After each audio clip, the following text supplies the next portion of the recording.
Witches. Stream with a chance of witches.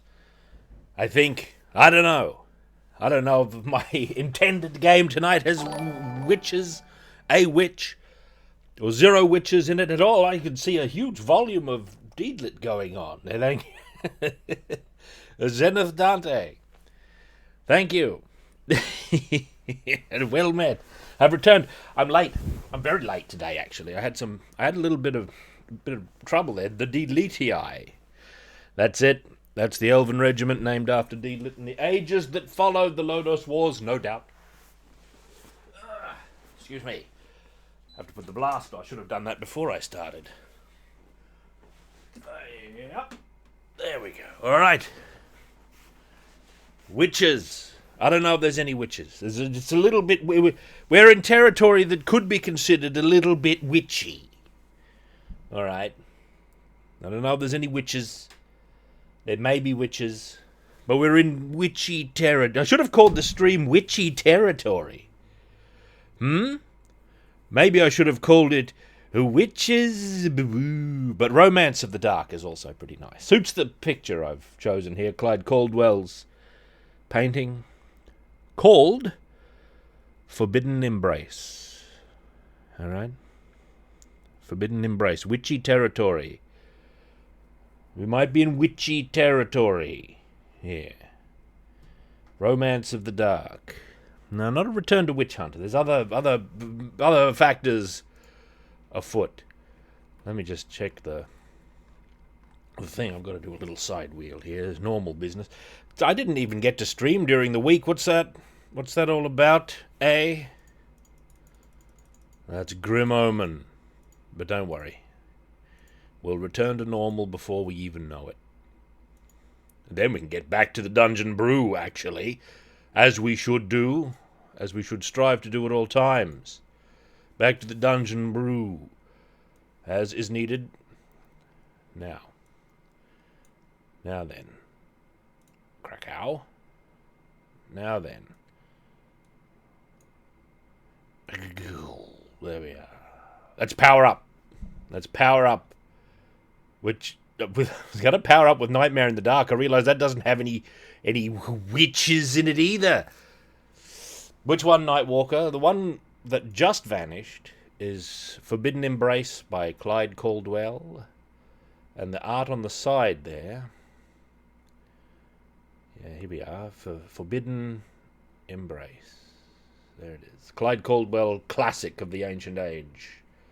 Not that age, it's 1998. If that's ancient, then the Greeks are in trouble because they are in the era of true mist and dust. The ancient Greeks, I mean. There we are. Beyond ancient. And Dungeon Mistress. Here. Right. Whoops. Put this thing back here. By Mike Hoffman. Dungeon Mistress. Let's power up with Nightmare in the Dark, as was my intent.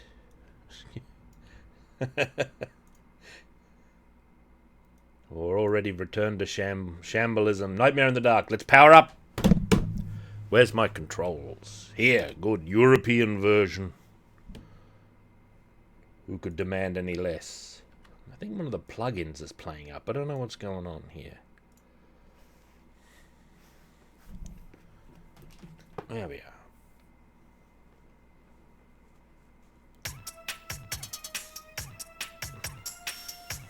Ah, yes.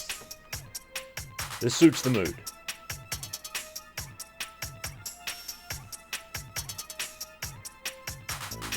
Veritas Tales, Witch of the Dark Castle. That sounds great. Yes, I downloaded the demo, but I haven't played it yet. There's got a witch involved. Maybe we'll check it out later. Check it out later. If I can squeeze it in. I didn't even think of that. Is the demo still active, or do I have to buy it? Was it one of those temporary demos? I just didn't get around to playing it. Whatever. If so, I'll just wait for the full version. No, I've already biffed it. So this is a single screen game where you play as a grave keeper. right? He patrols the graveyard with his lantern. Never pick up the skulls. Those things are a death trap. He tries to get optimum score on each screen. All right. Ba-ba-ba-bum.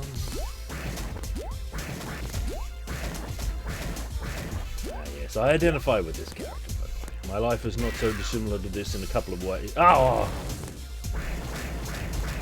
So you turn them into a great orb of fire. And you get that orb, and you can throw it. It's very Snow Bros-like, if you're a Snow Bros appreciates-man of old, or of new. Snow Bros is a whole other matter. We don't worry about Snow Bros. I wouldn't say Snow Bros is completely bereft of darkness. Listen here, you zombies. Hold them there.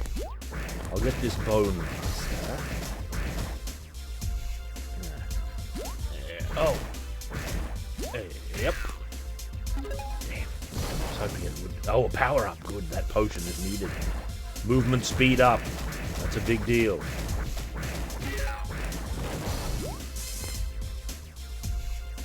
Ba-ba-ba-ba. Yeah, this game's great. The full version's out. Good. If I can't play the demo, I might try the full version at some point.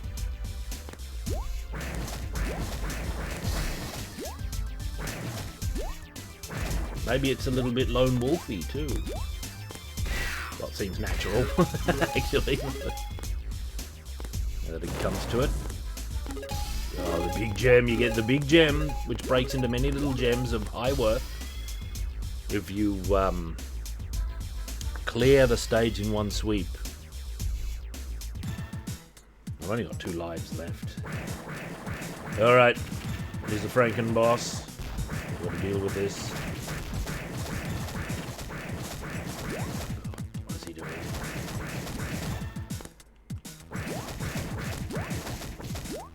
Fight him in the expected manner. By hurling his men into him. See, his health up the top is represented by those bells. They are the bell silhouettes. Oh, big score there. What are you doing, Frank?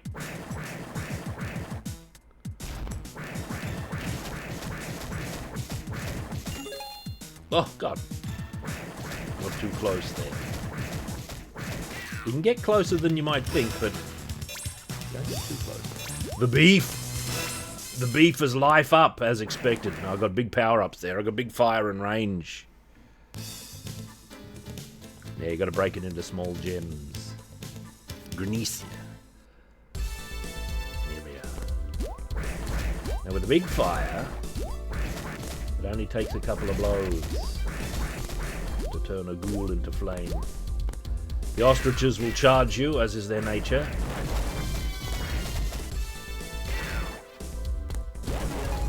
Need that speed up, don't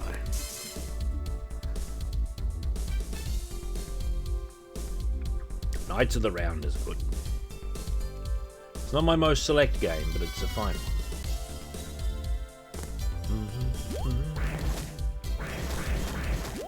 Oh, I didn't get killed there.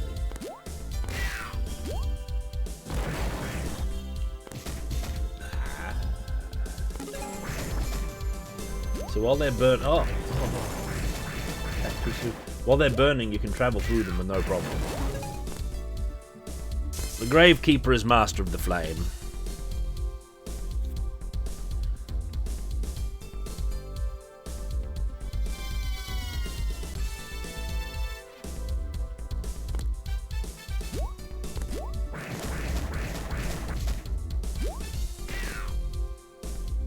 Oh, I thought that would get him.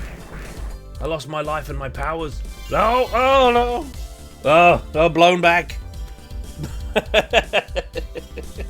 That was terrible. I had 1cc'd this game once, a long time ago, on my own arcade machine. Because I do own an actual copy of this game. On the MVS cartridge.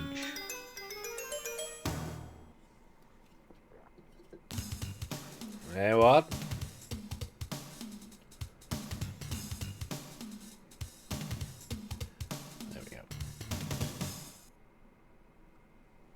Oh, you can have 4 letters. Ah, I do better. I can do better. Let's have another attempt. Nightmare in the Dark. Here we go.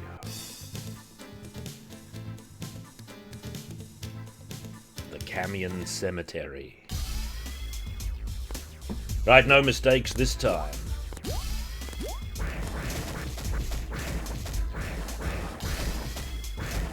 Oh, big mistake.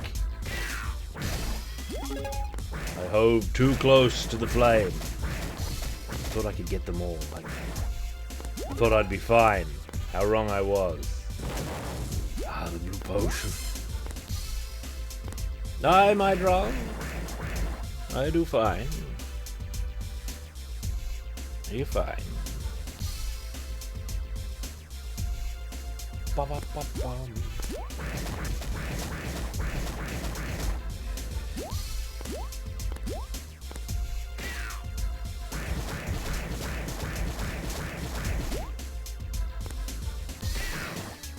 Oh, treasure. Oh, treasure. I think you can strike those treasure chests for more treasure from memory, actually.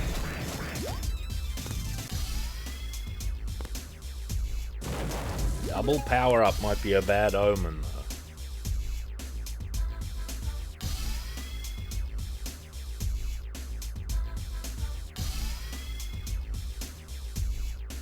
Ba-ba-ba-ba.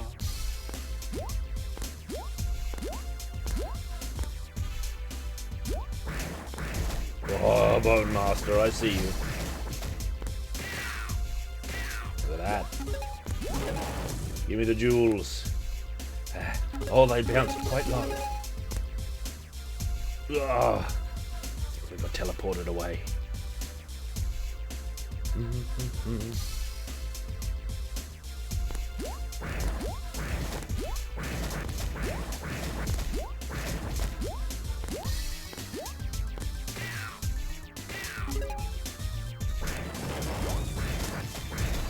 Treasure box. That's gone. Jewel. Big jewel. 10,000 points times 2. This is a high scoring game.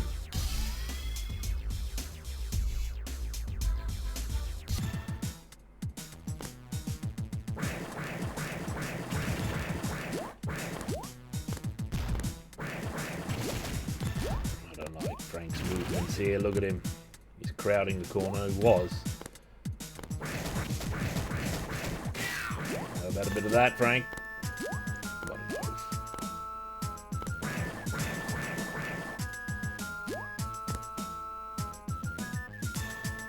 He's vigorous in his movements at the moment. He's standing too close. Those will keep for a while. Setting them up in advance. That's one of the techniques. Yellow, rain.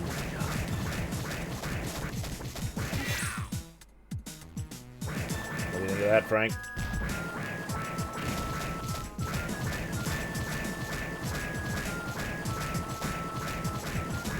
Yeah, like that.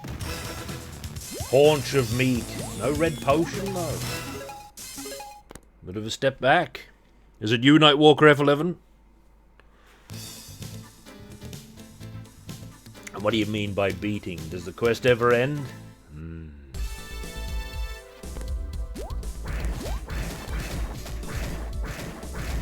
Some would say no. Ah, the bloody ostrich. I wasn't paying attention to the ostrich.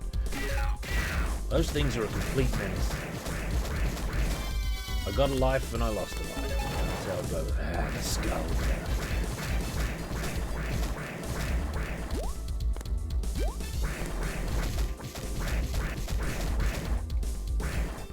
Yeah, you don't know where it's been.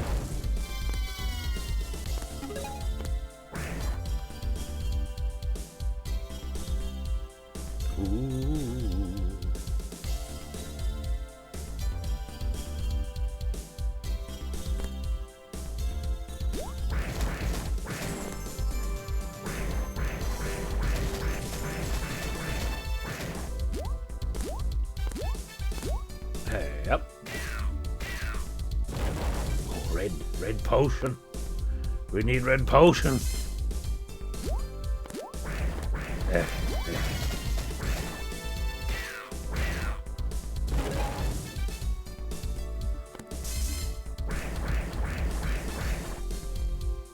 Is that how it was? Good work, Nightwalker.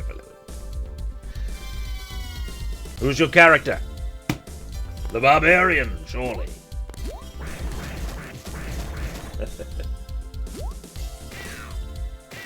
Or are you a true master of the game?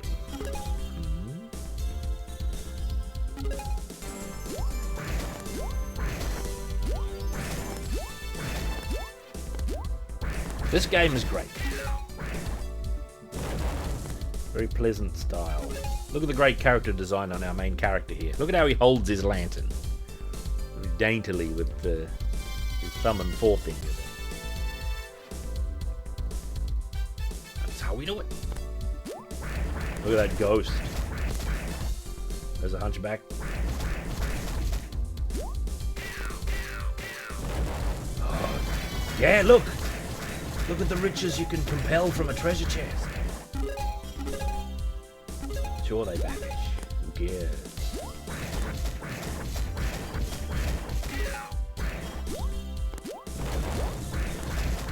Oh, treasure box. Oh, yellow potion. When I'd play this, I'd always try to park him in some kind of nook whenever I'd get to the end of a level, like down in that corner there where it's dark. Have his little sprite just hanging out there secretly.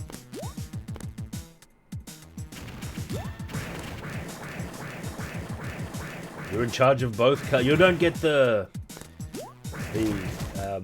tension between the spellcaster players over who gets what magic then.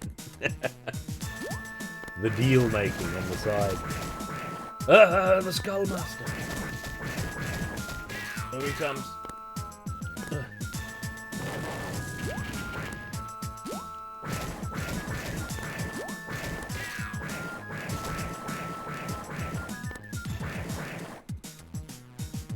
What do you say, Skullman? Great beholder skull here, looks like.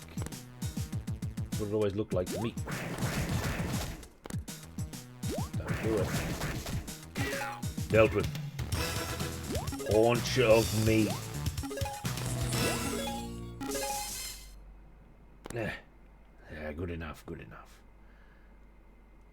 Some ghouls built at Kotukayut. There's some attrition bats going by the way.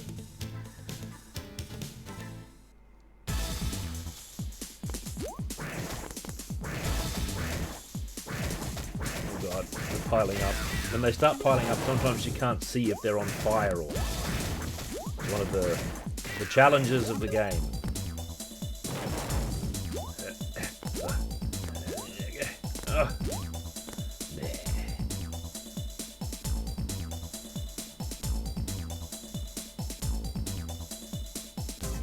Are you playing the American version, where a lot of the monsters have more than one body point?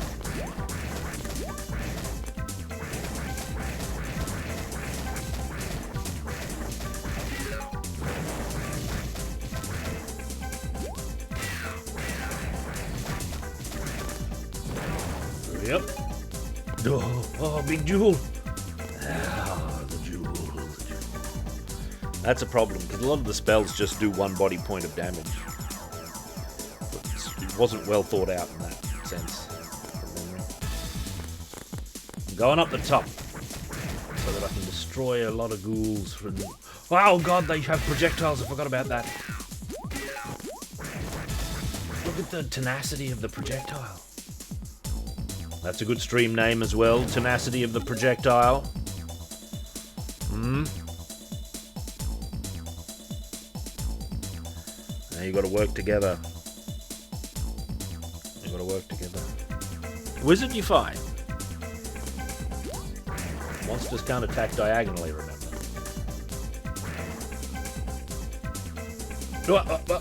Ah!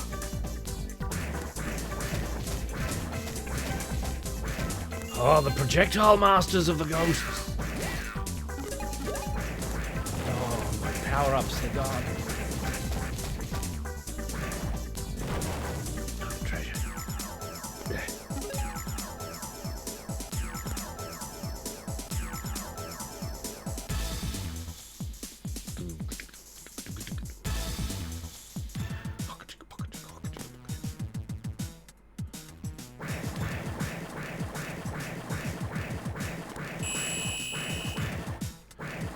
Beautiful rays of light. These are the gargoyles. Bloody gargoyles. Summoning minions. You know what we can do with minions? We can throw them into gargoyles. That's what. As was intended by HeroQuest's designers back in the ancient age.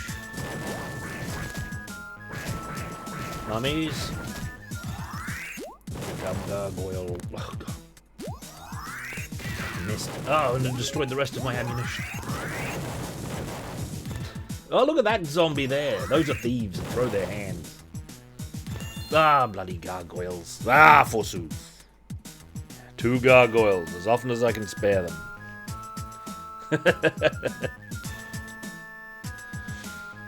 Yeah, that's what you're supposed to do. But the wizard, you can be out of control with the wizard. Attack spells, forget about it. Just walk through all the rock. Walk through the rock, get the treasure, and then walk through the rock back to the exit.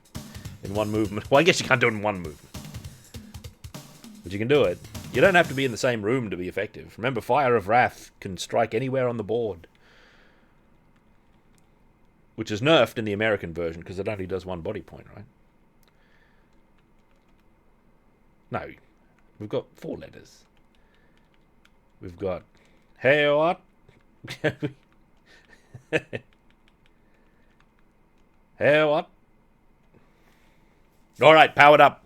Now, considering the subject of our watch this day, Mame Step Back, I think it might be appropriate that we have another visit.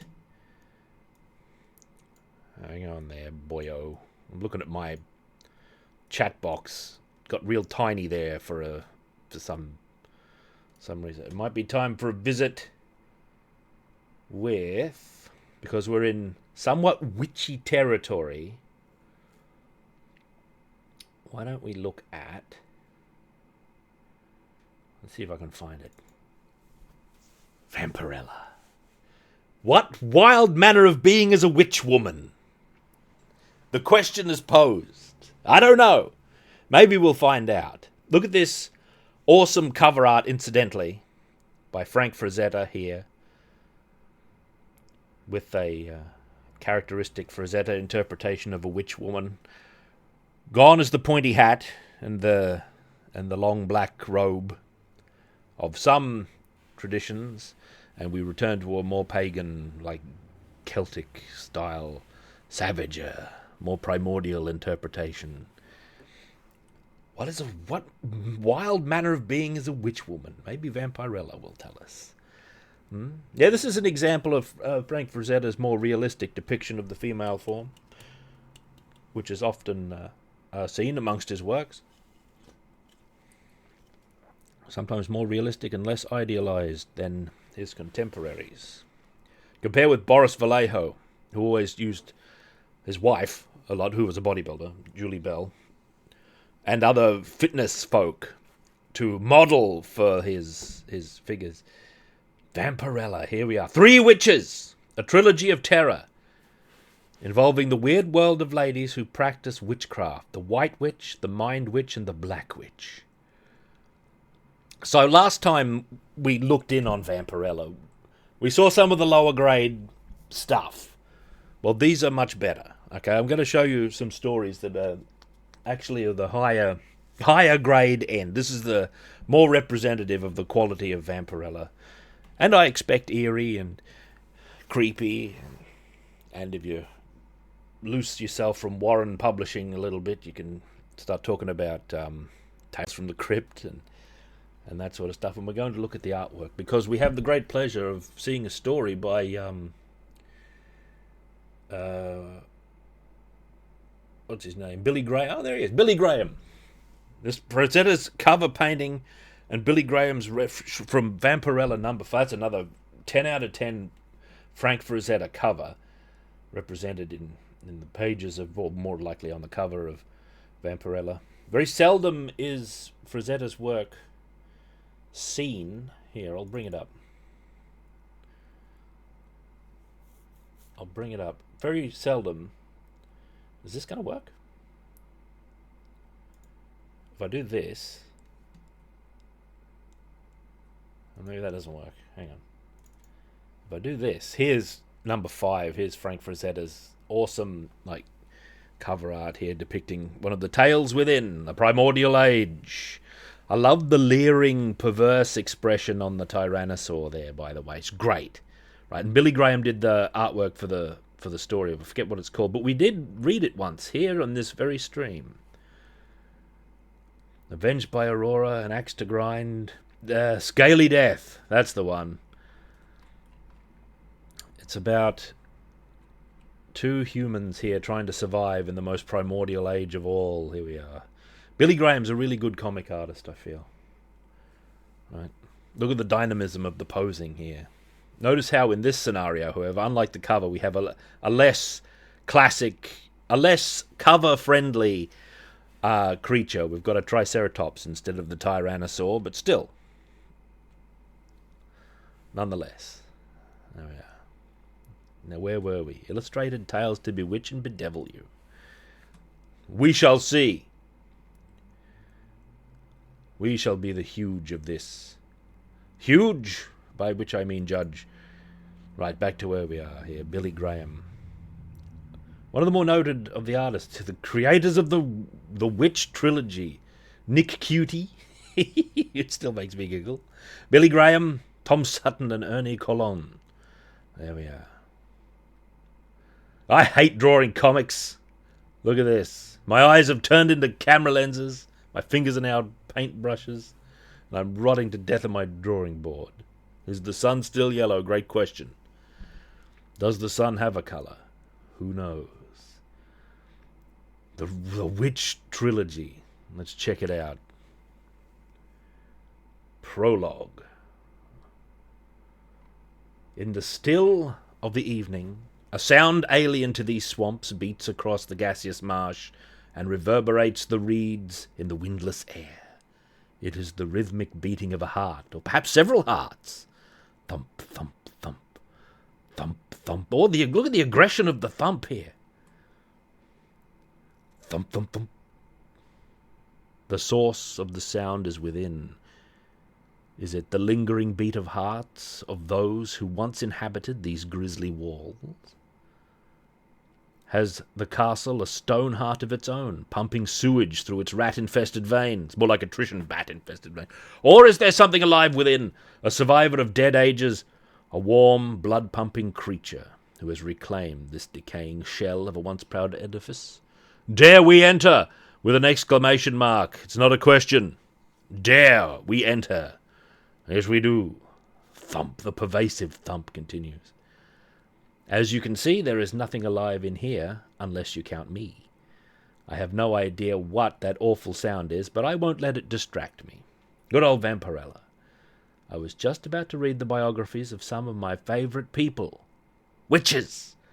First-order witches only. Second-order witches are human, but first-order witches are, well, anything but. Thump, thump, thump. Some witches are born cursed. Some are born blessed with bizarre powers, and some were never born at all, but conceived by mysterious forces. We will learn about them all in these tales of 3 witches. This is a bookend. This has got a framing device. Look at this. This is some interesting witch lore here, right? Witches of the First Order, above and beyond some mere dalliance with otherworldly forces. We have something else. Birthrights, blessings, and manifestations, it looks like. Strange conceptions, one and all. 3 candles here representing.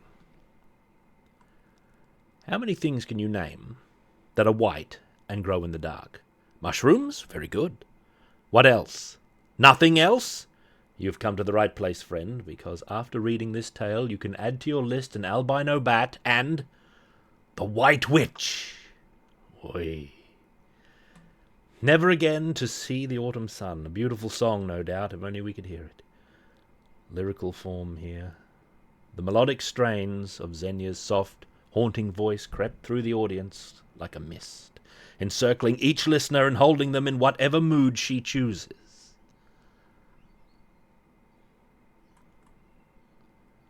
Yeah, artist. Here he is. Look at him with his drawing. Typical 1970s artist. Just drawing whatever he likes, setting up in the corner of some cafe. That's how it was. This is 1970, by the way. This comic was... This is farther into the future than we've been in a little while. It's 1970. It's a very good likeness. Would you sell it to me? Only for the price of your company at my table. My name's Judd. And so, after school, I moved from Detroit to New York. I'm doing fairly well as a portrait artist, but I've been enjoying myself so much I've forgotten the time. My brother will be furious. Xenia! When will I see you again? Yeah, this is how it goes. The mysterious woman vanishing into the... Yeah, you can tell he's an artist. A sensitive artist by the beard here. And his 1970s haircut. Borg? No Borg here. Forsooth. How can that be? Judd felt like the prince in a Cinderella story. His meeting with the lovely Xenia seemed... Oh, Borg. I didn't read the text back there. Borg was the caveman. You're right. That's the only kind of Borg tolerated. Cavemen. His meeting with the lovely Xenia seemed unreal, but every time he saw her face or heard her voice, she took form in his mind so that it was as if she had left him only moments ago. She's quite famous, this Xenia. She's got 3 albums there in the window. The moody Judd there reflected. Knock, knock. It's open. It's always open. I am Ilya Denkovic, Xenia's brother. She's very taken with you. I promised her I'd find you, this sinister figure. For what reason? You are an inspired artist. I would like you to do a portrait of my sister. She's very dear to me. You could live with us until the painting is completed. Fine. I could begin tomorrow morning. I prefer the morning light. My sister is afflicted with a skin disease, which makes the sunlight fatal to her. You must paint her at night. I'm so sorry to hear of her illness. If we can't have sunlight, then moonlight will do. What do you think of this? What do you think of this sinister setup here? Forgive the dim lighting, Judd, but my sister is sensitive to any form of light. She hides her agony only when she has to perform under floodlights. Only moonlight is soothing to her. Would you care for a brandy? Yes, thank you. Ah, my brother has been taking good care of you. Come, I'll show you to your room. Go with her, Judd. She worked all last night getting it ready. Now she is anxious for your approval. I don't know what accent I'm doing here. Some Eastern European conglomerate. Yeah, typical artist, ignoring all warning signs. That's right. Will you paint a picture for me? Will you paint the sun? You've never seen the sun? Never. Ilya says that the sun is death to me, but I've heard it's like a flower. I've never had the courage to look at it, but someday I must see if it's truly as beautiful as I imagine. I must think now, Xenia. Might I be alone? Yes, of course. Look at the sinister cast that's come across our hero's features here. Judd listened to the high wall of the wind and thought how much it was like Xenia's voice in song. Her brother must be mad. In his passion to keep his beloved sister with him always, Ilya must have created this sunlight fantasy. Then, from outside, a glint of light. A movement disrupted Judd's dark brooding. Xenia? Oh, there she is. Look at this. There's a tower. Oh, look at how witchy she is immediately. This is a witch indeed. Look at this. Are there many towers? Is it in the United States? Is this set in the United States or Europe somewhere? Come in, she says here, looking as witchy as possible. She's the White Witch, though, according to the title. I knew that you were following me. My mother was a witch. She left me her equipment. I'm preparing a formula that may cure my affliction. Perhaps, as Ilya says, witchcraft is evil. But I must see the light, the sun, in all its glory. I've come to hate the darkness. What is this? What are you doing? Poor little moth drawn to flame. Put your faith in science, not witchcraft. How about that? Washington Monument, is that a big Gothic tower like this one? Yeah, well, now it is. But in the 1970s, there were more witch towers. Right, oops. The scrolling on this is awfully sensitive sometimes. Have a doctor examine you. Perhaps you can be cured, or more likely, no cure is required. Your brother may have lied to you. I had so hoped you'd understand, but you don't. You can't. Please go, Judd. Leave me to my cure. Oh, look at him. It was nearly dawn before sleep came to the troubled artist, and when it did, Judd, help me. Xenia has not been in her room. I think she's fallen ill somewhere in the forest. You search to the south, I'll cover the north. Be careful, friend.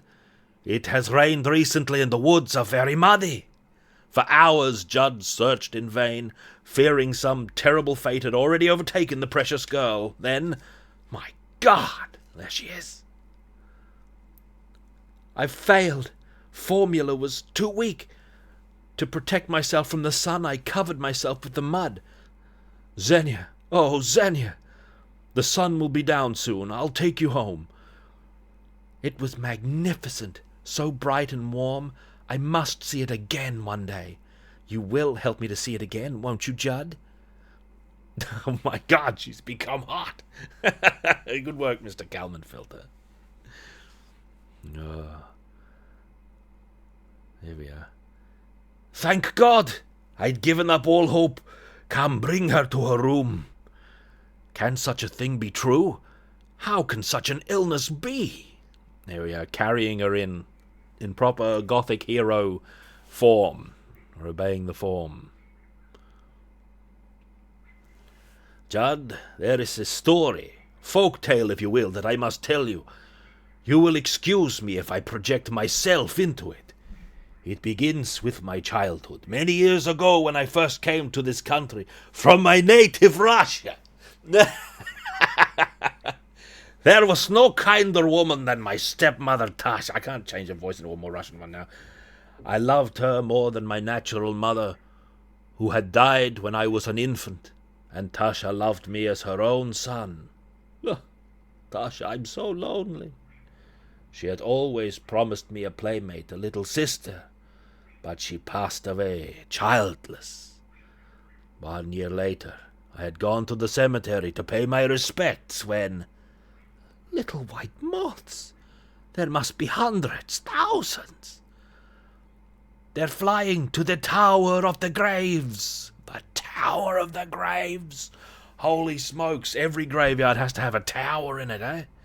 That's the true business. Inside the old tower they seem to have vanished. But wait, this door! A caterpillar! a caterpillar! Excuse me. Choke. I did choke. Spinning a cocoon! Gasp. Look at this. This looks awesome. This caterpillar here in the middle of the Tower of the Graves. The young former Soviet citizen is encountering horrors beyond life. Yeah, cocoon! Put it down to accent. It is a cocoon. It was not until the next spring that I found the courage to return to the tower. Even with my boundless imagination, I was not prepared to face the thing that had been spawned by my stepmother's spirit. There, with the strands of cocoon as her diaper, was a 2-year-old babe. Her eyes were so clear and full of innocence that I was completely disarmed and overlooked her bizarre creation. I brought her home and raised her as my sister. How about that? She is extremely ill from her ordeal. I'll go for the doctor, but it will take some time. The only one cognizant of her unique... We're missing a word there, Vampirella. Oh, whatever. Cognizant of her unique is quite removed from here. I'll watch over her until you return, Ilya. There he is, painting. Look at him. The dedicated artist. Hours pass. Judd slaves over the portrait of Xenia until exhaustion takes its toll. Judd, wake up! What time is it? I want to see if there is a full moon tonight. Oh, Xenia, we've both been asleep for a long time. Why, it must be nearly midnight. You're looking very well. Open the curtains. Yeah! It was an understandable error. Judd was fatigued, his mind confused from stress and worry. No one could blame him for believing it was midnight when it was actually noon. No one was ever able to convince him that he was not to blame. Not Ilya, not the doctor, not anyone. What a tragedy. Didn't that just melt your hearts? I don't know why she was so crazy about the sun. I've never heard of anyone suffering from moonburn. Now it's time for us to dissolve and go on to our next sunny... Look at Vampirella just poo-pooing all over this ending, this emotional ending. And she's got a bunch of jokes. That's the problem with these horror host kind of characters. They've always got to get their stuff in. Don't worry about Noodle. He lives next door. That's not even Noodle, that's a different dog. That's a different mystery dog that lives there. There's Pahebiont with his brigands. 15 devils have appeared. A visitor, a guest, and he's whistling. That's a nice whistle. I want to have it. Hello. Hello. Well met. Return to... Oh, well, it's semi-regular. I was very late, Pahebiont, starting today. Very late. You know. So what do you think of the tale of the White Witch? Was it of higher grade than the story where the monsters just turn out to be our overmasters, and that's the twist? This is more indicative of a typical Vampirella story. You get invested, and then some sort of final twist happens. Farewell, my Drall. And it's got some sort of emotional resonance. They're not bad, if you ask me. There's two more. There's two more witch stories in the Witch Trilogy. The Mind Witch. Okay, if you were going to have three witches, you'd have a white witch and you'd have a black witch. Right? What would your third one be? Would you choose Mind Witch? Maybe not. Some might. Some might go straight to it. Takes me by surprise. The Mind Witch. Sandwich is the true witch. It's either in this issue somewhere where they talk about this, and it's like, why we didn't have just two witches, and they said, like, it's because if you have just like White Witch and Black Witch, or light and dark, it puts you in the mind of like good and evil, and they wanted to transcend that a little bit. Which is also the approach taken by Dark Age of Camelot with its 3 sides PvP system, which is much better than 2. But games today that choose, like MMO games, always choose 2 sides instead of 3. Teen Witch, oh, alright, that's a whole other matter. Alright, the Mind Witch. You all done wasting your time, Billie Jean? Talking to that weird Thorpe gal. I swear she's a witch. Give you a charm, something to get back your lover? Give her your money? We're from a poor family, girl. Your mum works herself sick. You didn't give her money, did you? Billie Jean! Oh, Lord, Billie Jean! Poor Billie Jean didn't realize how expensive doctors' bills can become, especially a witch doctor's. She never suspected she'd have to leave her soul behind when she went to visit the Mind Witch. Look at this. Look at her there, the vacant stare.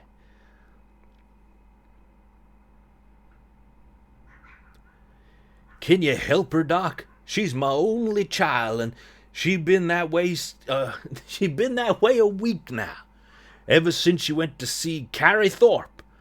Now, there's nothing physically wrong with her. It's as if she's been drained of her intelligence, her mind, or, as some may say, her soul. You can't transplant a soul. Art by Ernie Colon here. This is good art. My favourite art is the Black Witch story, actually. We'll get to that. That's Billy Graham, who is one of the more memorable of the artists. Carrie Thorpe had been a mystery ever since she came to the old house to live. No one ever saw her except those who went to visit, and when they returned, they never talked about her. In fact, they rarely talked about anything. We're here for the seance. We were invited by Miss Thorpe. Come in. How delightful. You've all come. Be seated where you'll be comfortable, and we'll begin. Oh, look at this. Very mod seance area here. Look at the devil in the back, though. Do not fight the forces acting upon you. Free your minds of all problems. Free your minds. Watch your reflections in the globe as it mirrors your souls. Watch them quiver and fade. Wasn't it a wonderful evening? Don't you all feel unburdened? I loved having you all, and you won't forget to tell your friends about me. Oh, look at them all. Look, it's happened. That means she's a witch. She's definitely a witch. Look what's happening. What would you call this if not... One thing I like about these stories is that quite often they're not what you think is going to happen. Some of them are very surprising, right? Because I can imagine, like in some stories, this would be the final twist. Quite often in Vampirella, it's like a different story's final twist is like on the first page.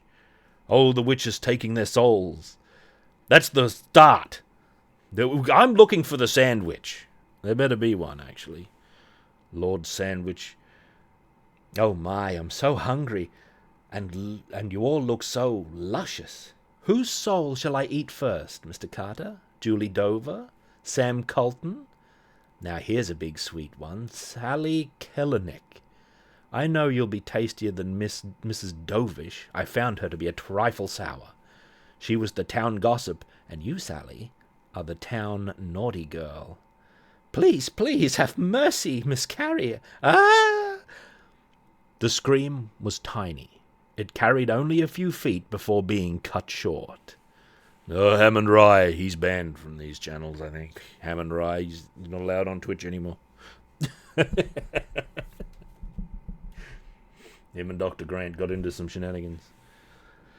Suffern Hills was still a regulation stop on the railroad route, but the train stopped there for the last time at 7:30 Saturday, before the town's name was removed from the schedule forever.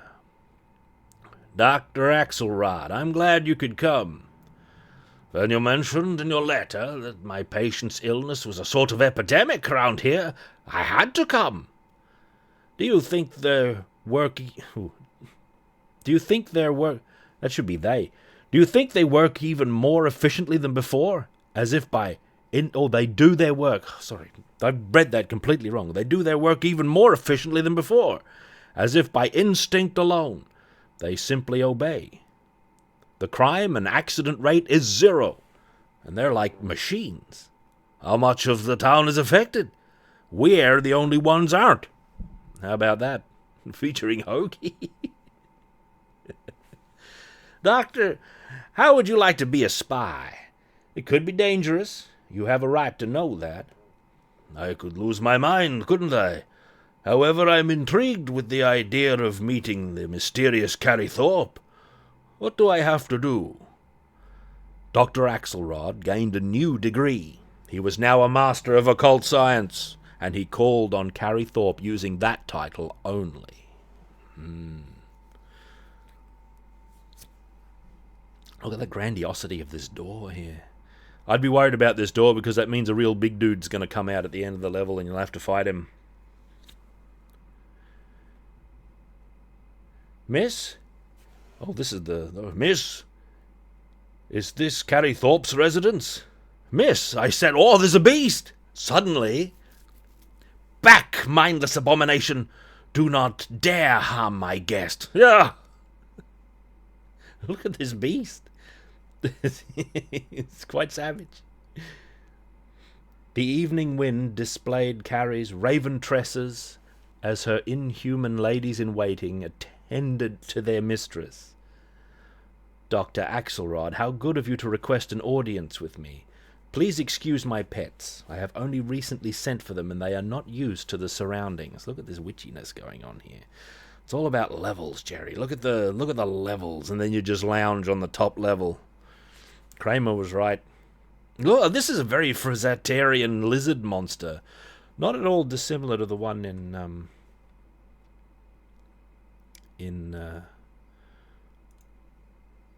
see the lizard monsters next to the dungeon mistress there? Is this the type of character we're dealing with? Well, it could be. This isn't Frazetta, this is Mike Hoffman. In the style of Frazetta. That's a whole other matter.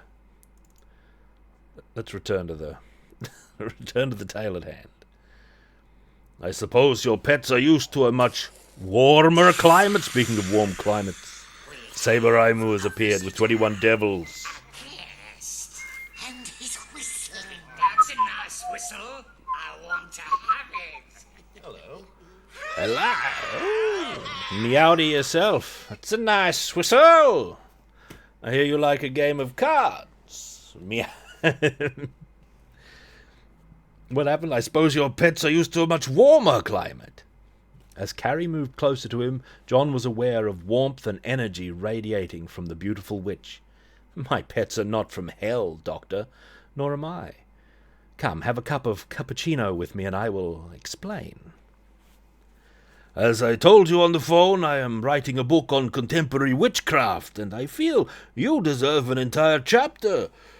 Could you tell me something about your particular form of magic? My magic is worthy of a book, perhaps several volumes, not a mere chapter. Could I interest you in a candy ball? Oh, what's going on? So this is how you do it. Either you are a fiend or something from another world. Neither. Just a mother carrying out a promise to her children. As a doctor, you should understand that. And I know that you are a doctor. Sheriff Kantz fell victim to me only moments before you arrived. He told me everything. Oh, she got the sheriff! Do not grieve for him. Do not grieve for any of them. They are alive and well, destined to build civilizations on distant worlds.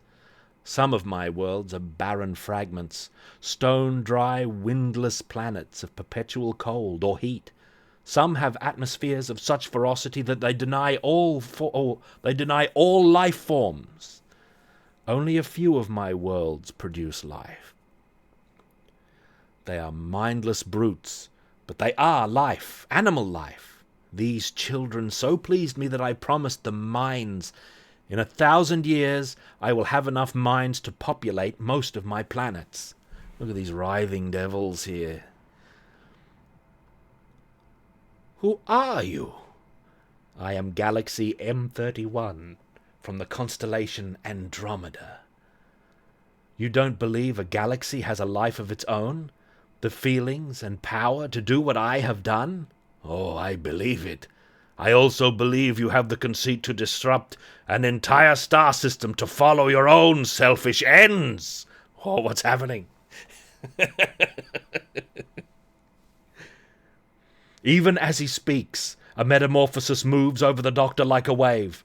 His voice becomes distant and echoing. Andromeda wants you back. She has sent me to fetch you. For your crime, all life will be taken from you, and you will be barren for all eternity. No! The explosion was seen in several countries. The brightness gave illumination to the night sky. One astronomer who saw it said it resembled a nebula.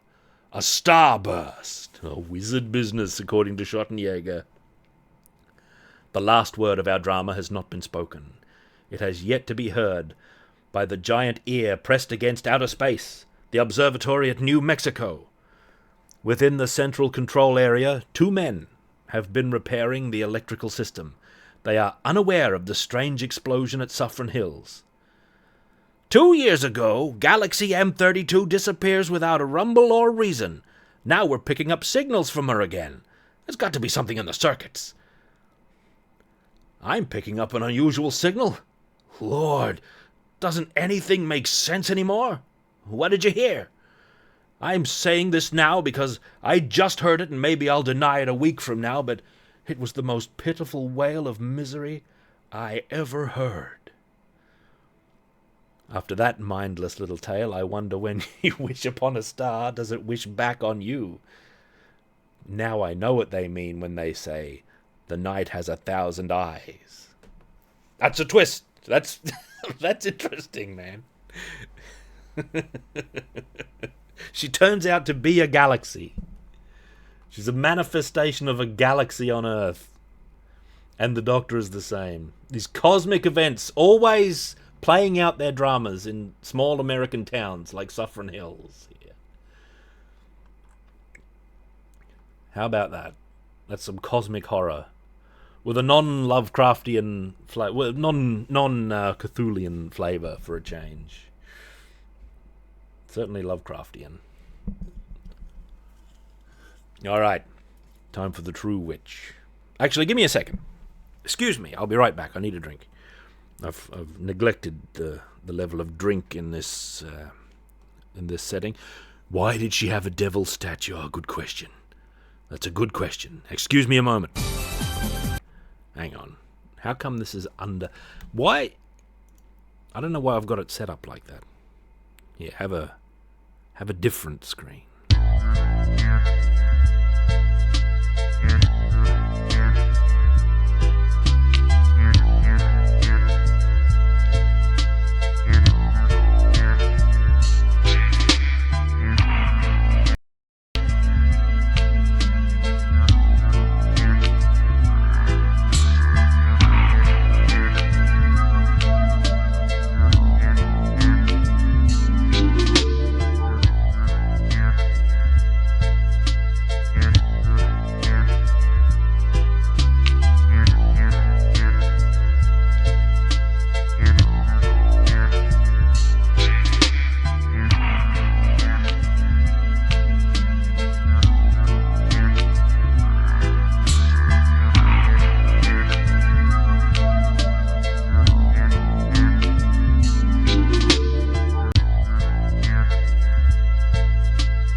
Kota Canute has the right of it there. She was transferring the minds of people to the creatures on her planets to give them consciousness, because she was so pleased with them. She thought they were so keen, she had to give them minds. It's kind of an interesting story. Now, time for the third part of the Witch Trilogy. Up, come on, next page. Here we are, The Black Witch. This has got Billy Graham's artwork, looks great. Oh, hang on. Yeah, she was eating them. Remember, she is the galaxy. She is the galaxy where the planets exist. That's how she transfers them over, I suppose. Now, during the Salem witch hunts, many innocent girls were burned as witches. We know today that even though witchcraft is a widely practiced art, well, it was the 70s, those girls who were tried and executed were not witches, because a good witch never gets caught. Yeah. Strangely enough, this was foremost on Joel Jones's mind as he rode home one evening. How do I say that? J-A-O-L. Is it Joel? Joel. Get up, Jupiter. Stop kicking up dust and rolling stones out of your way, and let's get home. I got a feeling that there's something watching us, and I pray that it's an animal. I got a rifle for an animal, but if it's anything else... Suddenly... Hey, Joel, mind if I ride with you a bit? I want to talk. It's a cool night, and the sky is plumb full of stars. Just right for the talking. If a black cat crosses your path, you can be sure that it will bring bad luck, especially if that black cat turns out to be a panther. Of course, there is one black cat that's even more dangerous than a panther, and that is the Black Witch. Mr. Calman Filter claims it's a cougar. It's unconfirmed at best. What a glorious night, isn't it, Joel? You seem nervous. Now, I've been suspecting that you've been two-timing me for Millie Pride. Is that what's making you nervous? You might as well know, Zell. Millie and I are engaged. And then instantly, whoosh, look, see what I mean? This would be like the twist in a different story. This would be the final twist. She was like a werepanther. No, it's the starting point. It happens on the first page. Look at this. Instant transformation. Sexy. According to Werewolf Cora. The last thing Joel remembered were dripping yellow fangs, and the last thing he heard was the abnormally high-pitched, or was the panther's abnormally, I read that wrong. I'm having a terrible reading day. The last thing heard was the panther's high-pitched, womanly cry, not abnormally anything. Witches prefer to answer questions with action instead of words. So does Conan. Few people survive their answers. Millie Pride was the next person to be sought out by the vengeful witch. Hello? I brought this milk for me, but I'll share it with you if I can find a saucer. How'd you get in here with all the windows locked? It's easy for me, little mama. Now Joel won't be coming to see you anymore, but don't you worry, 'cause you won't be in any condition to receive anybody. Please, Zelda, please. We truly love each other, Joel and me. Don't kill me, please don't. I won't kill, but kneeling there like an insect gives me an idea. How would you like to be a praying mantis like that?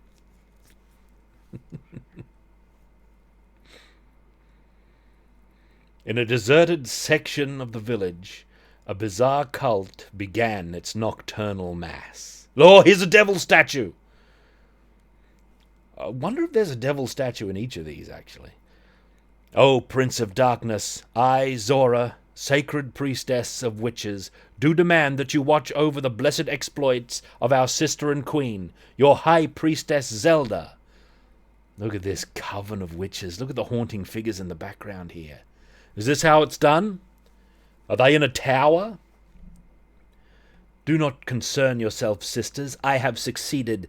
Tonight we separate and begin our mission of infiltration. We shall each start our own coven and gather recruits until... Look at this. Commando action. Princess Zelda, that's right. Thank you. Run, sisters, scatter. Do not be caught. Look at this. Joel, I thought you were dead. You were too anxious, Zell. Don't let any escape. Look at this anti-witch rampage here. With our hero with his shotgun. He knows how it's done. Prefiguring Ash there by a few years. Rats. All of you are rats. Rats and cowards. Good witches never get caught. Joel shall escape his fate here. He will be the only one, but he will never know peace until I deliver him to his death. Rats! Oh, God! Someday I will come for you. Yours will be a special fate. Oh, she's transformed them all into rats in Circean form. Screed! Is that her in bat form? He's fleeing for his life. Joel ran for a long time until humiliation caught up with him. His heart hardened and tightened with fury. A huge burst of anger rose within him and burst from his lips in the form of a vow. Witch! You have given me the courage of a man living on borrowed time. If I am willing to give my life, it can never be taken from me. Hear me! I will destroy you, or be destroyed. This is incredible. All of a sudden he's attained heroic levels. Quiet, please. The librarian, Miss Banks, he comes here every day. Always reads books on the same subjects: witchcraft, Satanism, and magic. Madame Levia had brought back deceased relatives for many of her wealthy patrons. Tonight she was to meet her most dangerous challenger, Joel Jones. Search the world of the living, O wandering spirits, and find Zelda, the Jamaican witch. Her nemesis is among us. I am here to take the life of my pursuer. I doubt that, Zelda. At least not tonight. This, Zelda, is only an image, played onto a cloud of odorless gas just above our heads. You're a phony, Madame Levia, and for your sake I hope the real Zelda never finds out about you. Genuine witches aren't merciful with imitators. A gift awaited Joel as he returned to his apartment. Let's see. That makes the 28th Curse of Death by Voodoo Doll. I'm going to open a company and sell Joel dolls. I have enough of them. For 6 years, Joel Jones had been the terror of all witches. But despite his relentless war on witchcraft, the witch hunter was never confronted with Zelda a second time. Ring! It's a late hour for callers. Look at his library. Look at this. What is this?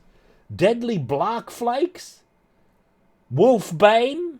Necessary Black Magic, the Book of Spells, Death Book, Satan in the 15th, Demonology here by Luther, Voodoo plus Satanism. And this is the most sensational book yet. Voodoo plus Satanism and the Black Ark. That's like a good band name. It's just like a team-up of like 2 or 3 bands. And he's got his stereo here for the sweet listening in the middle of the night. Anyway, Mr. Joel, oh God, excuse me. It's different. Yeah, voodoo different. That's why it's plus Satanism. See, it clearly delineates them as 2 different things here. And the black arts is a whole other matter. Right? Voodoo plus Satanism and the black arts. And they all combine in this one volume. Mr. Jones, I have a message for you from Zelda. What is it? Good Lord, a genie! Oh, his head's backwards! He was wearing a mask. What was he doing? Wearing a mask. So the face is facing the front. The doomed spirit of a man long dead, cursed to stalk blindly through this life, moved forward, following the sound of Joel's voice. Look at this. Over here, look at, he's completely not even afraid. He's dealt with this nonsense before. Look at the heroic posture and everything like that. Over here, genie. You're not a very efficient postman if you can't even deliver a message. To its doom! Gay! I guess you won't be getting me tonight, Zelda. Joe. So, Zelda, perhaps it's to be tonight after all. I said genie. Oh, Gingy. I said genie. Dingy. Do I say dingy? I said genie because I was reading it in medium grade quality, I suppose. I don't know. I didn't second guess the word. Now. Joel, here I am. Oh, there she is. You're playing with me. My nerves have been steeled over the years, but yours have weakened, haven't they? Tonight you will be caught. Look at that. Shotguns were made to down big beasts, but small ones, such as the poisonous Black Widow spider, are immune to this device, and that was why Zelda chose this form. However, Joel was right. The years of pursuit had weakened the clever witch's senses, because a good witch never gets caught, but spiders often do, by the praying mantis. That's it. There's your story. Who would have thought that Millie would show up just as Zell was going to put the bite on Joel? That's one witch that won't be bugging anyone anymore. And he just gets to sit there baffled for the rest of his days. This poor guy. He's put all of his life into this witch hunt, and he doesn't know that it's been finished by his ex-fiancée in Mantis. Great ending, right? Did I get it? He just doesn't know. Like, maybe. He was prescient in his words, though. You will be caught. Like that. This was great. All right. There's sort of this rapid descension into the end. Like the story's ramping up right until like the final moments in these stories. This is more the good quality of Vampirella in my view. Yeah, he just never gets another doll. Millie just stays a praying mantis, I suppose. How about that?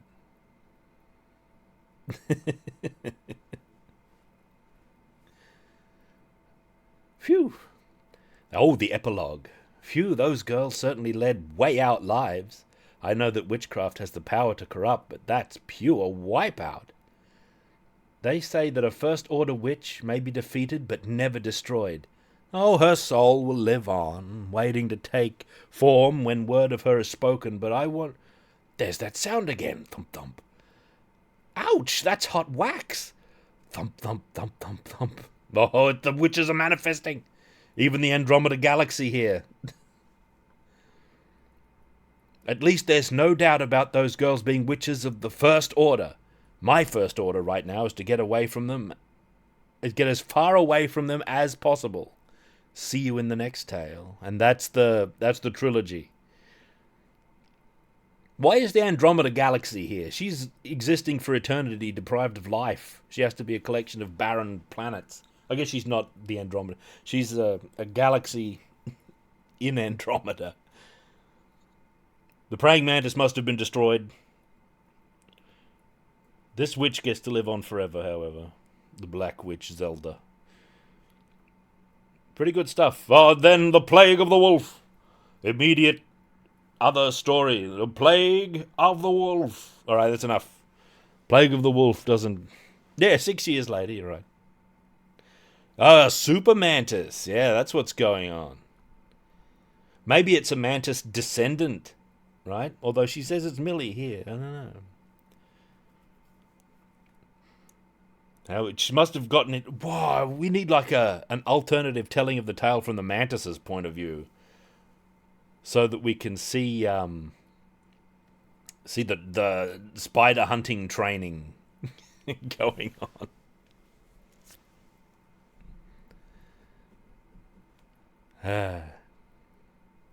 No, I don't know anything about mantis dietary. I assume this is accurate. I assume they catch spiders and eat them. They're quite savage. Right? Quite a barbarous creature, really. What about Plague of the Wolf? This is a whole other matter. Bestial Murderer strikes again. Alright. Vampirella. Finished. So now we've learned about witches. What if no witches ever actually appear? Well, it doesn't matter. It doesn't matter. Time to get down to the matter at hand.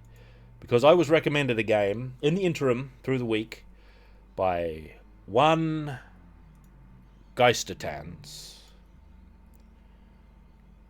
And I thought, that looks interesting. I think I'll play it. I couldn't resist it. I've been actually recommended many games. Many of them Shop Girl games. Is this going to have a Shop Girl? I don't know. Let's play it. And fix the volume on the fly, because no doubt it's going to be super loud when I boot it up. Let's play it for good measure and just hope it captures. Ooh, ice cold blood.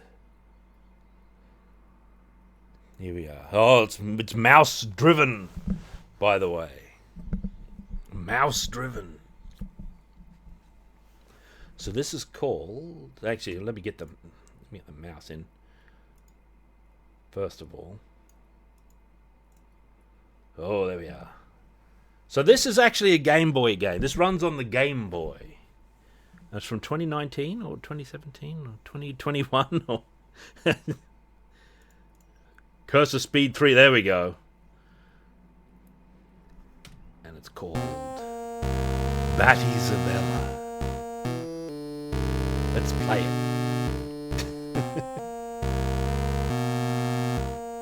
It's too loud. Bat Isabella, who seems to be a Vampirella-esque Elvira sort of horror dame. 2025, yeah, well, there you go. 25, last year. I was wrong about its release date. I got confused. Something else I was playing was released in 2019. Alright. Why did you do that? That's not your aspect ratio. If you please. Okay, I can't help but notice that Bat Isabella's giving me some grief. Stop that. I'll reboot it. I'll put it in the right category first.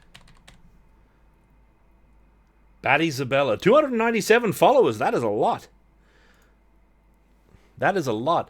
So, from what I understand, this is in the spirit of the Elvira game that we played. Instead of playing the sequel to that, I'm playing this. Because I'm intrigued. Let's play it. Bat Isabella. Is she any match for Vampirella? Why, I doubt it.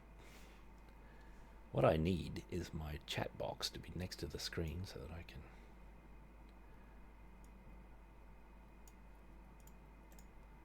There we go. Alright, that's better. That's better. Let's get the mouse cursor up. The rare mouse-driven Game Boy game. Now, as far as I understand it, this was made for Game Boy hardware. Which it may well be. McCaw with his brigands, 783 of them. Flying in, just in time for the start of the game. Long night incoming. Tell me about it. We're moving into witch country. It's a nice whistle. Let's check it out. Now, I've never booted this game up, apart from getting that far so I could capture. Let's see what it's like. Bat Isabella. Commence. Oh, there she is. 2 weeks since Husbano vanished. Husbano. Astral Unicorn has appeared as well. That's good. I'm just barely hanging on. The air has grown heavy and cold. I fear something sinister is afoot. Oh, here we go. All straight into it. There's Bat Isabella herself. So we're facing south. What does this do? Turns us around? Yeah, okay. This is real business. North and south. Let's click on stuff. I could save my progress, but maybe after I'm dressed. Okay. Look at our giant bat bed here with ceiling fan. In case you're wondering, I do have a reflection. Okay, maybe she's not a vampire. I don't know if she's a vampire or a witch or what. I've never heard of a mouse-driven Game Boy game before. I understand you don't have to use a mouse with it. You can controller it. Hang on, let's turn around. There's our wardrobe. Should I get dressed? I guess. Oh, there was a... Oh, we're in our full costume. Oh, she is. I guess we're not playing her directly. We're accompanying... She might be a witch. See, I don't know. We just don't know. Moon Blossom and Guano Perfume. It drives Husbano mad. That's just his name, Husbano. Wallace 9. Now, as I understand, the premise of this game is that her house is haunted by many beasts. Beasts and ghosts and ghouls. And who knows what else. I'm having terrible trouble speaking today. What about the mirror? I can see the yard from here, plus an endless expanse of trees. Wallace 9. Let's turn around again, so we can save, can we, on the bed? Ah, there we are. Save. Bat Isabella. Save progress. Yes. Saved successfully. Good, good. Resume. She's lounging. Alright. What is this? The game McCall played was Wild. Was it? They usually are. What was it? Some Dominican Republic developed visual novel? Or something obscure like that? Who knows? Hard to say. So we can't meddle with the candle. Hang on, there was more doors behind. Like, what's this door? Oh! I should check on Bats. I should check if Batson is hungry. Batson! His room is just down the hall. Alright. Keep out. This looks like cartoon teenager room. Let's bust in. How's my little bat son? Hungry? Blood. Human blood. Ha! You silly boy. Oh, here's our sandwich! Finally, the fourth part of the Witch trilogy, the sandwich. He's just got wings for arms, poor Batson. He doesn't talk much, but I know he misses his father dearly. Oh, Husbano, where are you? What is going on? Did she know she was going to marry him when she met a guy called Husbano?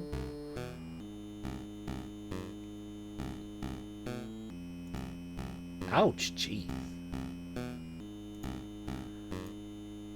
This is the Game Boy. The door to the altar is locked. Probably for vampire safety. Oh, we're facing west. Can we go to that door? Oh, this is a destroyed bathroom. Oh, the bath of blood. This tub is so filthy. But I guess that means he uses it? Batson hates leaving his room. So he made his own bathroom passage. Okay. Light is coming in from a window. Good thing, because Batson broke the lamp.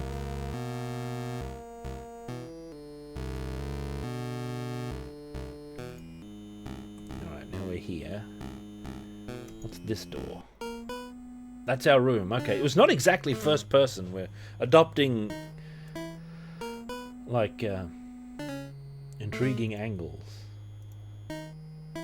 Alright.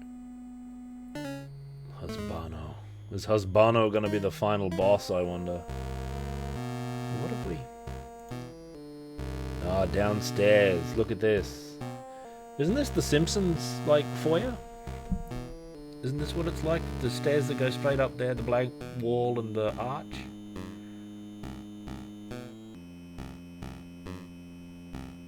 Oh, nothing's highlighting. Oh, the phone. Who you gonna call? Well, you tell me.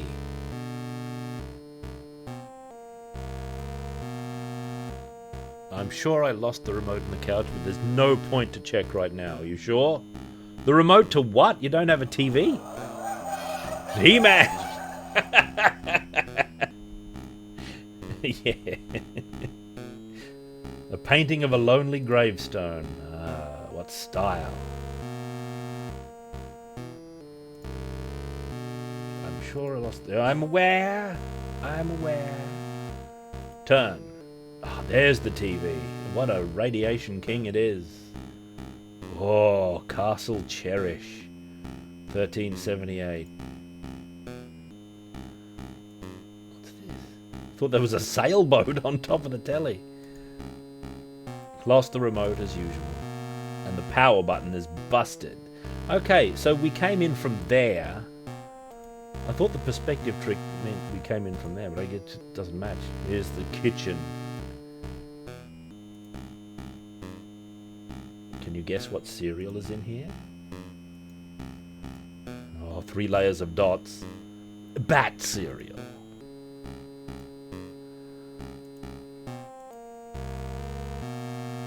Is she a vampire or what? A drawing Batson made for me when he was a little boy. He's about that size now, isn't he?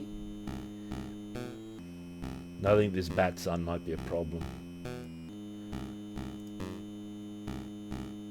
Maybe he's the villain of the game. There's the dad in bat form, yeah. There's bread in the fridge. I need something to put on it. Maybe there's something through here. Batson likes a frightened mouse. Needs something to catch it, though. Okay. This was made by someone called Ice Cold Blood. I don't know who. I don't know. It's on itch.io and on Steam, mysteriously.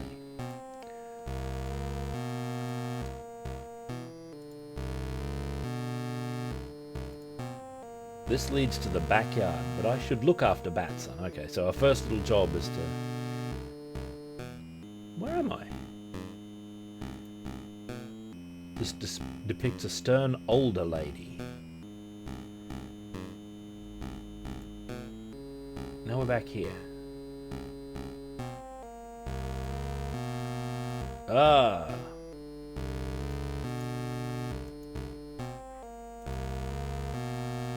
Not the time to ogle myself. But dang, I still got it. How I long to hear Husbano again.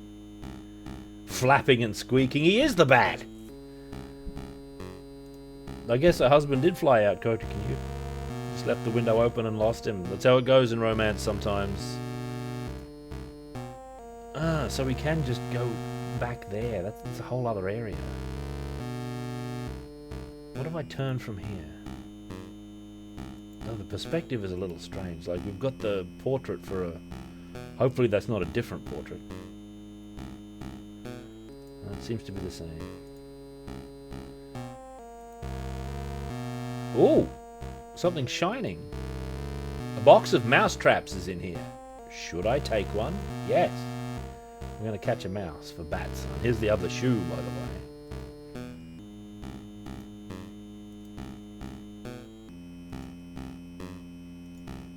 That Husbano.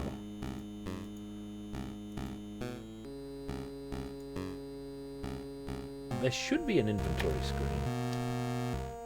Yeah, enter. Here we are. Oh, what have we got? What's this thing? My favourite hairpin. Shaped a bit like a crucifix. A mousetrap. Use your imagination. Okay, so that's enter key does that. I'm pretty sure I've got the controls, like, Shift as map, according to the itch site. Am I trusted? Shift. Yeah, here we go. Map of house. Okay, that's handy. Not a shoe? What is it? Here's an eye patch. Eye patch with ear attachment. And shoe. That's what I see. What do you see, Kota Canute?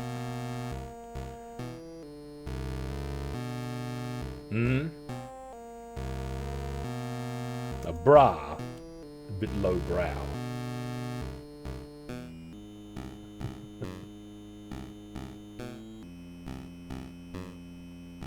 What's this? What's this? Oh, I had a highlight there. I guess it's just the toilet. So, in the demo version, I joked about a pooping minigame. Well, it just ain't happening. I didn't play the demo. This is apologetic for this for some reason.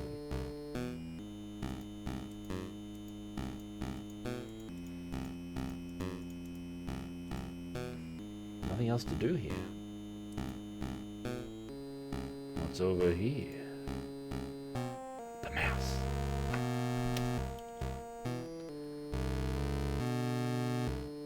I am using my imagination. I wonder if it just gets used straight off.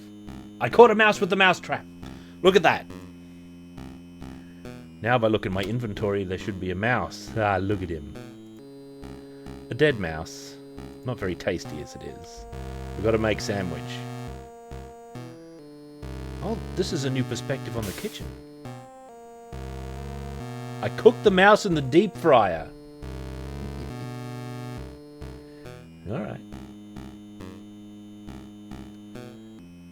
I had a highlight here somewhere. Well, that's just the turnaround highlight. Well, there's some bread. I'll just make a mouse sandwich. Alright, there it is. Now we can feed our ungrateful son. How do we get back? EDM, yeah, right. I know nothing of this. And our son is over here. What's the layout of the upstairs sort of area? Yeah, that just about matches what I imagine. Sandwich time.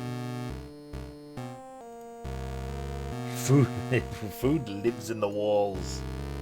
It's Batson. He's a horrible mutant. Walkman dead.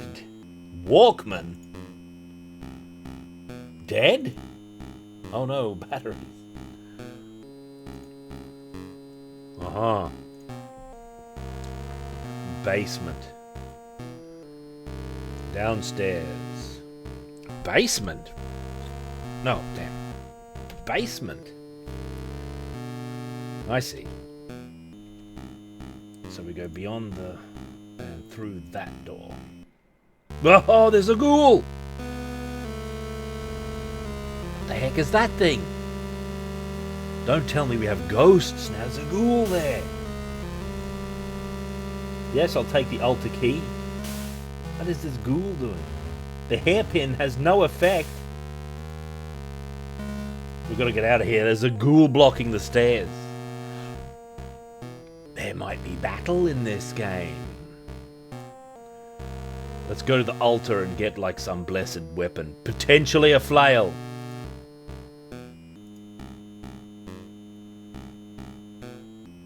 Which was... yeah, we're standing at the corner here. We'll get into the altar.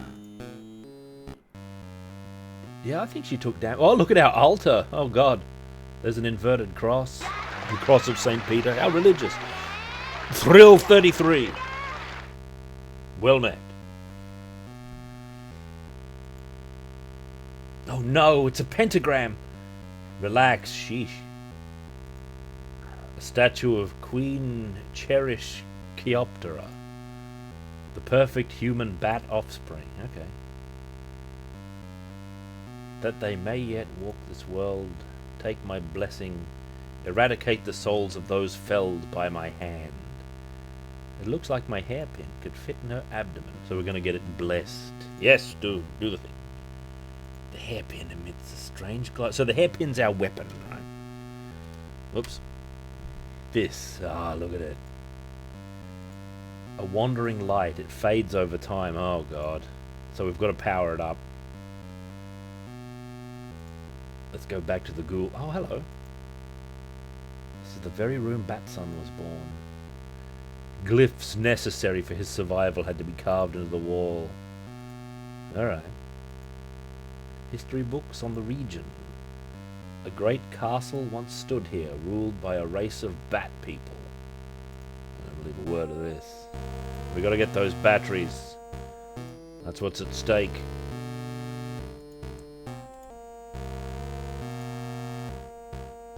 Alright, ghoul. Where are you? We got him. Defeated. Now we're in the basement. Look how dungeony it is. It's an old, stupid painting of some lady eating bread. Typical. What about the box? Yeah. Generations of Husbano's family lived here before us. Let's see. What about the secret passage?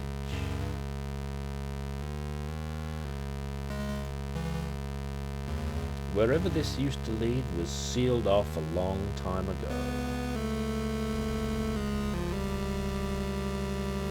Ooh!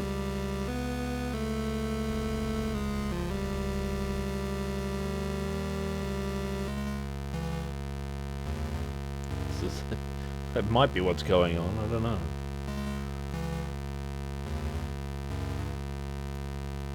Commemoration. Oh, there was a year mentioned at some point, wasn't it? 13...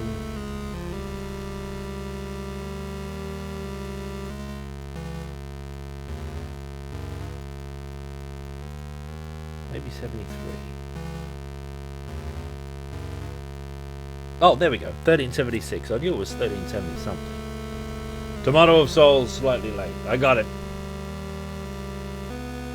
Commemoration indeed. Batteries. Grab them? Yes. I guess we've got limited inventory, don't we? Like, so we can't just take willy-nilly. It's a plain old jar of mosquitoes. Book is written in Latin. Husbano knows many. I don't think he's an ordinary bat, especially the language. Maybe he is just an ordinary bat. He just sits in the cage here.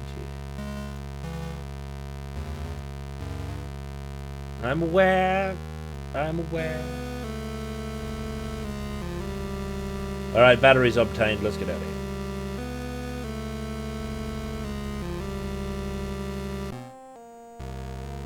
Another successful mission.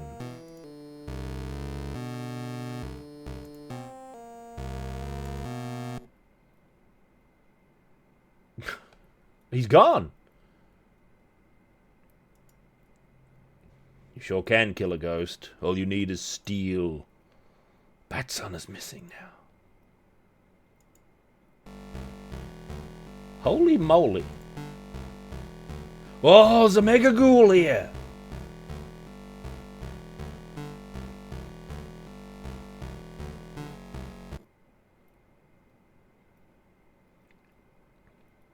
After seeing that phantom, I blacked out. When I came to...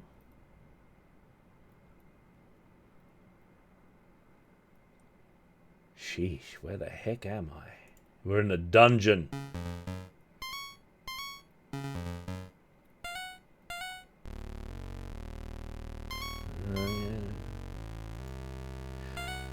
I hope this game... like, you remember... how Elvira had Elvira in it and she's a silly character, but the rest of the game is plays it completely straight. I like that. I hope this is like that.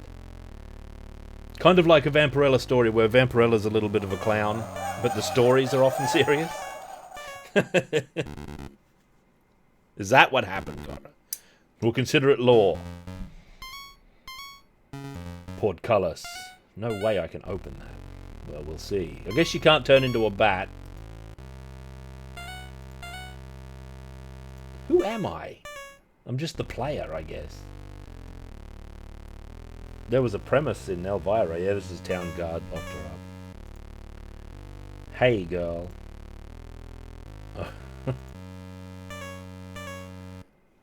Turn around. What are we facing here? Oh, there's this shadowy corner.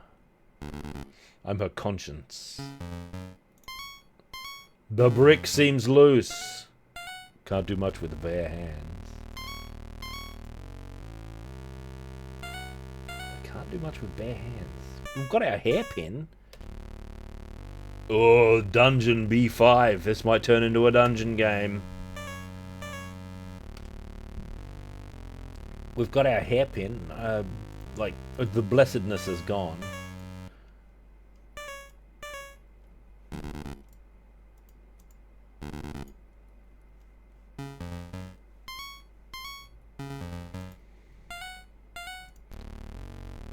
Maybe I should just sit and think.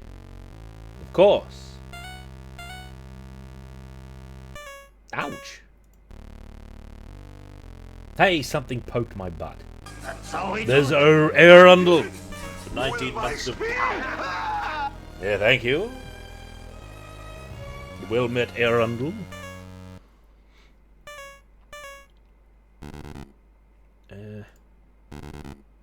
Something there.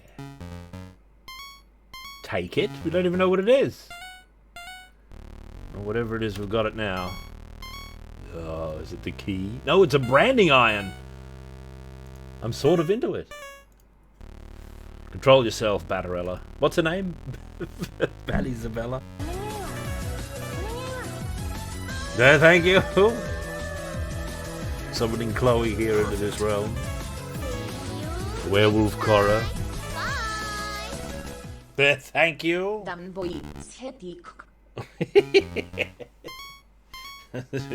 Romanian utterances there. Very much appreciated for 500 globits. Farewell, Maiden Paladin. Use the branding iron. We're free! A cave now. Now, was this prefigured into the... Was this prefigured into the map? Yeah, sure was. What if I turn around? Ah, there was water here, look. Looks like the tunnel caved in. Okay. But what if there's a secrety? There's a straight-faced rock here. Look at him. It's a straight-faced rock. What's that doing here?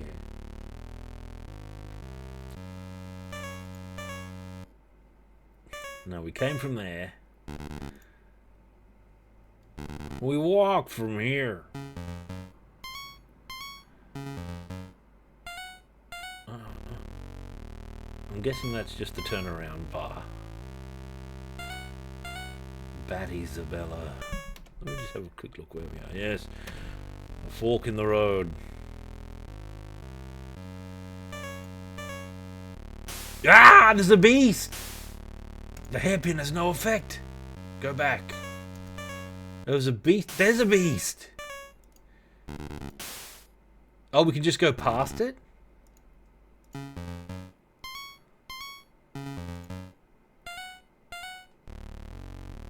She's looking a little worse for wear. Yikes. Better be careful I don't get boned. Look where all the bones wound up. Maybe there's a bone master somewhere. Yeah, she looks a bit rough. You just take damage when you're in a room with a ghoul. Yes.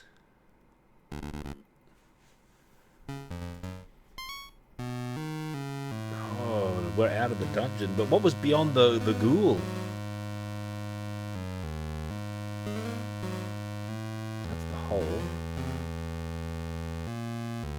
Now we're in a witchy tower, as was prophesied.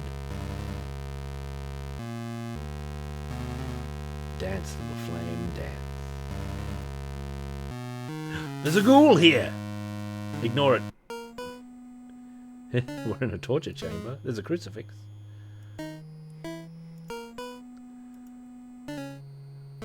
Never mind, husbano. Ah, we can save! On the rack? Save. But we're very low on health. Resume. Oh, she's got her health back. Okay. Alright.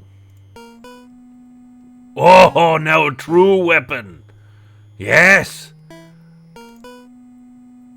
Ah, what? This game was about to get somewhere and we're not allowed to use the axe. Executioner's Diary, 1368. I doth say this marks the 9th year of my life working the halls of this wretched place. In all that time, I can verily admit to have witnessed nothing so foul as these bat monsters I have been given the task of torturing. Ah. Bat monsters.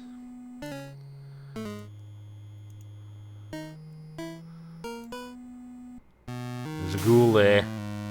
Just go past him. Can I see the map?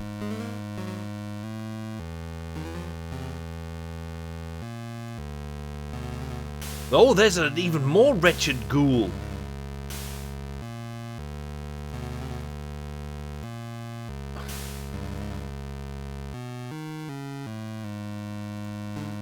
We're back here. What is this place? Oh, this is where we started. This is back in the...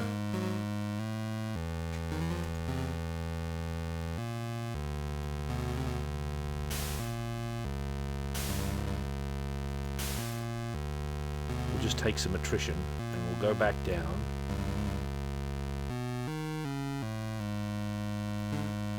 Yep, back down the caves.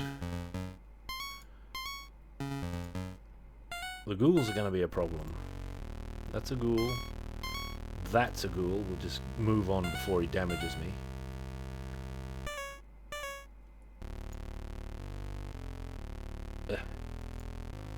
Something shiny is up on the rock. Oh, we can't reach it? What about the cattle prod? Did we just lose that? Cattle prod. The branding iron. We sure don't have it now.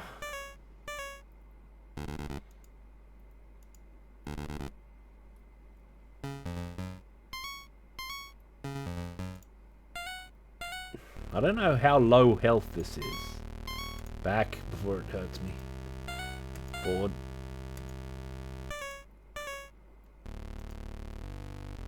Actually, no. There might be something else here. Like, what's this? Can I get these things? Is this a hunched over body?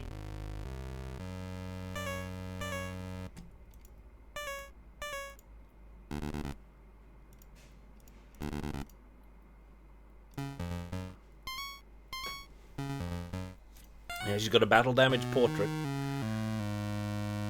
The battle's not as keen as the Elvira battle, though, with its parrying and thrusting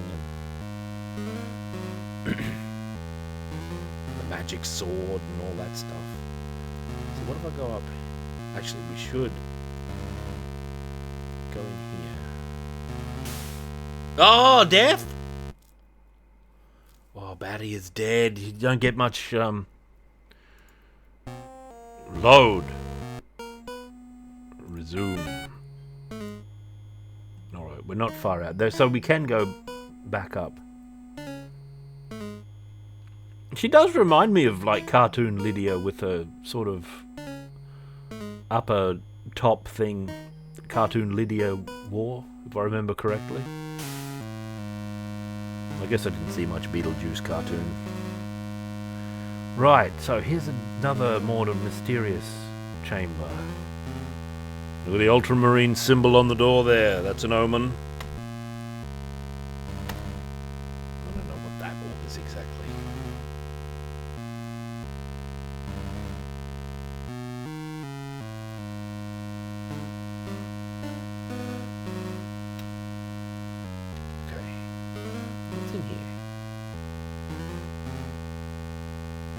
in somewhere else. No, we're just in here. Oh, barrels. Phantoms are popping out of walls, so I'm not opening these. Some kind of crank? It's true, but what's on the floor? We must consult Calgar.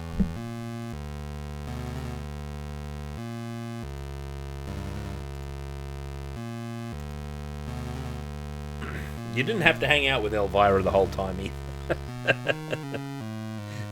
That's the other thing. Alright, we're back here.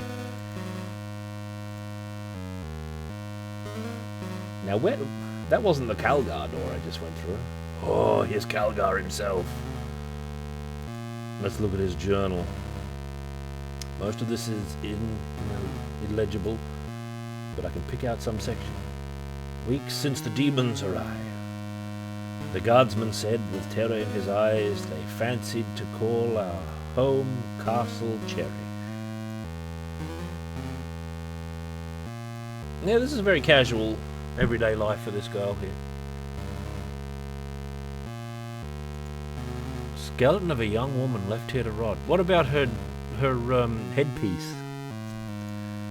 A royal crown. Well, let's have it.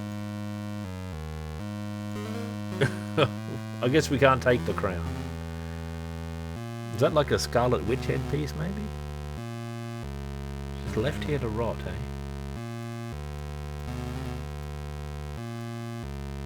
Doesn't look that royal. Oh, there's a chest in the corner. A treasure chest in a dungeon. Gotta be important. Oh, no! Alright. Backwards Ultramarines. Or Omega. Or the Enochian symbol. What Enochian symbol? I don't remember. Fish, horse, bird.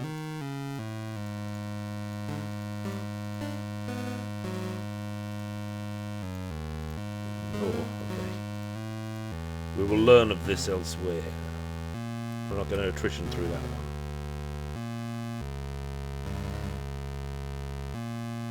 What's over here? So that's where we were. Let's go up further. Look at this. Nice tower interior graphic.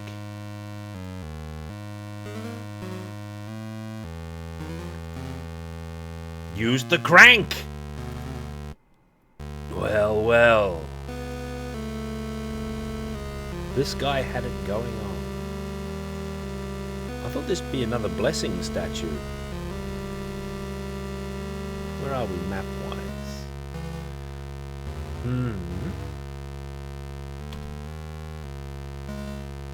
Which way am I facing? North?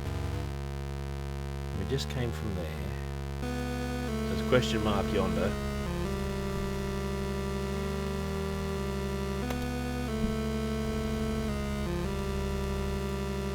Sun symbol engraved. It's sealed tight. Uh-oh, we're getting into sun and moon locks and heart and club locks. Oh, it's gonna be bad. Turn around. Moon door. What about the statue? Husbano is watching. And that's the door we came in. Let's ascend even further.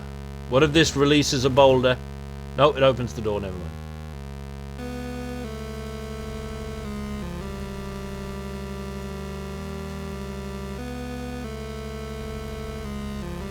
Oh, they must be. Totally nerding out. Doesn't seem like her kind of style. Turn around. That's where we came from. Oh, I thought it was a shield. Oh, so we're back here. Right, we're back to our house. That means we can go and power up our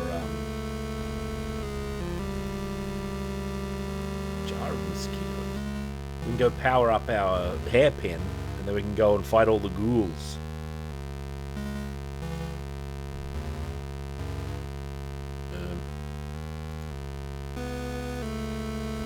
Yep, up the basement steps.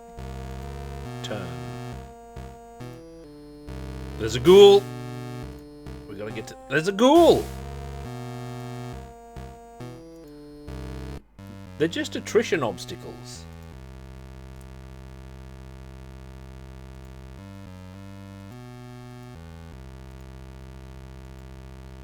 Yes, we need the hairpin magic.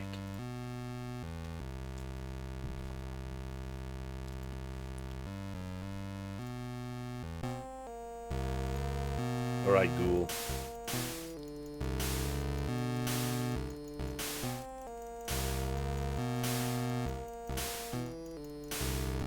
Got it.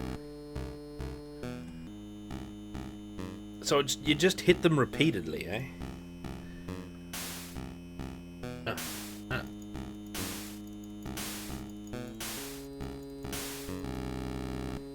Bang.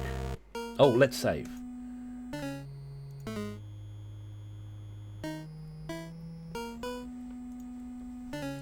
Save progress, yes. Bat Isabella.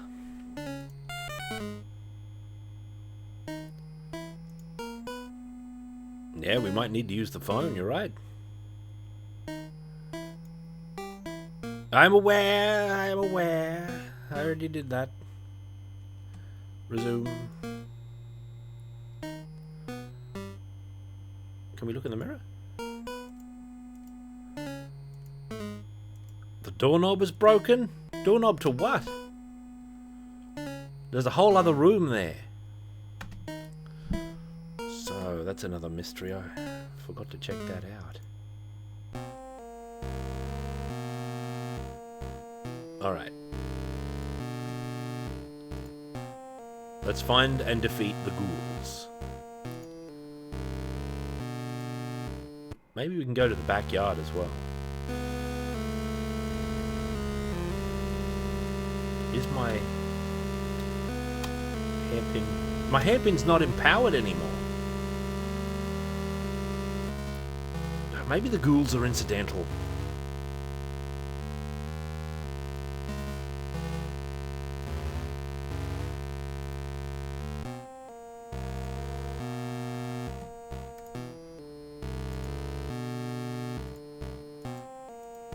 I'm aware. So there was a backyard. Like here.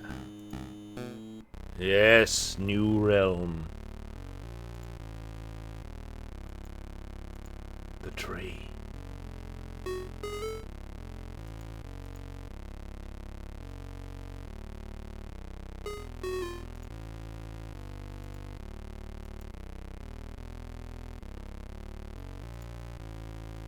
Oh.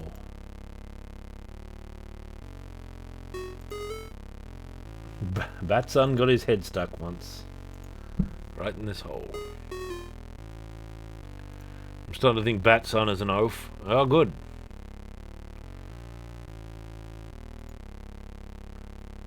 Grandma and Pa Bat. Oh, Batson is the first true hybrid in generations. So we're bat people.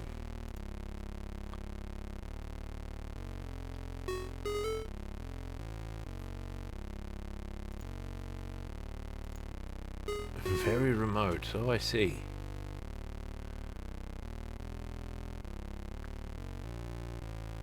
Oh, bird! That crow is something shiny. Should I throw a rock at it? Get him!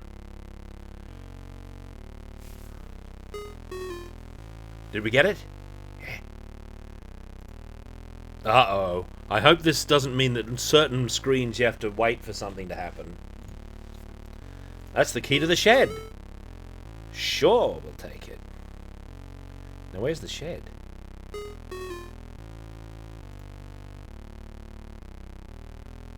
Oh wait. Turn around.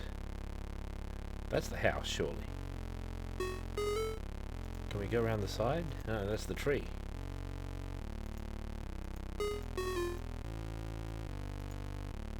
That's the house. Where's the shed? Does it show up in the inventory, the key? Yes. How did the crow get it? Maybe I'm missing something on one of these other...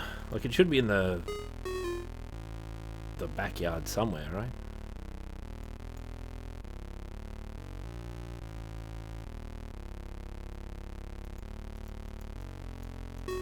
I'm aware. I'm aware. The undulating stomach of the earth. Oh, right. You've got to go back, then turn around. Map. There's the shed. How do I get over there? Sidestep. There we go. Climb through... Use the... Okay. I thought maybe I could climb through. Look, Buster. Full moon, a dark forest. I'm not about to meet a werewolf. But we could. Madness and the moon are lovers, we shall see. Use the shed key. Oh, spider. Obtained a black widow. Great. Where is it? Oh! They're a quantity thing. Alright. I wonder if we do get a different weapon, and maybe it'll be a flail or an axe or something keen like that. This game is a little light on the true battle, as far as I've seen. It's big in attrition battle, though. Wonder what the spiders do. Shovel! Hose. And that's what she said. We did find an axe, but she refused to use it. After teasing me, though. What's the attic rod doing here? Oh, well. The attic rod. Let's look at it. There it is, the attic rod. Alright, back into the house.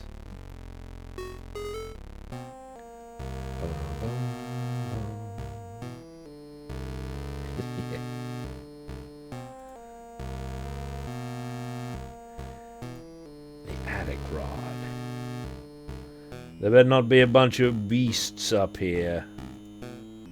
Sing out if you see the attic, by the way. I haven't seen a hatch yet.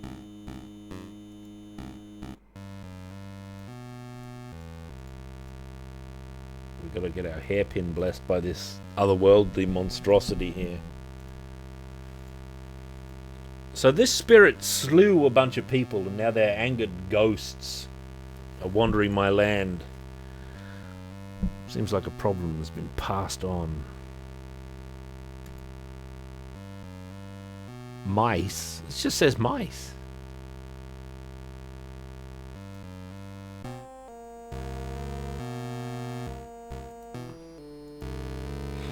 That's not it. That's a light.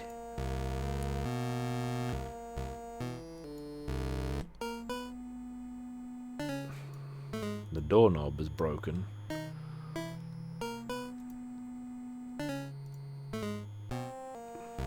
How do we get into the attic? Map. It must be in this corner here.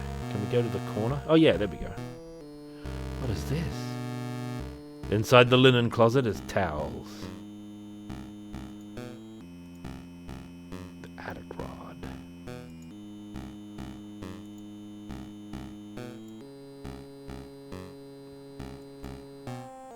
Oh, just play the sequel. Don't start with me, game. I see a chest back there.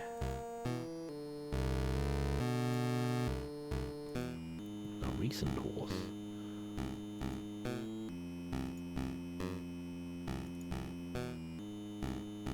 My old book of rituals. Now we're talking. Yes, take the ritual book. There it is. An old ritual book. Has spells ranging from unholy births to weakening angry spirits. Right, sounds good to me.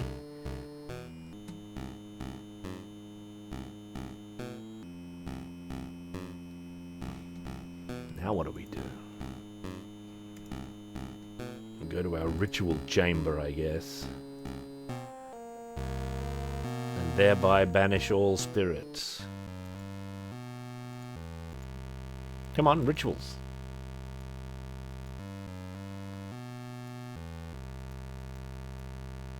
I'm aware.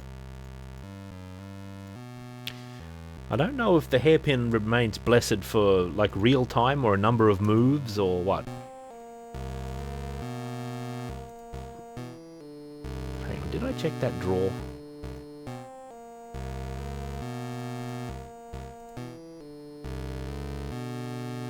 I wonder if there's something in Batboy's room.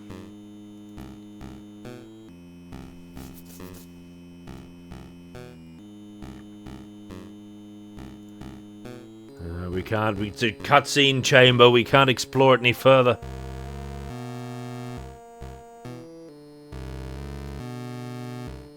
Alright, rituals.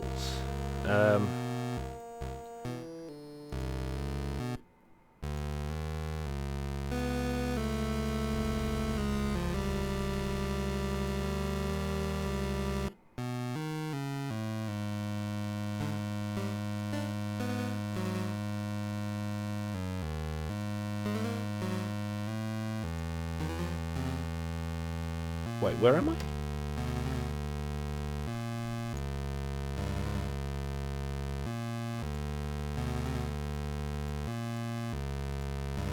There we go. I clicked through half of that, but the book said we have to weaken the spirit with symbols drawn around its body. Alright. Looks like the skeleton of a young woman.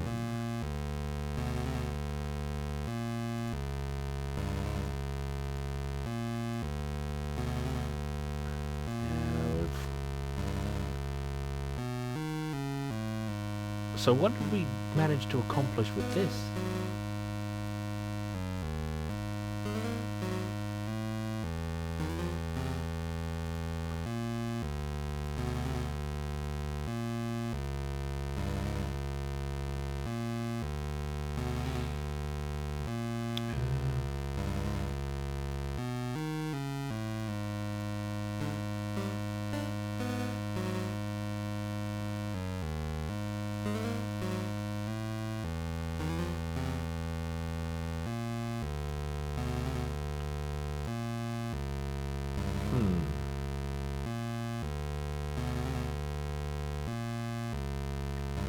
This could be who's haunting our house here.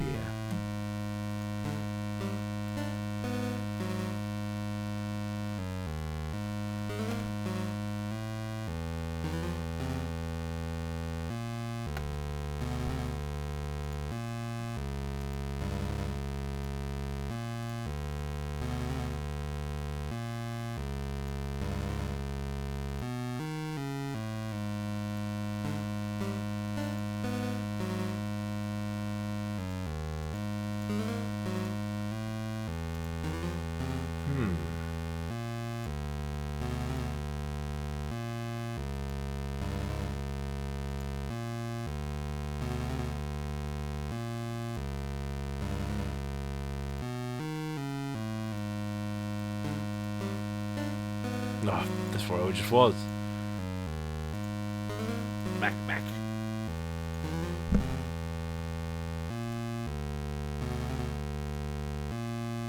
There's a ghoul there. Of course the hairpin is worn off.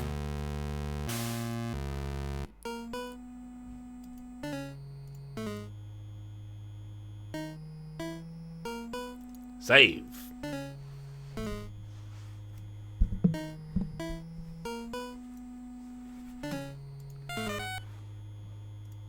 Batty.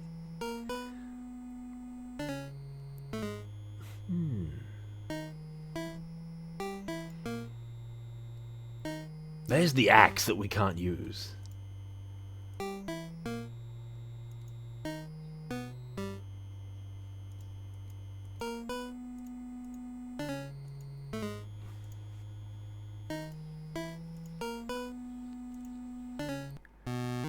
Get out of here, the ghoul.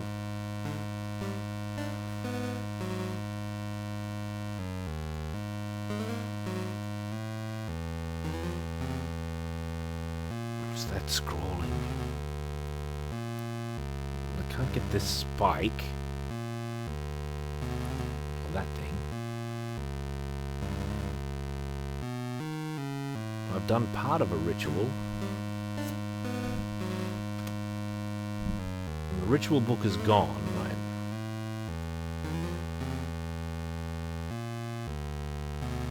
What do you think that did?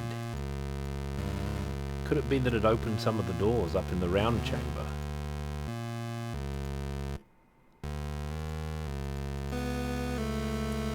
Guess not.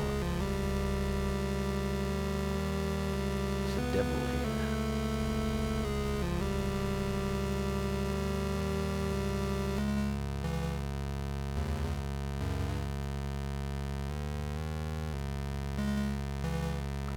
What about here?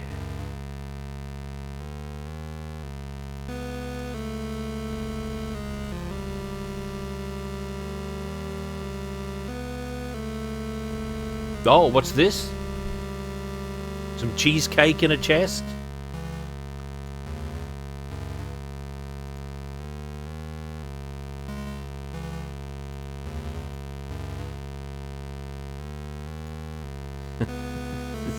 Is there nothing else in there? We can't take the mosquitoes. Maybe we can take that crown, but let me get back down there. Yeah, this is a Game Boy game.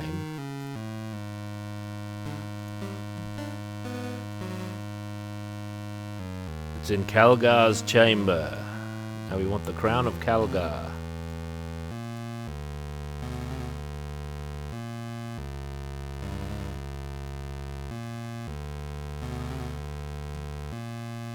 I don't quite understand this. We did something here, but I'm not sure what its effect was.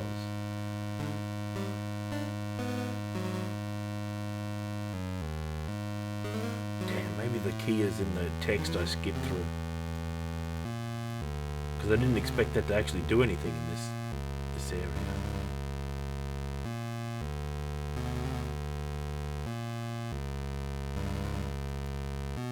So we don't get the royal crown, hey?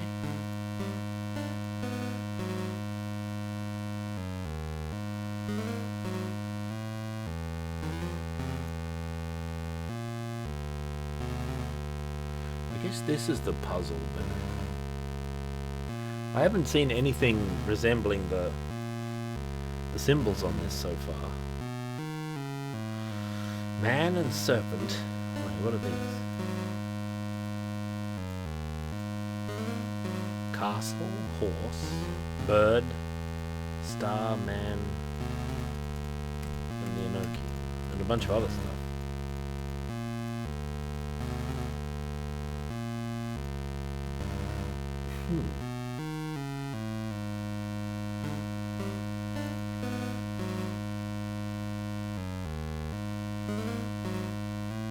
There must be something in the... not here. There must be something in the jail cell sort of area.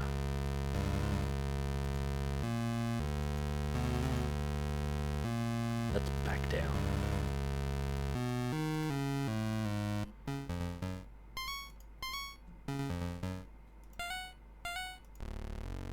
Oh, that's just... I'm gonna go back even further. There's a ghoul, don't worry about him. I think it's this... No, this is the way we... How do we get back there? You have to come down the stairs from another position. Alright. For some reason I thought it was here. Then again, what if we go back to the cell?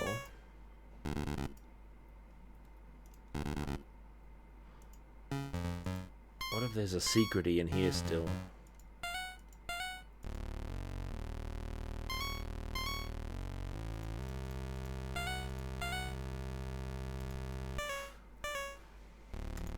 We got one Black Widow.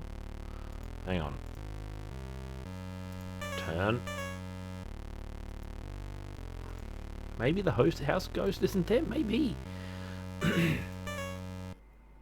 I did blast 2 ghosts when I was in the house with my hairpin, though, when it was blessed. There's a beast there, don't worry about him.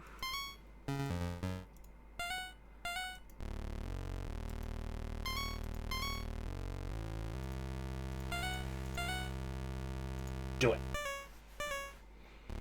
Here we are emerging.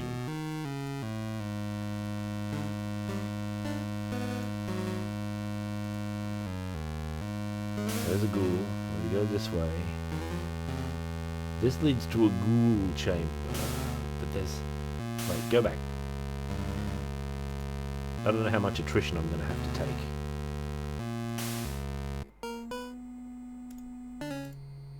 If I could get rid of that ghoul, I wouldn't have to rush.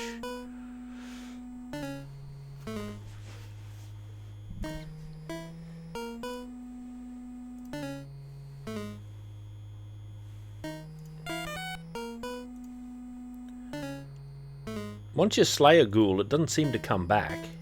Watch out for that ghoul. Oh, that seems to be open back there. But there's a ghoul in the way. It was actually kind of... Oh, hello. Fish! Serpent, fish.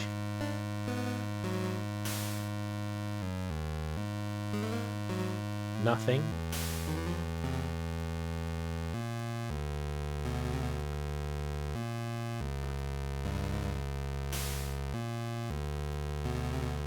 Serpent fish is enough. Yeah, serpent fish. Oh. Serpent fish, plankton, Batty is dead. That's alright.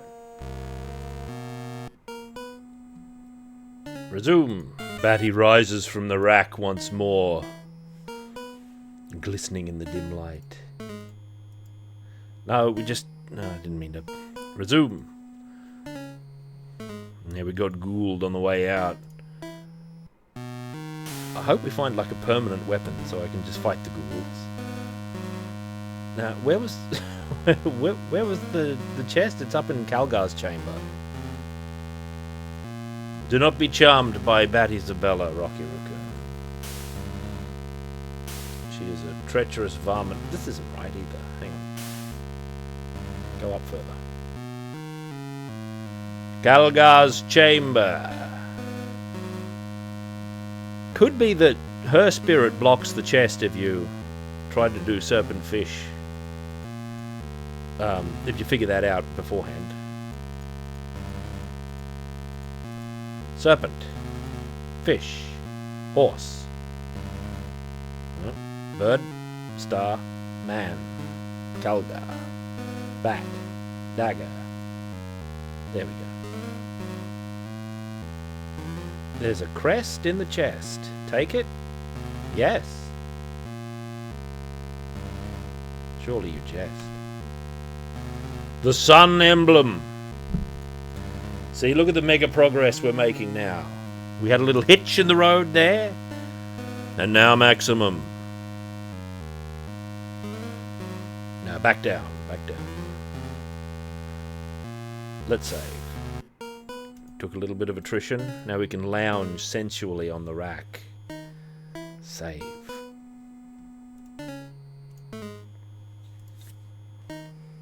Resume.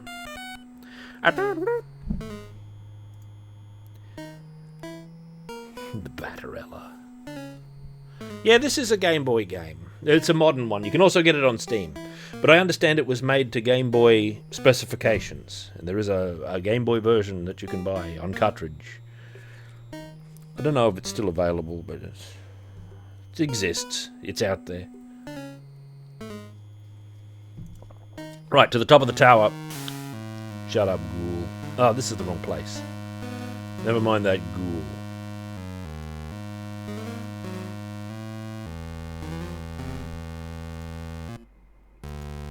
Use the Suncrest. Hold on. I hear a squeaking sound. That must be my husbano. That doesn't seem too likely, Batterella. What's her name? Bat Isabella. Husbano! Oh my god, why? Oh no! Poor Husbano, he's been boarded to the wall. Yeah, I guess you control the cursor with the D-pad, I don't know. What? Start making sense, Husbano. I don't believe this. What should I do?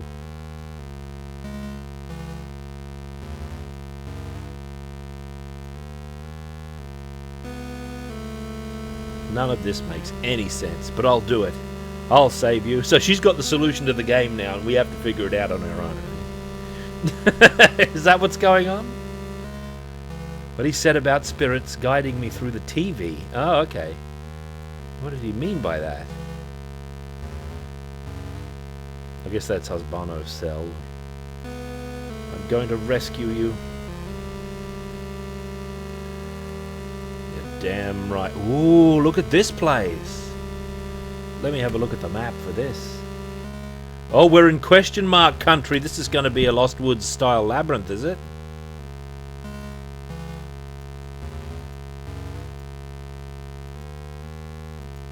Yep. You got to know the way. Alright. Here's the Bat Grandmaster. So we got to go through the TV, which means we got to... We haven't found Batson yet. He's still MIA. Cthulhu Rus. Well met. Alright, to the TV. There better not be a ghoul here. Lost the remote. And the power button is busted. Couch.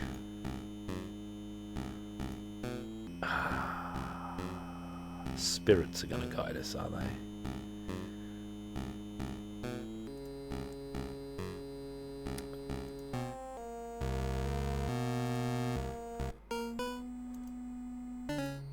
Let's lounge. Carol Ann. Carol Ann.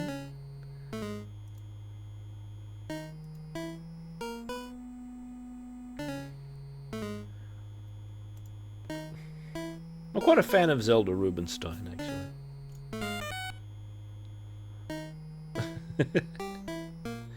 Batson doesn't go to school. He's only awake during nighttime hours. He used to go to night school.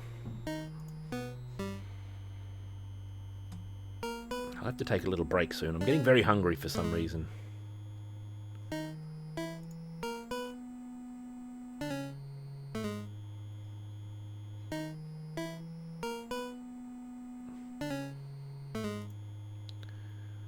Yeah. Black dresses for every occasion. Yeah, I need sandwich. I've actually cut off the bread a bit on my diet.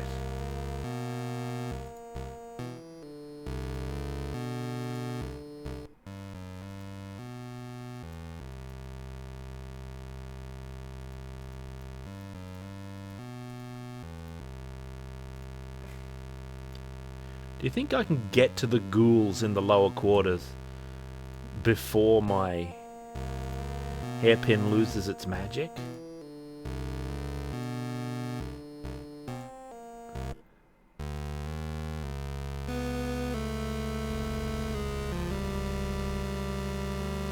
I mean, I'd like to.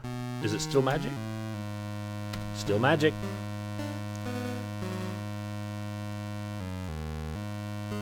Down. Still magic? Still magic.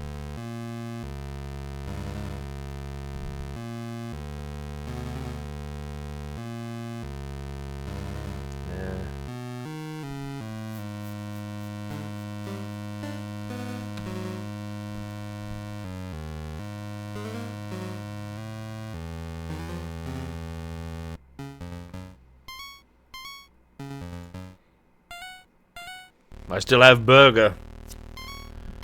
I'm not on any special diet. Nope, back. Ghoul.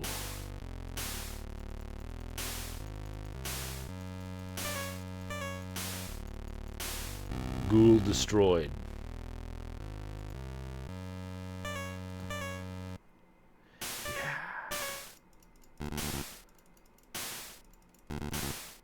Ghoul destroyed. Magic status spent. Okay, so you get 2 ghouls worth of spellcraft.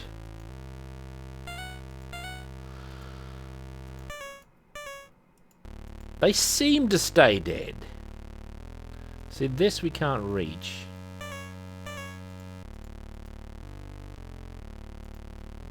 I mean, it's a bit laborious, but if we can get back to the altar, we'll be able to finish the prison ghoul off as well. Just in case it reveals something.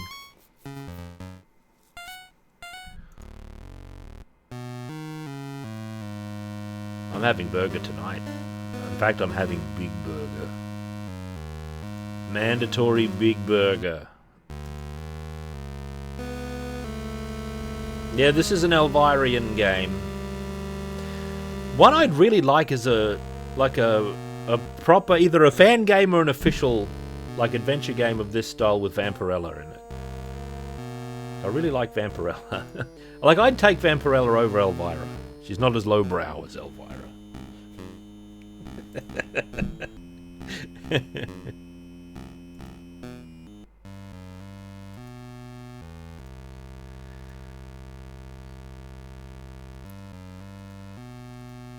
I like Vampirella's costume. I like that it's red and not black.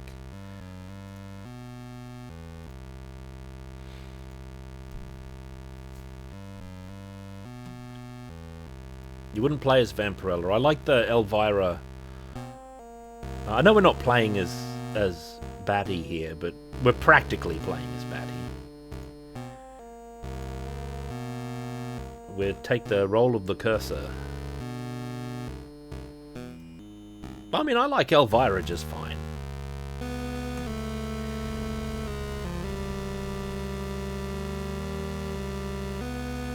She's a real person, which counts for a lot.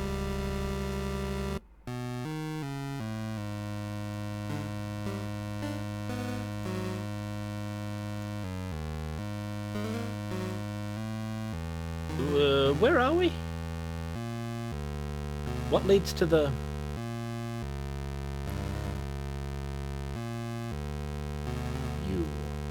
What? Alright, my hairpin is out of magic already.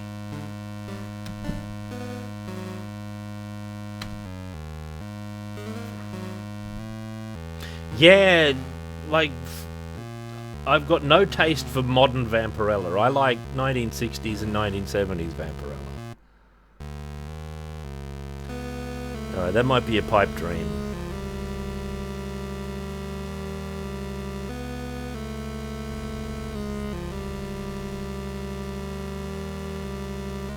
Elvira's got some good jokes, though. Don't get me wrong.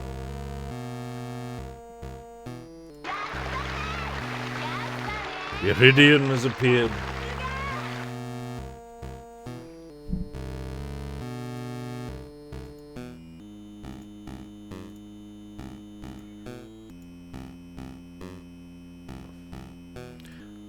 Well, 90s Vampirella. Let's see. What's this? Vengeance of Vampirella. It's like, this is way less interesting. This is many times less interesting. Volume 1, number 9. This December 1994. This is right in the 90s. They turned Vampirella into like a superhero comic sort of thing. And it's nowhere near as interesting as the anthology. There isn't really anything wrong with the art or anything. It's just a style of Vampirella that I don't hold with. If you get me. Okay? What about this one? It's very 90s. But that's how it was at the time. But this isn't Vampirella as I know her. Right. This is my Vampirella. This is the Frank Frazetta Vampirella. Very famous. There she is. She's in an anthology comic. It's great stuff.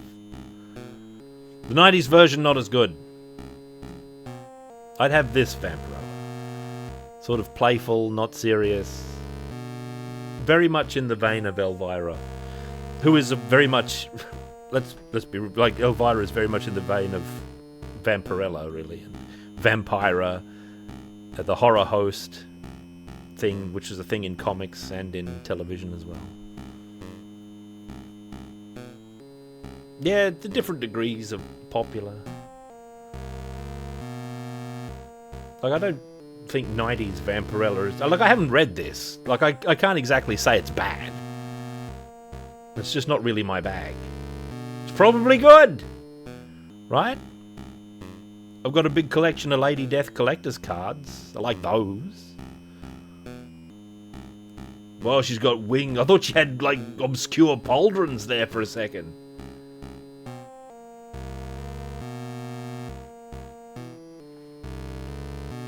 This doesn't actually look that bad. It just looks kind of interesting. What is going on? They had to turn her into like a superhero model thing. Anthology horror comics were out by the 90s. They were just out. Vampire Llama, that's a whole other matter. That's the expansion pack to my Vampirella, my fantasy Vampirella game that I'd like. Maybe I'll make it. Maybe I'll design a Vampirella game. And it'll be an anthology game like Waxworks. Have you played Waxworks? Maybe we should play Waxworks one of these days. Where it's like 4 different adventures. Yes, some days I do wear a bra. But not today, lucky you. That is a bra. What did I say it was? An eye patch. With ear attachment, if I remember correctly. No, see, this is part of it here, I see. Now, there's already a Lady Death game coming. Maybe we'd all be better off if it didn't. It doesn't look very good. It's made by the same people who made The Phantom, which was a complete disaster. I still bought it, though. The Lady Death game holds very little, basically zero interest for me. Like, I like Lady Death plenty, but I'm not interested in... I'm not interested in that game at all. It doesn't have the same appeal as The Phantom.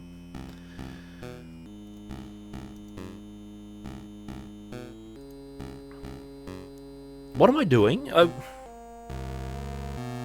got to find the remote control. Right. Are we sure it's in the couch? Penciler and 90s Vampy. Well, let's find out. It might be a different one, but I'll just click on one of them and we can know. This one is Vengeance of Vampirella, number 20. Perrin? Massengill? It's not giving me like their jobs here.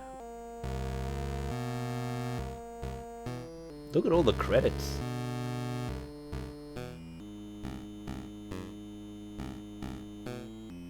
What is happening in this comic?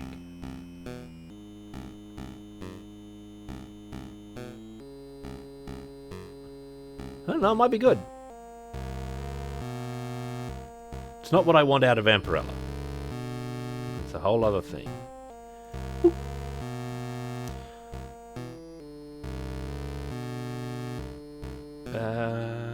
I was just on this one, wasn't I? This is like a whole different people. Massengill is still involved. McGuinness is involved.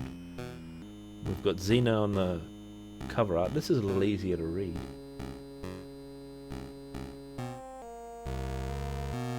Cover artist, Xena Saunders. Xena Saunders, excuse me. Sorry, Xena. Xena Saunders.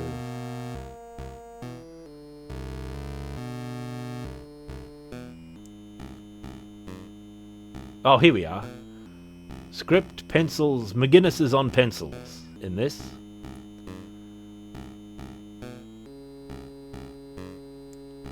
I'm not very well connected with like American style comic books where there's like 5 artists.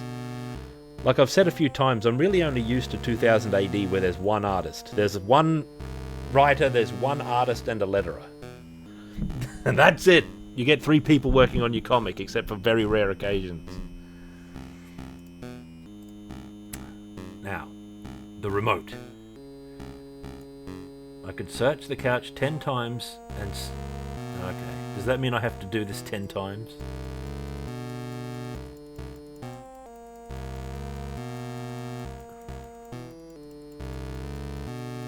We'll get it in the 11th.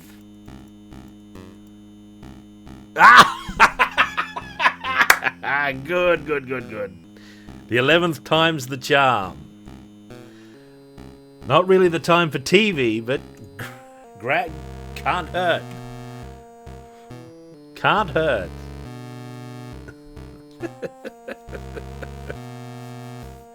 No, she reuses the double-sided tape.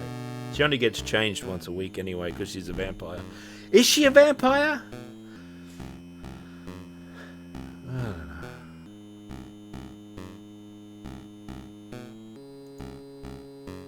Might as well turn it. That's the problem. Like, there's some crack artist on the cover and they don't do the interiors. 2000 AD was pretty popular because a lot of its chief comic strips had fully painted artwork throughout. Alright, a lot of Slain was like that. The Horned God, very famous for being fully painted by Bisley. Simon Bisley. Yeah, she's just married to a bat. Like, she married him.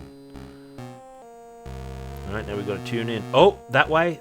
Left, right, up, right, up, left, right, up. Oh God.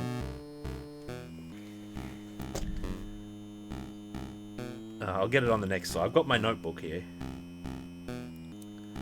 I'll get it. Left, right, up, right, up. Got it. I got it, everybody. Everybody panic. Okay, does anyone remember where the catacombs are with the... Where did that happen? Oh, wait, that's the question mark in the thing. Let's have a secret save and then we'll just duck right down and we'll finish it off. Sorry, a sensual lounge. Blood Rain. I have never played it. I know of it, though. I remember moaning, as many did back in the day, about how she was inspired by Durham Red from 2000 AD.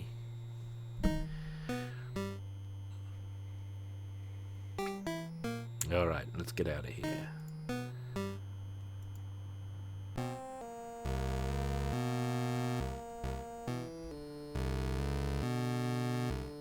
There's a Blood Rain movie, isn't there? Was it an embarrassment? I think there's like a Vampirella movie, isn't there? It's like... That is an embarrassment, if I recall. Maybe we should, like, get the blessing for the thing. Just in case we run into a ghoul immediately, right?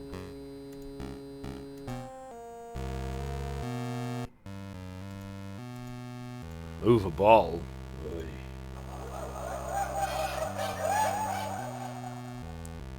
Yeah, you're right.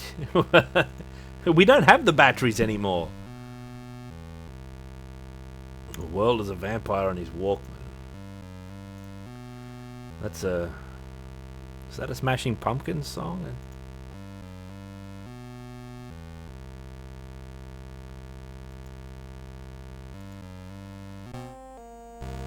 We don't even have the son. We don't have the father. We've got to get down. Alright. Now we've got our blessed... Do we? Yeah, blessed hairpin. So we'll go into the room of the chamber of the thing. Turn around. Sun chamber. Alright, here we are. Now I've got to go... Left. Right. Up. Ah!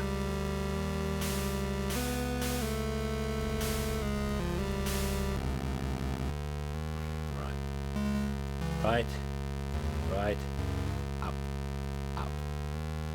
Here we be. Look at this place.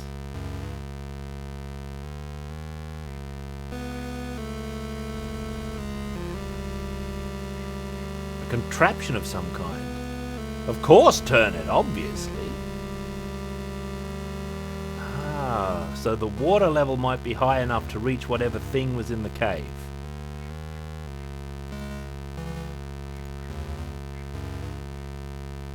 Turn around. Down.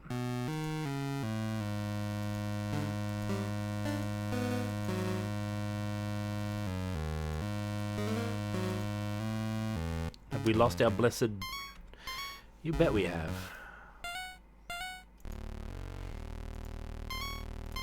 I gotta say, the combat's not really adding much. Maybe there's some more, like, involved, but... Oh, it pushed it down. I thought we'd be swimming in the... A crest sits next to the water. Take it? Yeah. No doubt it's the moon crest. Better get into the Terra Cresta after this to complete our crest quest. Potentially some moon cresta, actually. Yikes. Up you go. Come on, Hup. Do it.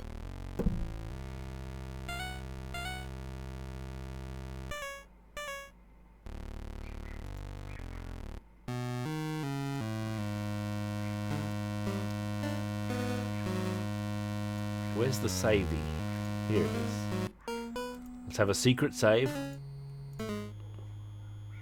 A sensual secret save.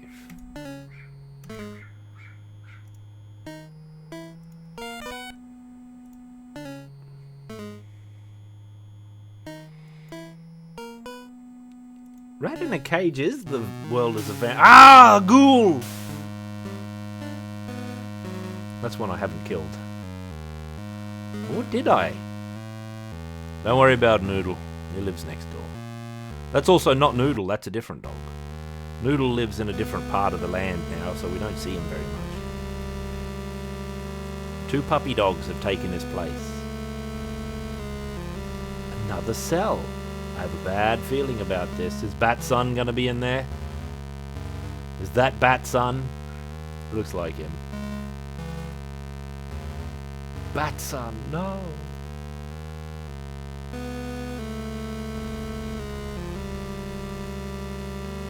It's Batson.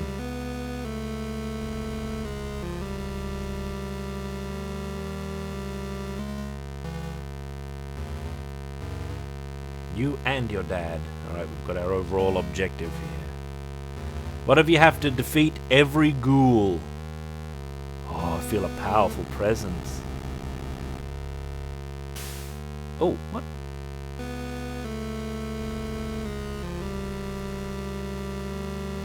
What happened to the Queen trophy? Hey? Where did the King trophy go? That's a big door, alright. But there's no handles. Boo. Were the trophies there when I first showed up? And they disappeared in that flash? I didn't see them, actually. Time to search. I guess.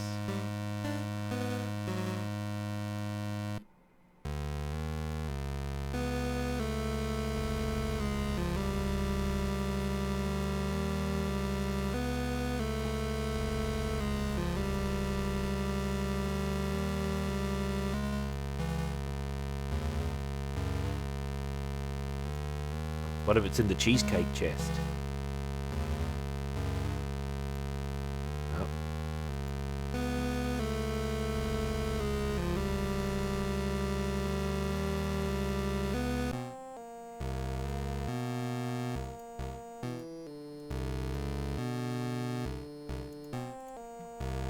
I'm just guessing here, but I don't know if I have to, like, search for where they've shown up or not.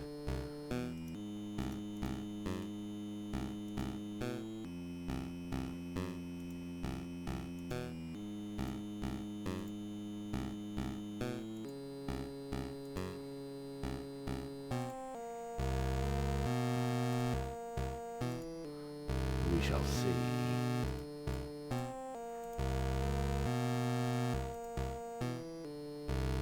What about the mouse hole? Hey, that sent me back. Turn. That's the backyard. Could be there.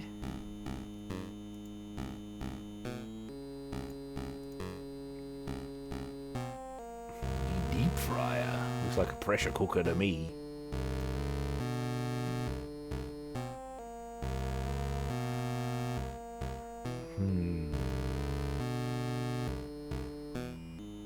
They even drew the hairpin in, actually. Yeah. We did that gag already.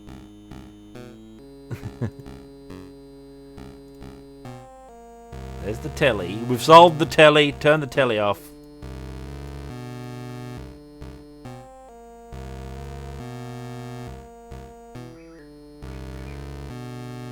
Oh, the phone. Oh, turn.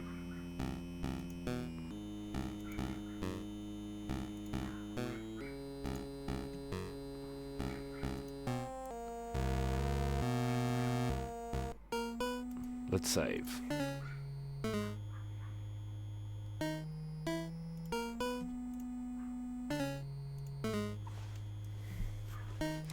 What's going to be through the door?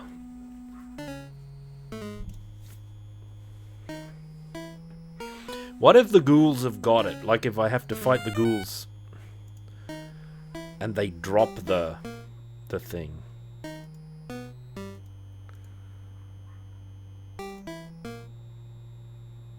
And what's in the extra room here? Alright, let's bust into Batson's room again. Something feels off in here. Oh, there's a ghoul here!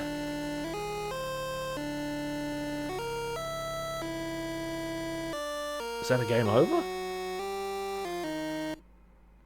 It is! There's a ghoul in there! What if I go in with my... Cat was a grue, yeah. What if I go in with my hairpin ready?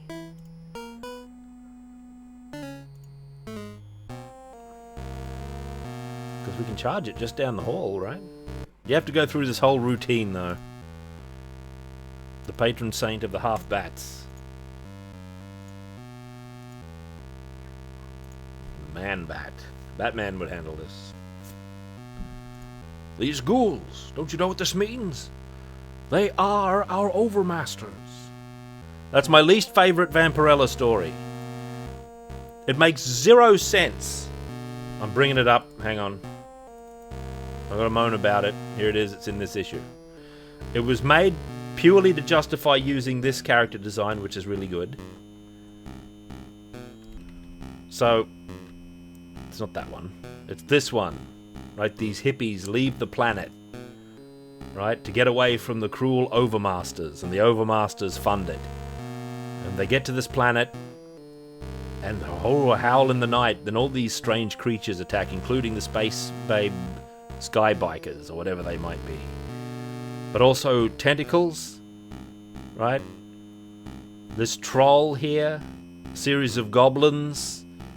And mythical monsters. And the twist is this guy realizes, don't you realize why they permitted this? These creatures are our overmasters. And that's the end. That's the reveal. But it's a motley collection of, like, folklore monsters and tentacles and bike women. It's the big zero. It's just a big nothing.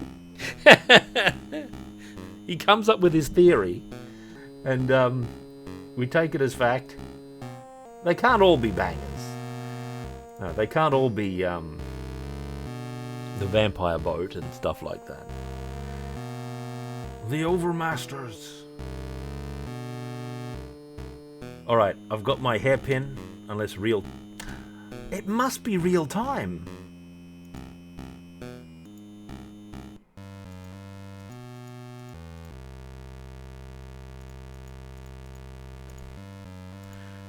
Kind of wish it wasn't. They are our overmasters. No, it isn't, Cora. That is a gross reduction. Cabin in the Woods has got something going on. Something feels off in here.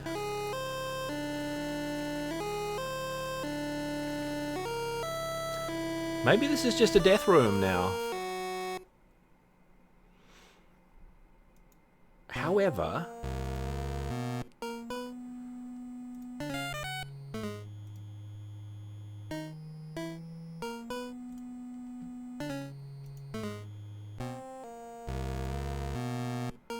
Oh. So there's this room as well, which has like a connective hole. No, we can't go through it. Batson's room is a...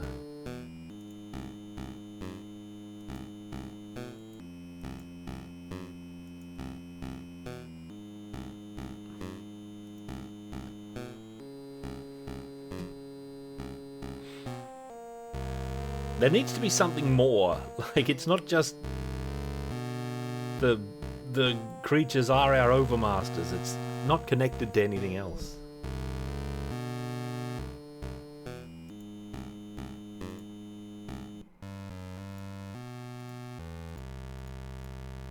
It looks like it was completely cobbled together so that they could draw the Space Biker Babes that they wanted to use for the cover because the art was so good. It looks like what it is.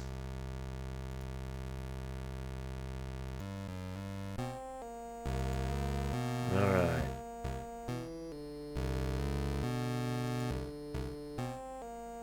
Oh, you might not get a choice, Thunderslug.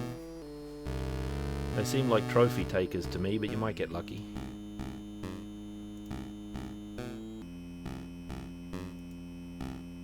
Let's just duck out into the backyard and see if we can spot... A Black Widow! Great! What does it mean? I've got 2 of those now.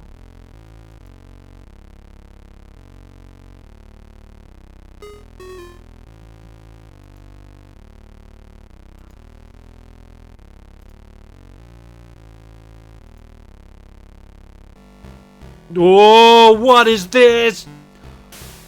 Crikey, what is happening? I click these. The hairpin has no directive. I beg your pardon. It's a boss.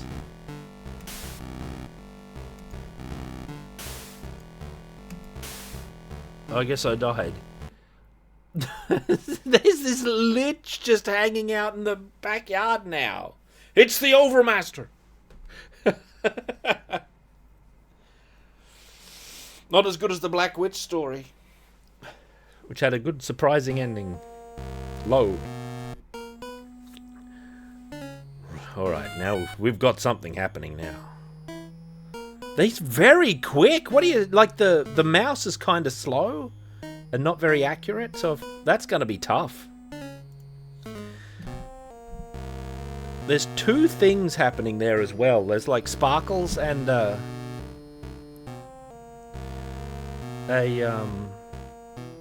yeah, well, we started with some good stuff actually in this very stream, Thunderslug.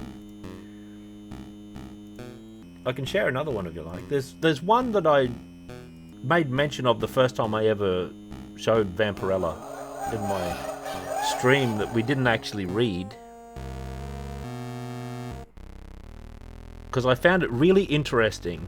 Right, it's got a fascinating sort of ending, but it, well, we could look at it, I suppose, and then you'll see. It's called Closer Than Sisters. I am aware.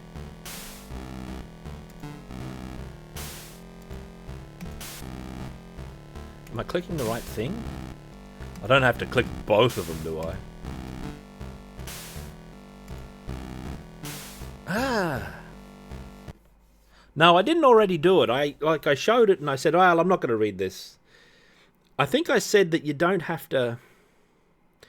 Yeah, I'm going to try clicking the sparkles on my next attempt. I said, yeah, I didn't want to ruin, like, the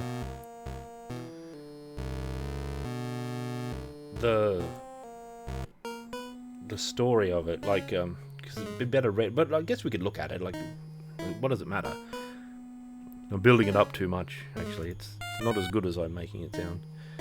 Because it's got some deep flaw, right? But it's kind of interesting. It's like, there's a surprise on every page. Just about. It's one of those. I think it might be one of those ones where the twist of a different story is like the first thing that happens. Alright, Sparkles.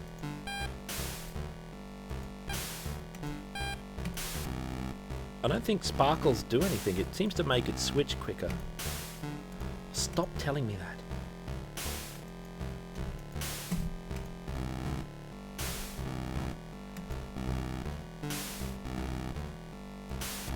Maybe that is wrong.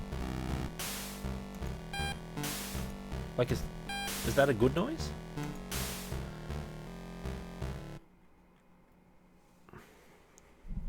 Yeah.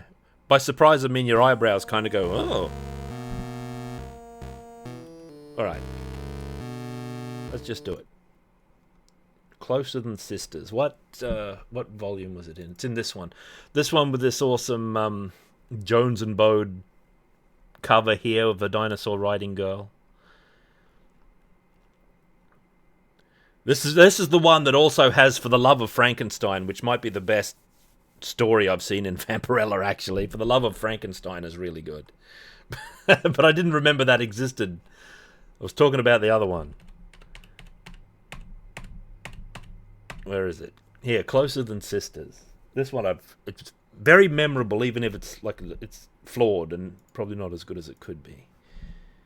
For the Love of Frankenstein is 10 out of 10. Why don't we read them both? Come on, Gust Gang. Really blow your minds on this breezy bit of billowing banality. Banality! As we flutter up a frightening fable to unflap you. Okay, this is it. Mrs. Bassey came to the screen door when she heard June ring.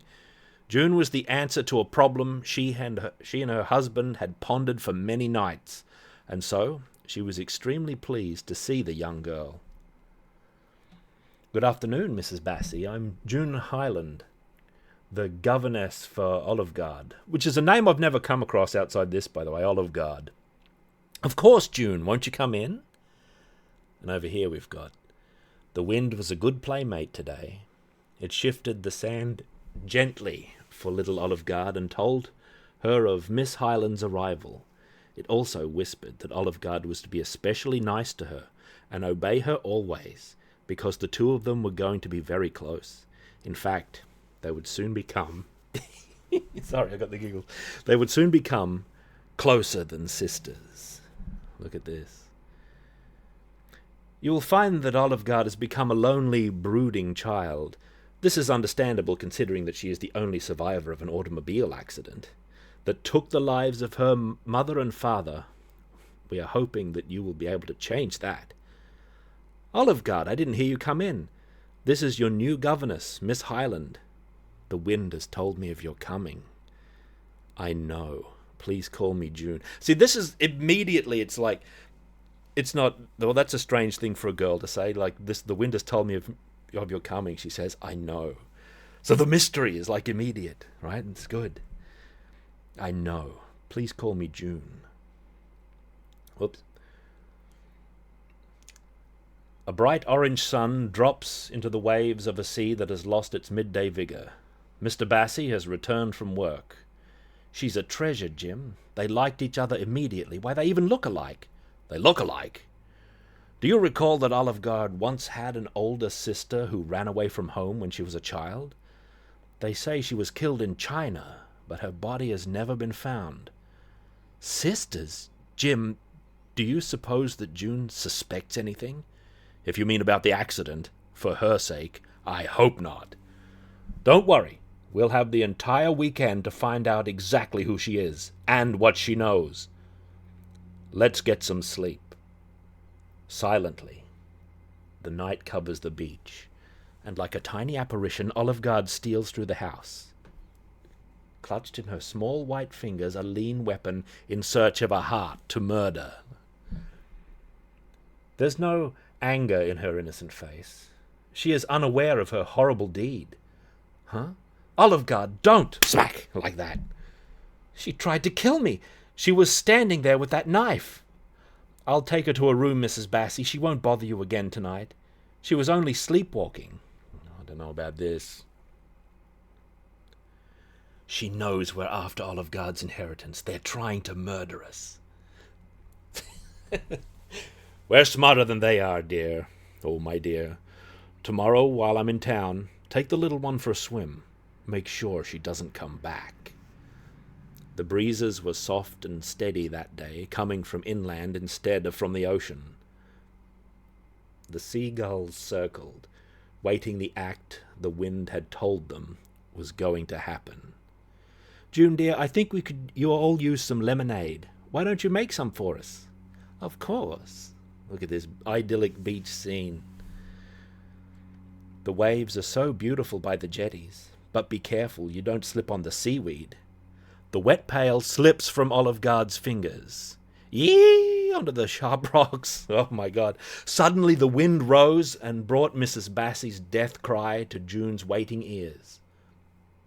A shiver ascended from June's heart and passed through her lips to leave behind a perfect Mona Lisa smile. What is going on? Look at this. For nearly an hour, Jim Bassie stood over his wife's grave, gathering the courage he needed to return home. For Martha it had ended, but for him the ruthless task of vengeance still remained. Now he wanted Olivgard's life more than her money. Look at him there, standing over the grave, the intensity of a man with a mission. Whoops. When Jim returned home, none of the lights were working. He was relieved. Moonlight suited his crime perfectly. Olivgard, June, are you about?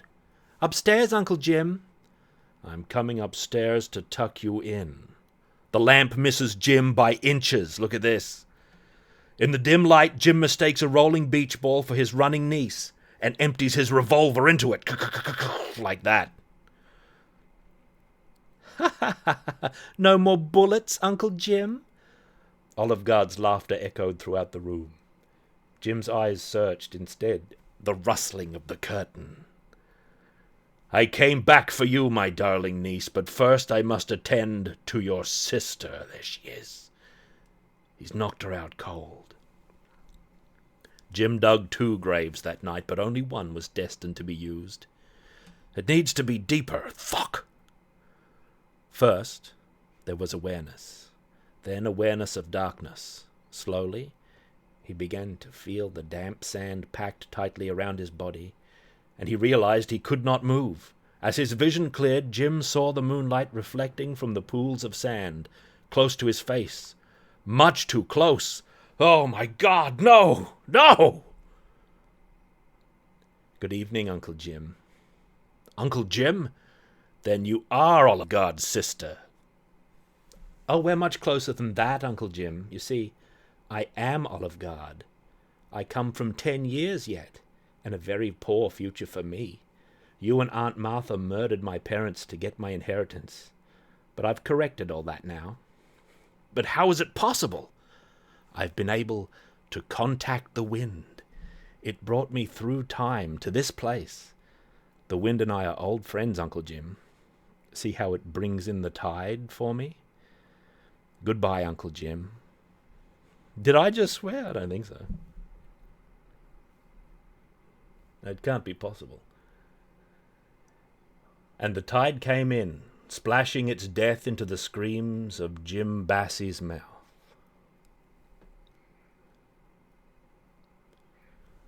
By morning the water will have washed away this grave. When they find him, they'll think he drowned himself in remorse. Thank you, Olivgard. Good girl, dear Olivgard. I return to my own time. Goodbye. I love you. Come, old friend.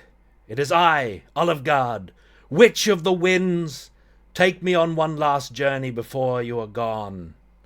The obedient wind swirls about its mistress and carries her through space and time. To the omnipresent wind, space and time have no barriers. But the journey does not end where Olivgard expects it to. There's been a mistake. What am I doing here? Let me out. What a pity. We were making such progress, and then she suddenly reverted back to that absurd story about the wind and traveling back through time to visit herself as a little girl. Completely insane. What is her story, Dr. Clay? She was committed here when she was 8 years old for murdering her aunt and uncle. She would probably have gotten away with it if her older sister hadn't told us what happened. She disappeared right after that herself. No one's heard of her since. That's the end. Hope that stirred up a staggering surprise or two to assail your frail sense of imagination. And you thought that draft was going to be a breeze. Okay, so this... I've never been able to stop thinking about this story. It's like it's one twist too many. It's like, surely this is enough. The Witch of the Winds. And then like a final image of Olivegard, like satisfied on the beach, like alone. But then they do this revelation with that she's a delusional madwoman. The jaunty jog on the last panel. So this is fascinating to me because it's almost really good. It's like one twist too many. Because it's like when you start, I don't know if it qualifies as like starting where a lot of stories finish, but there's like this mystery, like, oh, I know. And then it's, you find out about like the automobile accident, and then it's like, oh, it's the sister. Well, this is going to be the sister. And then it's, oh no, they're trying to murder.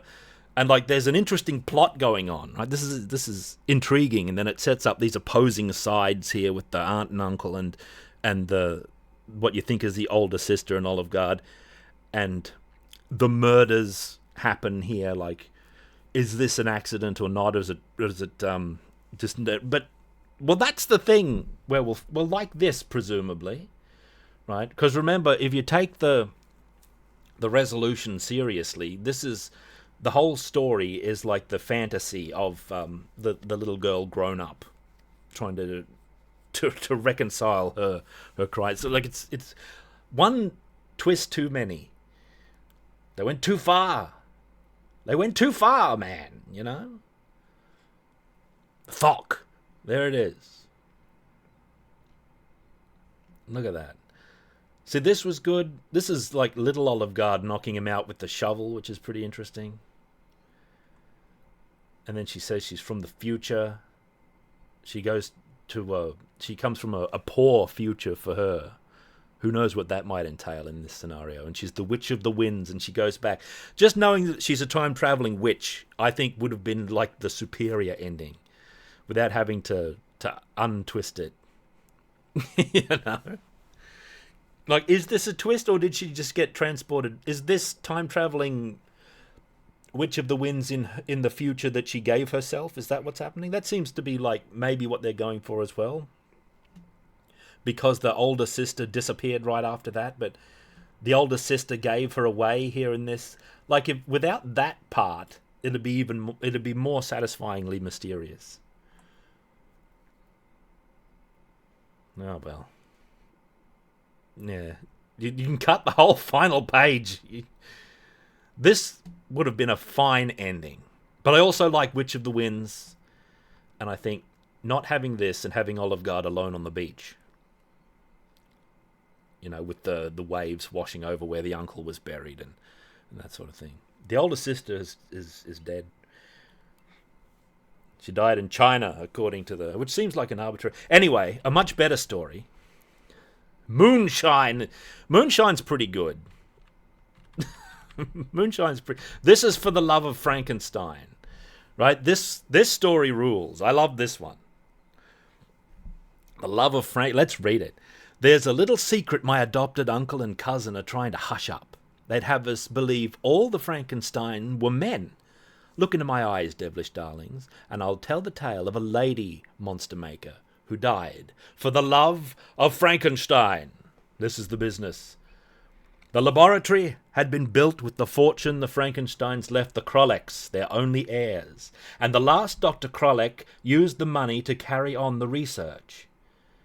Oh, Katak, classic, like Universal Pictures giant electrode machines, the Jacob's ladders and everything. It must work this time. All these failures have to lead somewhere. It was the 7th attempt. Even the vast fortune of the Frankensteins couldn't sustain any more. The electrodes have burnt out. The experiment has failed again, Dr. Kralik. Don't use that condescending tone with me, Dr. Hofstein. The failure is undoubtedly due to the decayed brain you bought me. Cyberzerker Alpha has appeared. With 69 devils, just in time for the love of Frankenstein. And he's whistling. That's a nice whistle. I want to have it. Hello. That's a nice whistle. Disappointment had hardened Hedvig Kralik. Now a bitter, selfish woman, her research was all she lived for. What year was Young Frankenstein?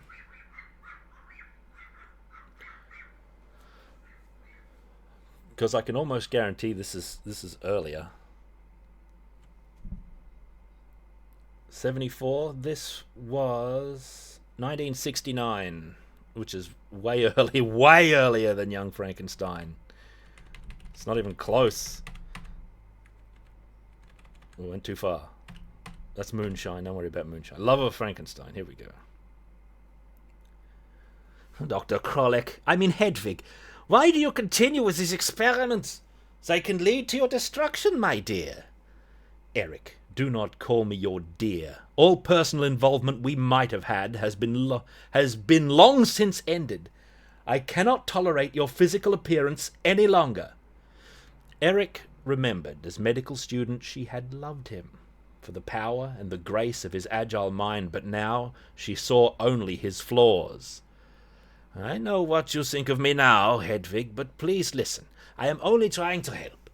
What you are doing is not only illegal, it is wrong, in a monstrous sense. Remember the lesson of your granduncle, Dr. Frankenstein. He died because of his experiments. Eric, you are a twisted, distorted worm. I keep you here with me for two reasons only. You are an exceptionally able surgeon, and you amuse me. Hedvig! All right, Hedvig, but once you loved me, and I shall love you for that until I die, for that is more than anyone else has ever given me. I must treat him more kindly. No one else would do what I ask of him. The little creature's devotion is my most valuable instrument. They watched for the 7th time while the flame consumed their work. The storm seemed to have stopped, Eric. This is very good wine. Yes, Hedvig, it is from my private stock, remember. Hedvig realized that she needed Eric to obtain yet another body. She knew what she had to do to get it. Eric, my darling, you know what I want you to do, don't you? Yes, Hedvig, I do know, and I shall not do that again. Eric realized that he would eventually give in to Hedvig's demands, but he knew that he could eventually... But he knew what he could eventually get by continuing to refuse, and his desire sickened him. Yet this game recurred every few weeks, and it was all Eric lived for. Eric, my dearest. And now the game has come to its conclusion. And who wins, I wonder? The next evening, put the body in the panel truck. You like this one, Mr. Smith. There was always shady merchants who would sell bodies so battered by auto wrecks that a wax dummy had to be placed in the coffin instead. I'm going to put a stop to this when I get back. She can control me like a puppet. I must stop it. I am a man, no matter what she or anyone else thinks. But Hofstein knew in his soul that as long as Hedvig shared herself with him, even in their bizarre fashion, he would be her slave. That is, unless something utterly new occurred. Must they always be so damaged? But this one, only the body is injured. The brain and spine are intact. Hedvig, we must stop this. You're a genius. You can do other, more constructive... Shut up, worm! Excuse me, not you, the mighty cat sea. Well met, and thank you for 19 months of power. Yeah, thank you. Much appreciated. Shut up, worm. If you think what happened last night had anything to do with reality, you're sadly mistaken. Let's go to work. Oh, she's all business. All through the night and into the morning they worked, Hedvig driven by a desire beyond physical needs, Erik by his distorted love for the only woman who had ever shown him any kindness. The body was now assembled. All that remained to be done was the injection of Dr. Frankenstein's special serum, the ignition of the ultraviolet ray generator, and the starting of the powerful generators. Look at this, bzzz, all over the place. Look! It's alive! It's alive! My God, Hofstein, it's alive! I'm afraid the current was too much for the brain, Dr. Krolek. It's dead, though the body lives. You have proved you can do it. Now let me kill it. It's too hideous to live. I won't stop now, Erik. It will live and it will think. We need a new brain. Let's have some wine, Erik. Let's not play that little game again. I'll get the brain for you, Hedvig. This must be the last time. She must be satisfied with the conclusion of the experiment. It was a relatively simple matter to obtain a fresh brain, if one knew the right people to ask. But on the way home, "Yes, little man, desperate little man, rush on bank, pander to her insanity. The creature would be a monster, too hideous to live." Look at that. He hurls the brain out of the car. Slowly, Erik returned. He knew, or at least he thought he knew, what she would do. "Hedvig, you are going to leave with me now. We will explode the dynamite I planted in case of detection, and no one will know what we've done here." No, I can't. The experiment is almost concluded." "But Erik, I love you." "That may have been true once, but now you love only my skill and complicity." "No, Erik, you're wrong. Tell me, what did you do with the brain?" "I destroyed it, and now I'm leaving." "I'm sorry, Erik. Oh, I'm sorry you did that, Erik. Now you will supply me with the brain I need." Look at this awesome expression, right? This is great. This is great stuff. No sound effects required to know what that expression entails. Hedvig wasted no time. She immediately took Erik's body to the laboratory and began the operation. Look at these beautiful moody panels here. This one's great with the shadow. Hedvig worked feverishly. She disposed of Erik's twisted little body and brought the new one to life.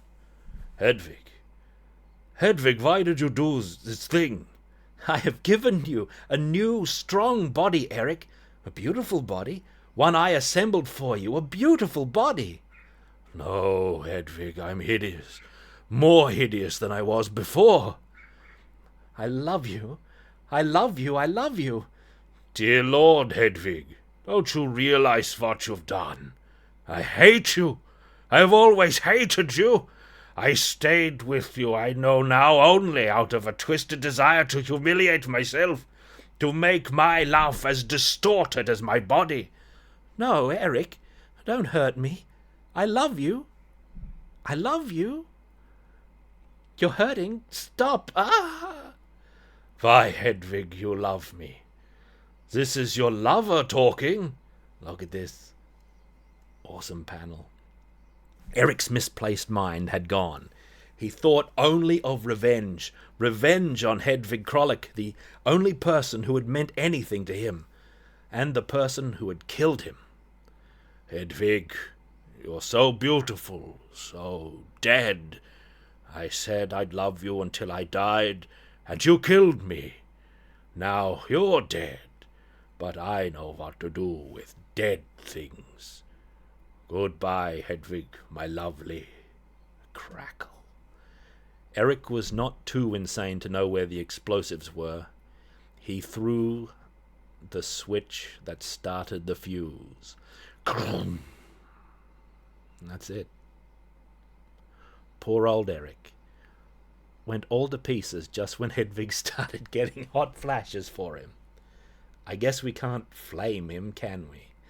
I love this. This is my bag. This is a really great, a really great Vampirella story. There isn't like a twist, or if it is a twist, it happens back here. It's a story with a conclusion, with some ambiguity here, by the way, where it seems like he may have escaped the blast. It doesn't tell us. It doesn't. Maybe it would have been better without that implication. Maybe it would have been better. Nonetheless, this is a really, really good, what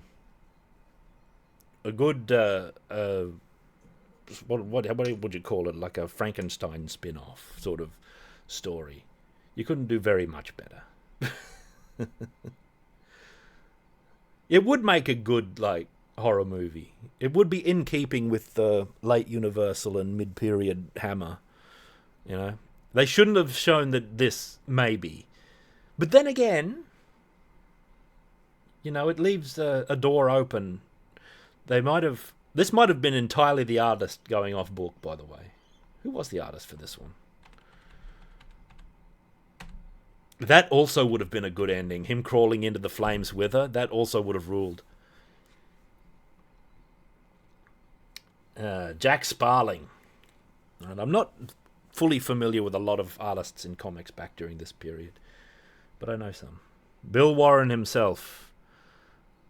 So this is one of the chief stories where, like, the only real flaw, if it's like, and it's a matter of taste, it's not even a flaw exactly, it's this hint that he might have got away. Maybe he comes back in a later volume. Who knows? He had the presence of mind to destroy all the evidence here. And I think this is a pretty good... If Vampirella wasn't in the way here, it'd be a really good Burning Castle sort of vista. Oh, here's some cosplay. Vampirella lookalike Kathy Bushman. Nearly had everyone fooled. There's Dick Piscopo, the only artist in the business with an economic degree. Here's some fan art. I think it's fan art. Wanted, a name for this page. That's the letters page. They did eventually name it, didn't they? Was that the letters page? All these other stories are a whole other thing. There you go. Vampirella. Bing! That's good stuff.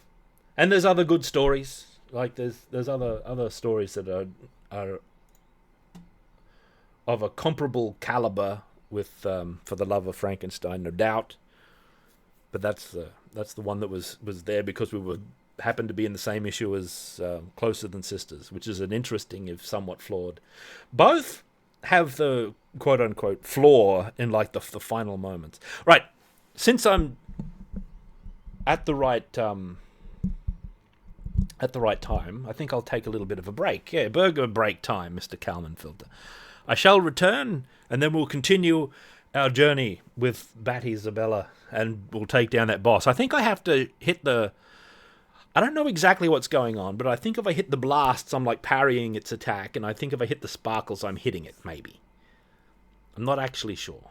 I'll be back in a little bit. You lot wait there. Hey, now hop. From a dark, primitive time of a barbaric empire comes the epic battle for the throne of fire. A time when the power of evil triumphed across the land.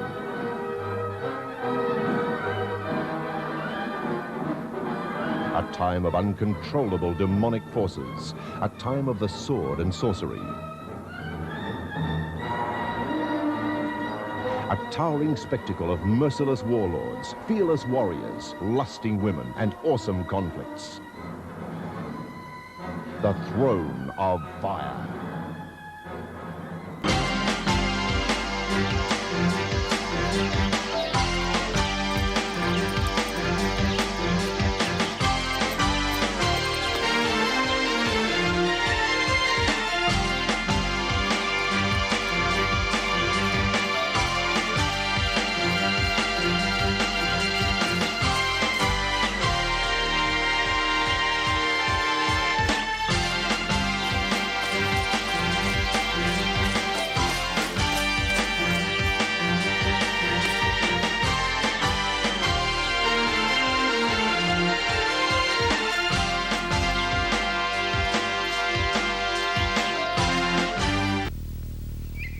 drop me off at Felicia's. Round up the boys and meet me there. Good idea. Now, let's get going.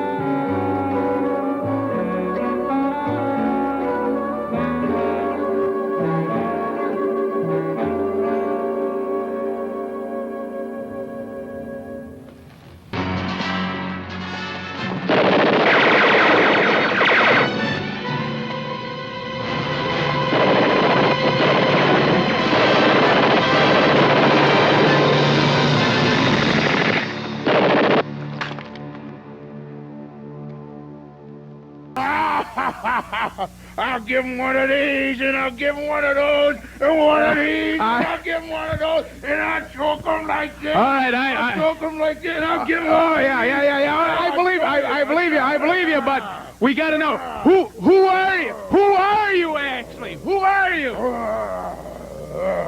What's your name? Okay, I understand. Hey, Sinister, come on in here. Big Daddy. Well, Big Daddy. Hey, I think we need a little interpretation. Who or what is it? All right, I'll give you interpretation, because that's what they do. He gives them one of these, and he gives them one of those. And you know who he gives it to? He gives it to Bruiser. Give him one, Daddy. Give him one. That's right. That's it. Vance, look at this guy. Hey, what? Look at this monster. お兄ちゃん、小学生なんだから新聞読みながらご飯食べないで。ママ、30過ぎたピンクのでんぷご飯にかけて食べないで。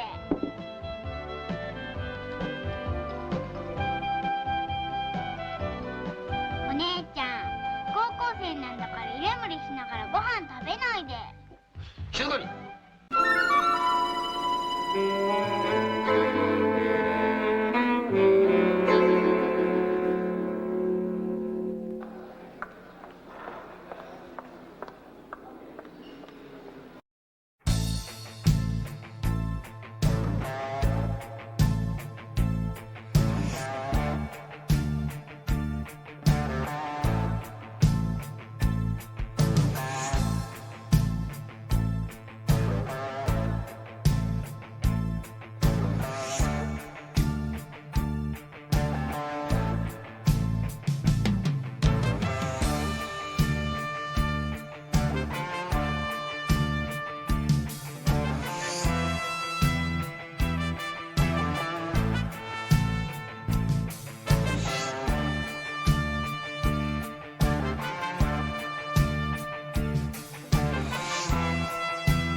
Taking a big chance charging at a man with a drawn longbow.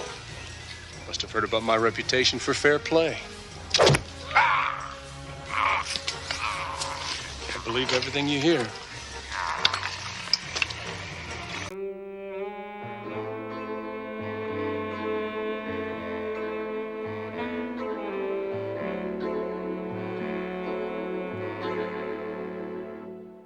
Don't you just love being in the spotlight? I don't remember having such a big audience in a long time, do you? You haven't forgotten the routine? You bet I haven't.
I've returned.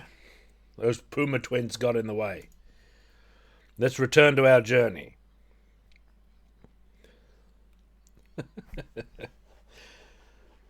Yeah.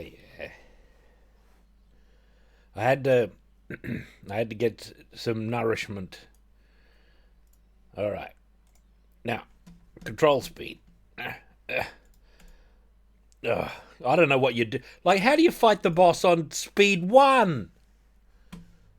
What do you do? You just don't. You go to speed 3. It's a shock that you don't get high. Oh God, look at that mouse. Yeah, is declared. This poor rat's been revealed. Load. All right, let's get back down to the real business. Yeah, good work. Look at him. That bloody giant mouse. Alright, so we've got to defeat this Dark Lord that lives in the backyard. Turn around. Alright, so he's just around here. Look at him.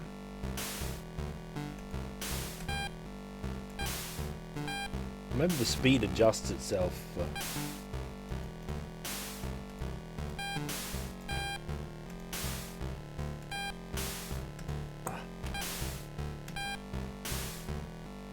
I'm aware. I can't escape.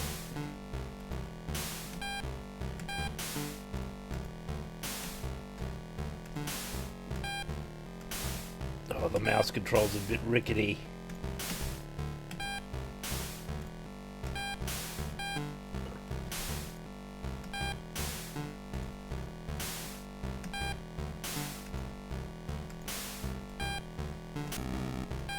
We're lasting a lot longer.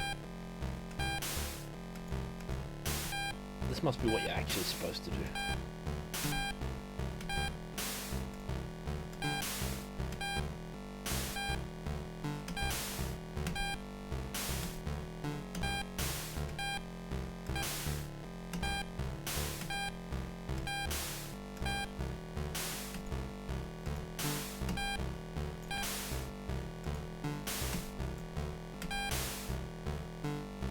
Bad Isabella. Oh, Bad Isabella. I can't click it now. Oh, man.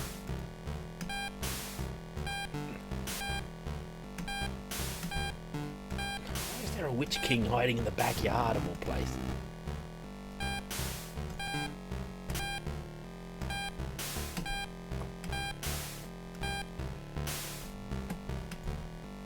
I'm aware. I'm trying to click the thing.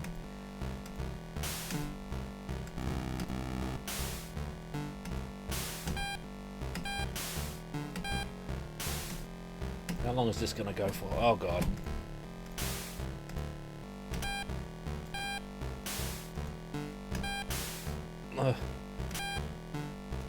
Heaven help us.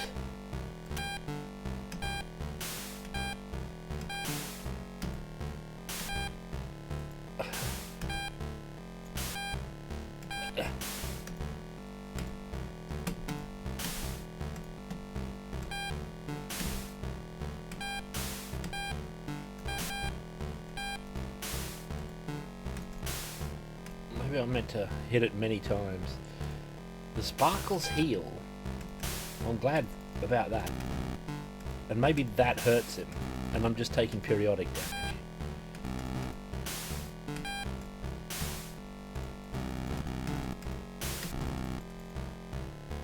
Oh, the Dark Lord! Curse you, Batwoman! I shall end you. Second phase. Oh, it's just... What? It's so fast! Batty is dead? It wouldn't be so bad if I was using my... like, actual mouse responsiveness. But like when I move my mouse quickly, the cursor has to catch up because it can only go so fast. So I have got like a maximum speed. Yeah, I get you. I get you. Barry, you oaf.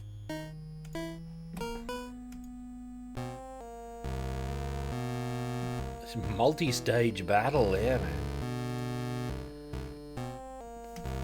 That's more like it, actually. This fight is much more in keeping with the Elvira games.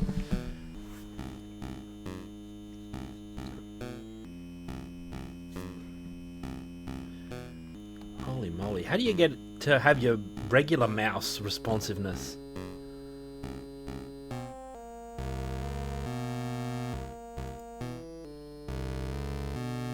Well, it feels like we were getting somewhere.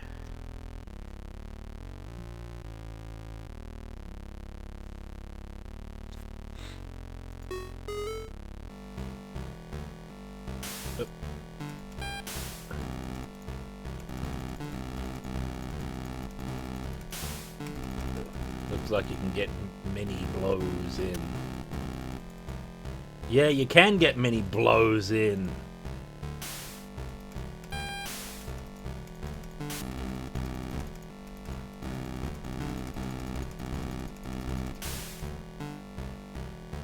The king has been exercised! Where's the queen gonna be? So he was the king. Pick it up, yes. That'll be the king figure. Yeah, alright. The king's been exercised. Yeah, the sound effect sounded like, oh, bad. But I think it was the same damage sound effect we were doing before with the ghouls that we were fighting. I'm going back upstairs to save. Oh, right. There was a Black Widow spider in the backyard that we picked up before dying to the king. Right there. Obtained a Black Widow. Great. Oh god. What if there's an exact number of Black Widow spiders and we need every one of them to pay a snail? Well, you shouldn't pick up Black Widows. Batty can do it. Sensual save. I'm still hungry, eh? Like, I reckon I might have Big Burger after my stream. Not even normal burger. I think I might go in on Big Burger. So, the queen is probably down in the dungeon, right? Be about as far away as you could get from... Yeah, I'm aware. From that thing. What? Yeah. I don't know. Mega Monkey 56. Well met. I'll power up my hairpin, but I don't know. I don't think it lasts long enough for me to get down into the dungeons exactly.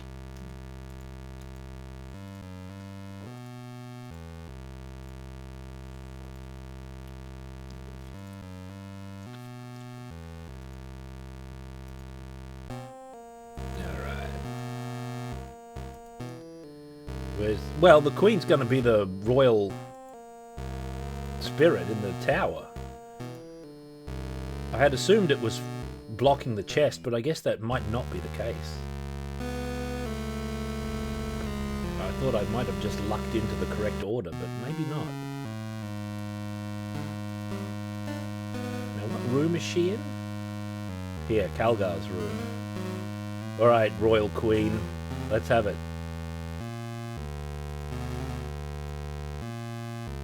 Maybe that does mean nothing.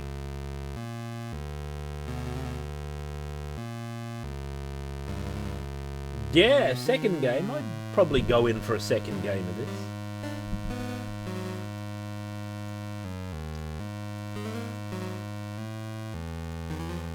Maybe we did solve that? The crown, though. Let's keep an eye out.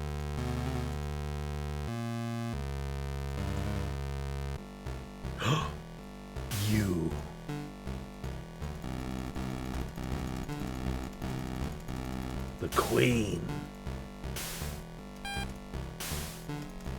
So we're in a sorceress battle, really, against these.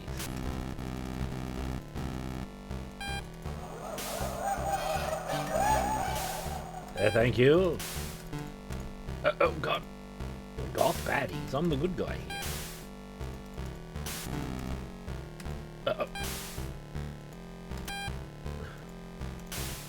I remembered this being a bit of... I couldn't click on the thing.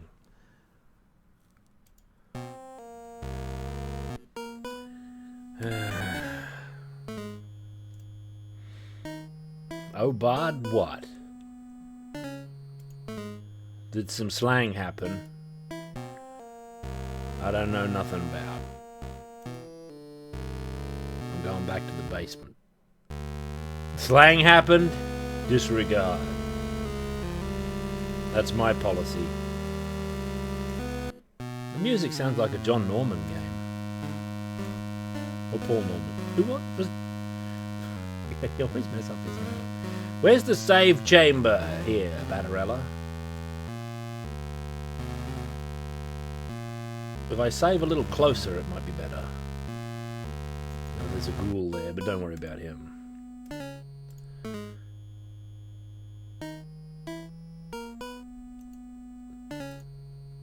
I don't know nothing about no slang. I only use correct language.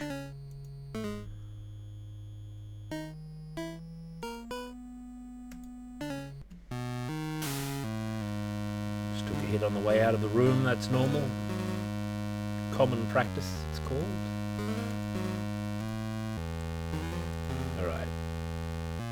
This is where she was. I'm aware.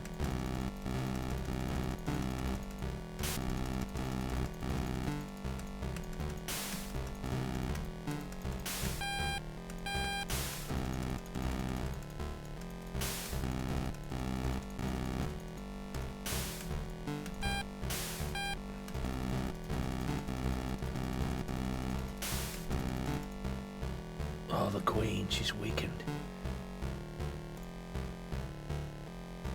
The Bat Demons, that's us! Cop a bit of this, Queenie.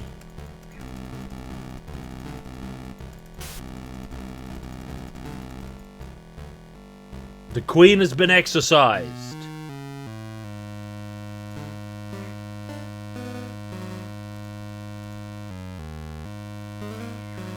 Nobody's allowed to giggle.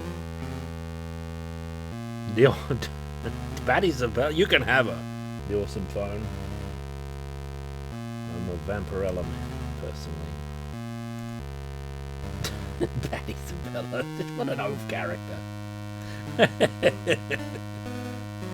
I'm going back to the rack. Yeah, that's right.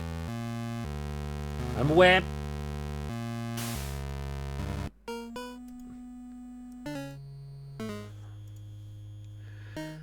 I wonder if she was undefeatable if we didn't do the ritual with the skeleton there.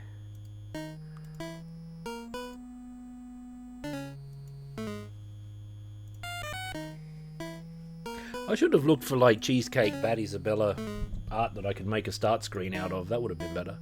Well, I don't know if it would have been better than Caldwell with Forbidden Embrace. But alright, you gang. I'm aware. And turn around. Moon door.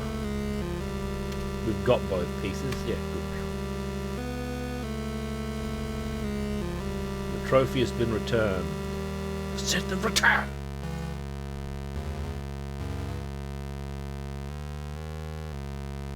I don't know. I don't know if that's true. The awesome.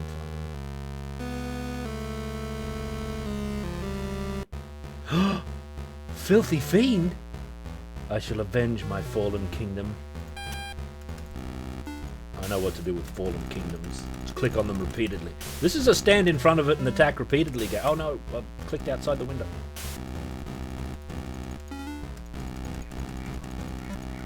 So is this the princess? This must be because princess is like higher ranked than queen in these things. The tragic princess. I need to click on the sparkles. Batty. Oh god, I lost control of my mouse. Oh, that's death. There is a decent Vampirella statue. I've got a picture of it. I don't own it. Hey, what's happening? This isn't the conventional game over screen. Whoa.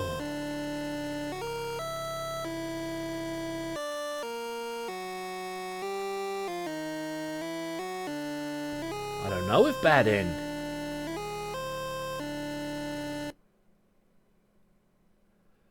Oh, Batty never saved her family. Cursed to haunt its dungeon forevermore. That must be the bad end. Because we're getting credits. That's going to be a pain for retrying it.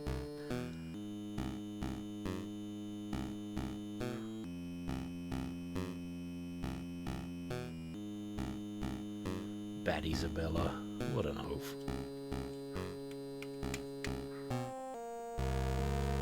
JD Pixel. The GB Studio. I wonder what other keen Game Boy games have been made. Geistertanz. This was a Geistertanz recommendation. Christmas version? Ice Cold Blood. I've gotten many game recommendations. A lot of them related to Shop Girls. I've got them in a list here. Right. And if I like the look of them on closer inspection, I'll get stuck into them. Right. Vampirella statue. I remember this one I kind of liked. But I think I couldn't get it for some reason. I don't know what the reason was. It was some normal reason. Is this it? I don't know. Here, look at this. I like this statue. I like the idea of having more statues that aren't standing. I like reclining on a thing statues quite a lot. And I also, there's some Dejah Thoris ones where she's like reclining, as she tends to do. That I think are good, and I think they might be good contrast with the standing statues that some, which I have. I don't know the scale of this one. I've forgotten all the details. It'll say. Well, it probably won't say. Stanley Artgerm Lau involved in the design, but not responsible for the factory and manufacturing errors. Even better than mine. Because it would go. Because I like the way my Tiki statue contrasts the standing figures around it. But I don't know the size of this one. It might be big, but I much prefer smaller. I really don't go in for the big quarter scale statues anymore. I go off them these days because they've consistently proven to be too big to look good. Like, they can't maintain good details at that scale, and the scale itself isn't impressive to me anymore. When you're first looking at them, you think, "Wow, it's so huge! How rad it is." But when you start to look closer, as I tend to do, you realise that the details and the workmanship, the craft of a mass-produced thing, even if that mass is only 500 units, it's still assembly line factory, can't maintain the same level of quality that they do with smaller figures. So, smaller figures tend to look better. And with a figure that's quarter scale or bigger, some of them are bigger, you have no choice but close inspection because it's so big, you can't help it. It's just so big, right? So I like smaller scale statues these days. When it's time for statuary, smaller is more appealing to me. Anyway, I like this pose a lot. I think it's very good. Right? It's got the gothic elements, the sensual elements, the hair is like in an interesting position where it's sort of turning into bats. You can kind of make out the translucent bats. I like the detail of the pose that it is, whatever, without going on about it for half an hour. That's the one that I remember being quite good. That was 1-3? That's too big. Because, alright, what you see here, the thing about statues and figures, what you see is never ever what you actually get. Right? See, this is like the prototype production model. It's got a nice finish, looks good. What you get won't be 1/10 as well made or well painted. Some details are, like, skin tone tends to carry, or large sections tend to carry, like, think whatever's easy to airbrush, right? So clothing and capes tend to carry, alright, except when they have like a detail on them. Like if you see like her blanket that she's sitting on there, how it's got that like bit of rough texture to it to give it the cloth. Sometimes that interferes because the paint will like gum up in key areas and it'll be super obvious. Right, you know what I mean? Like this, you could argue, Kota Canute, that this isn't even that good. Like you can sort of see it happening. But this is way too big. And you don't want it in your house. Because if you're not displaying it, what are you going to do with it? Where do you put it? You can't just put it away. Well, I've got several of my large statues just put away. I put them in their boxes. But I really like the design. Like the pose, the posture, the expression. The design of the vintage design of the chair she's on. It's not like a grandiose throne. It's just a luxury comfort sort of item in a gothic setting. I like it. Oh, Wild Boy demands a 1-1. We shall see. Ghost of Tance is linking me something here. I'll zoom in. What is this? A half-scale statue? I don't like it.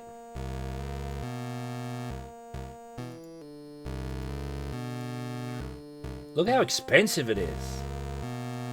€2,500.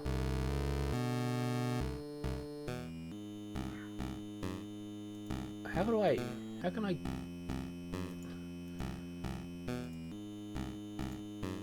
Like, it looks okay until you look at the second image. I'm trying to get it so I can show it to you. Like, I don't like this. I don't like how twisted around she is. Oh, God. Hang on. Whoop. You hold control for that. Here we go. Like, it doesn't look good from this angle. It might look better on a different angle. Let me get a different one. Half scale? It's 112 centimeters. 112 centimeters? What did you do with it? Like, where do you put it in your house? There's Viva Midnight. Thank you. Yes, there is. I've actually got a statue in waiting, which is kind of big. It's not quite quarter scale, I don't think. It might be technical quarter scale. Like here, this looks better, but I'd like a different pose more. And I don't know what's with the bat. Like, bats don't do that, do they? They don't, like, sit like that and launch from that position. They have to be upside down. Maybe if it was upside down hanging from her bangle, that'd be interesting. Don't much care for that one. That one's more bland.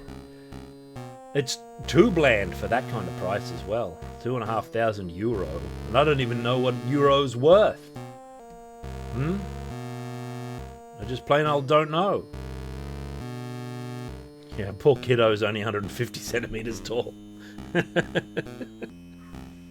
This is pushing kiddo height there. Anyway, let's try and defeat that ghost again. If it lets me load. What if it doesn't let me load? I've been disconnected from my own chat, looks like. Can't imagine why. I hope I'm still streaming. Heyo, I've returned from banishment from my chat. Alright, so we've handled that business. Never mind that thing. That thing's a whole other matter. just Twitch business. Turn around. Are we approaching the end of this game? Oh. Boo. I've got a mind to do this, then save. She is the Princess of Ghosts.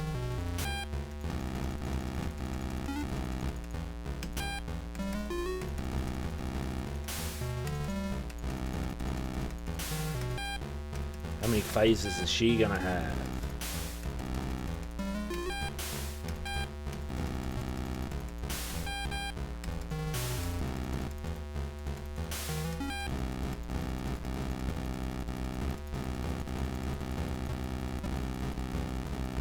How much health do you have, beast?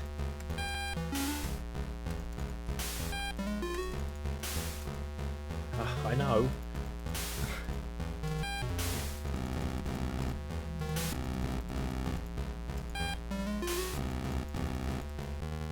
Oh! You and your unholy family will be cleansed, know you?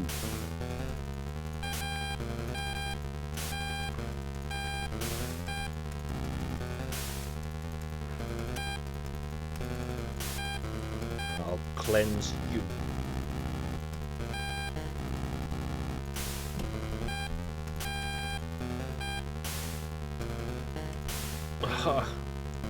That shouldn't even be there.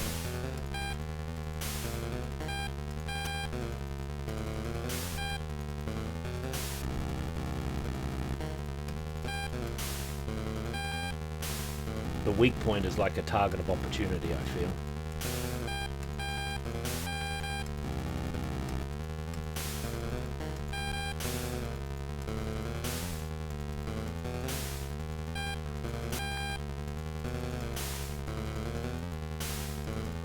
I haven't clicked on anything. Hey, demon. She was the princess. The princess has been exorcised.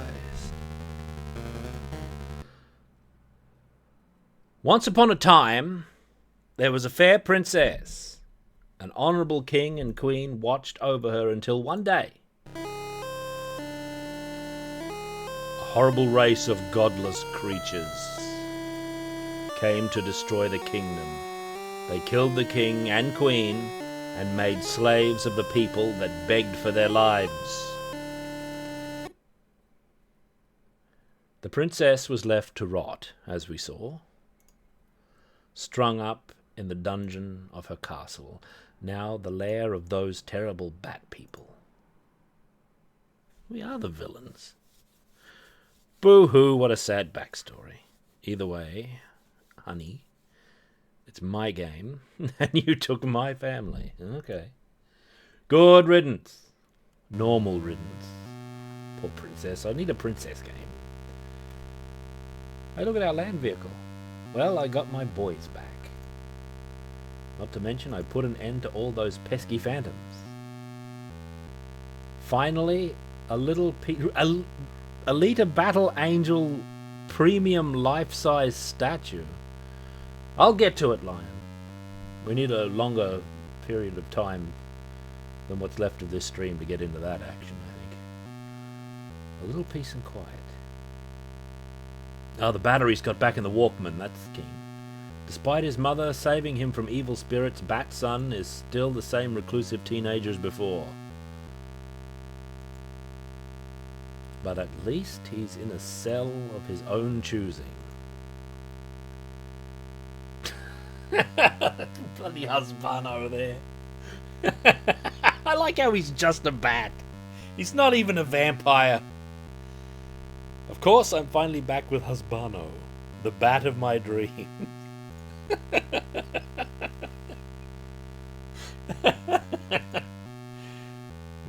Husbano, what an oaf. It's been one heck of a journey. Maybe next I can control your life. Thank you, Batwoman.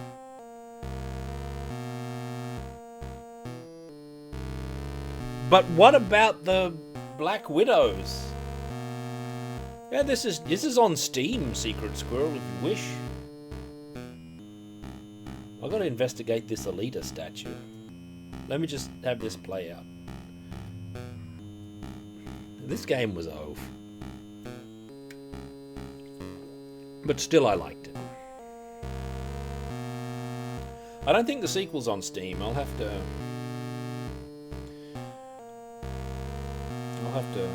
get it on itch, I guess. Bad Isabella 2.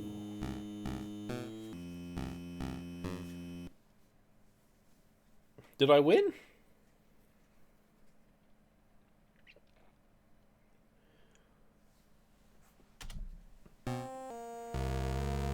Alright, victory.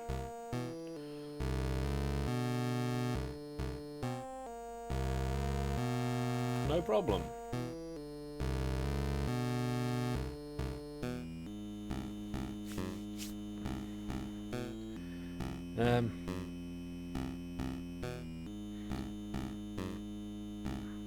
I guess that's that.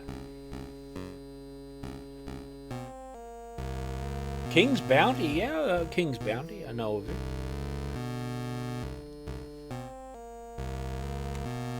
Where's my...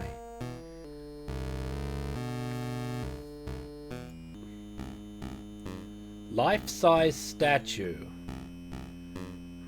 $16,999. And it sucks.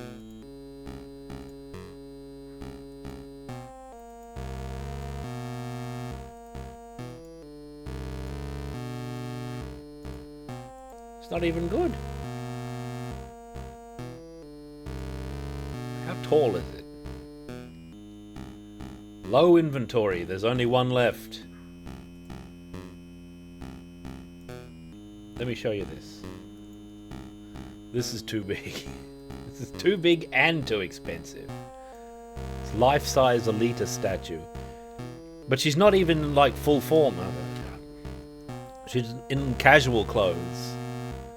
And not in exciting Razor Girl, like, robot form. With her blades out and stuff. She's got her, like, battle markings on. That she draws on herself. Life size?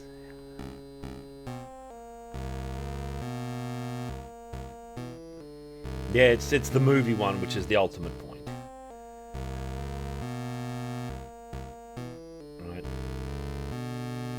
What do you do with it? And how do you explain it?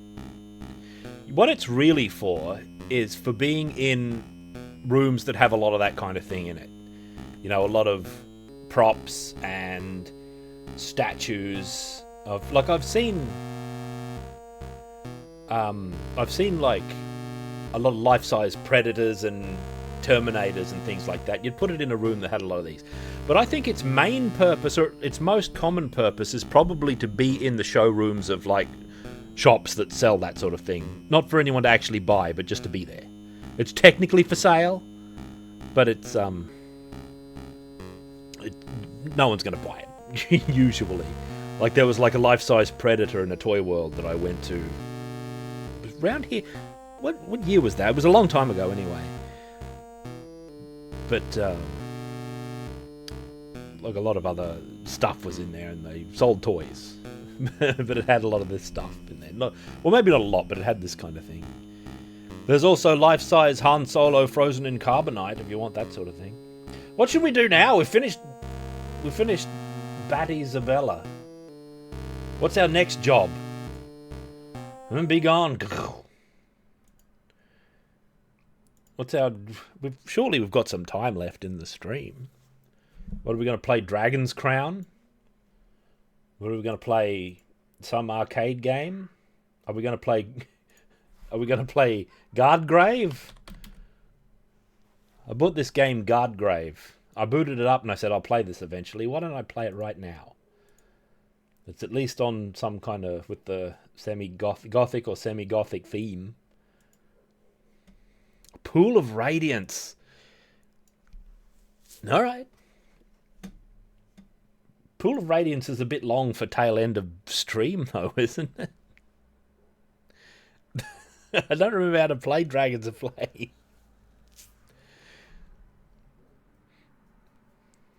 Do I have Pool of Radiance installed? Well, it'll take 2 seconds to install because it's...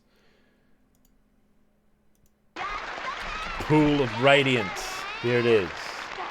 Install. And then we've got to configure DOSBox so that it's the right aspect ratio. And we've got to do it in the configuration, the text configuration thing. Demon's World for Mame, I'm sure I do. I bet I do.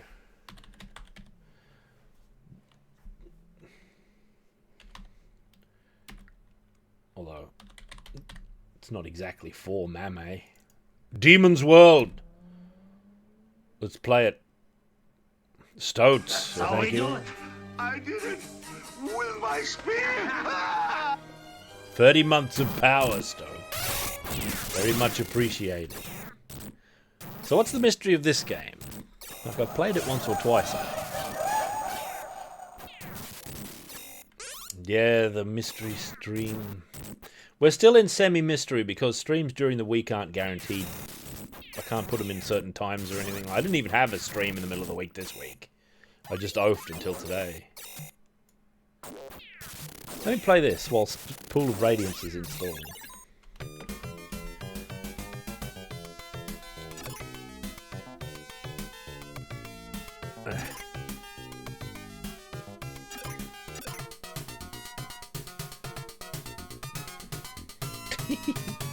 I have no memory of this. Here's our man with his bullets. Pool of Radiance is going to be a huge pain.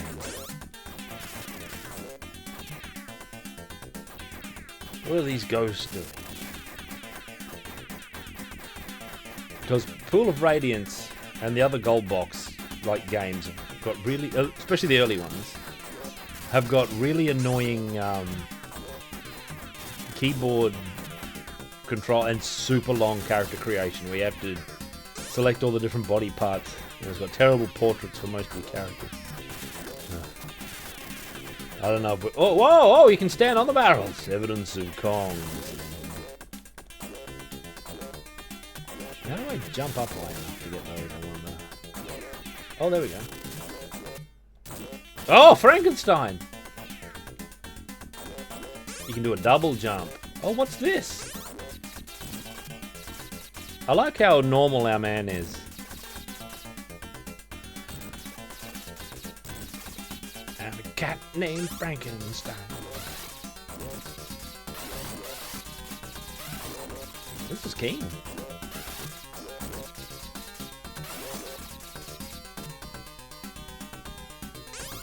War laser. Oh, the Jasons are coming out. The Hockey Mask Masters.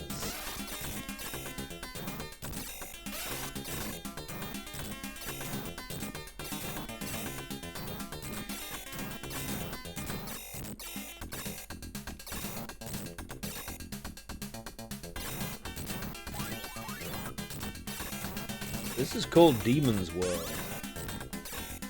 The baby Draculas, like in Ghosts and Goblins, coming out of the... Oh, I can't double jump anymore.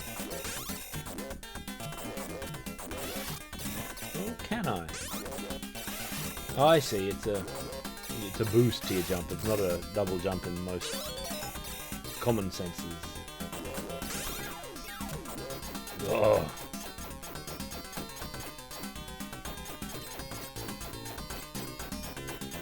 What happened?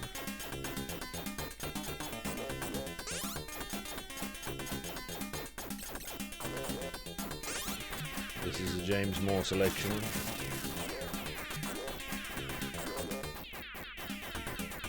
There is something of a Carnovian element. Oh, they're coming from the background. Get out of here, beasts. Oh no, my man. Extra man.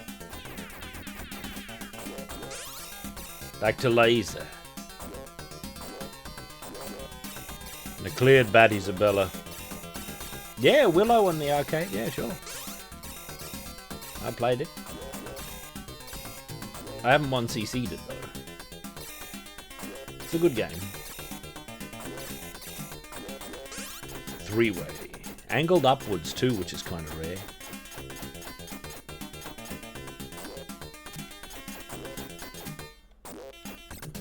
What are these guys doing?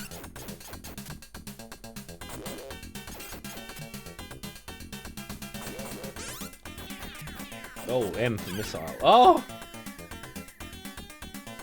Ah, look how far back we are. B for bomb.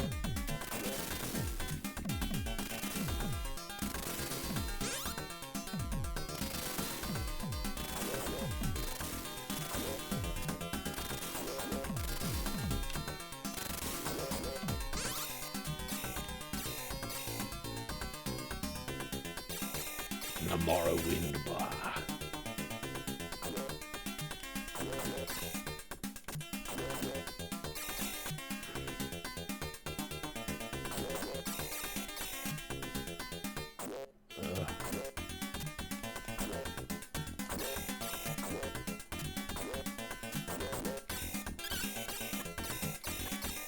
Good. This is a Spaniard's choice, probably. Back to missile. Too close for missile. Switching to guns. We've got some protection now with our grey costume. Oh, what's this? This and that.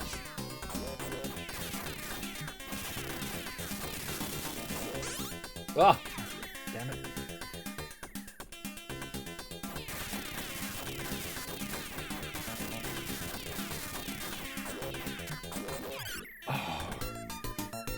Oh, game over. Game over and banned. Alright, let's start Pool of Radiance and see what it looks like.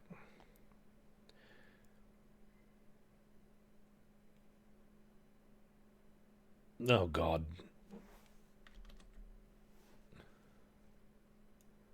It's the wrong aspect ratio, GOG. Configure your bloody games better.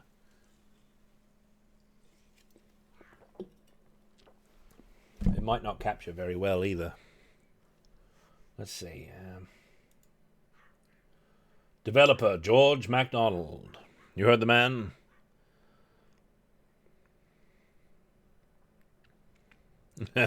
Did any gold box ever feature Kong? And the skipper says, why, yes. Why isn't it capturing? Pool of Radiance might be a troubleshooty. Pool of Radiance. Blade of Darkness. Pool of Radiance.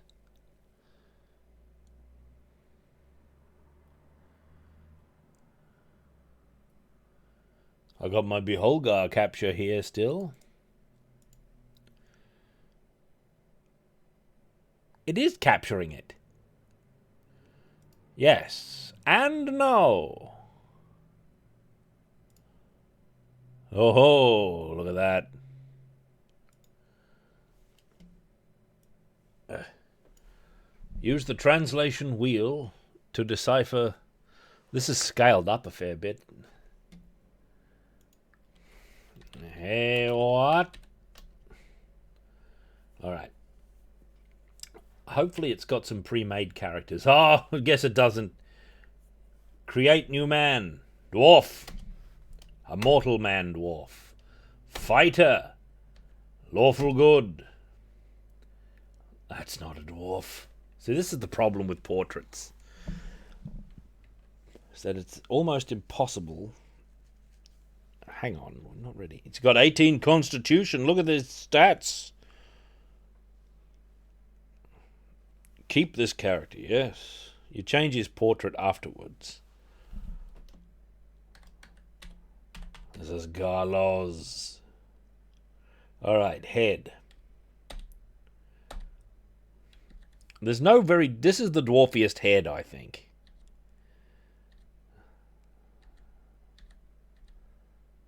Well, those are tiny heads.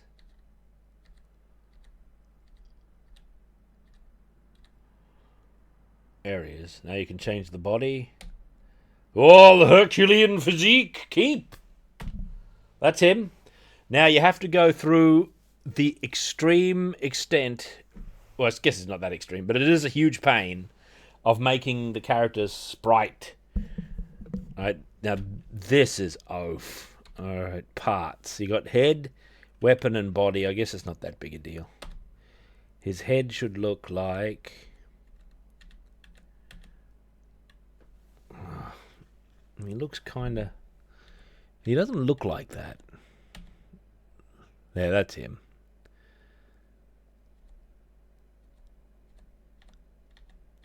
I think you can change the coloration. I'm not sure. Keep. Weapon. Flail. Yeah. Keep. Is that all there is to it? Oh, here we are. Parts color. Color 1. Hair.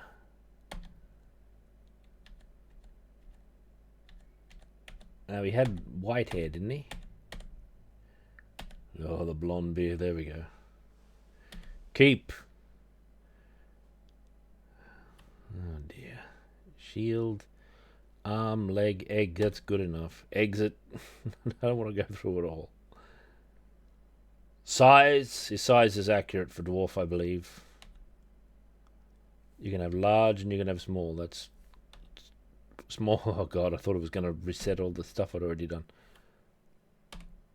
Exit. Is this icon okay? Yes. If only it came with pre-made characters. There's Garlos, he's in the party.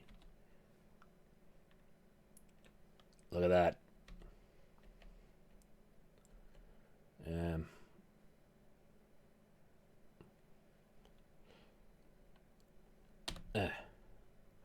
Let's have an elf. How do I control this?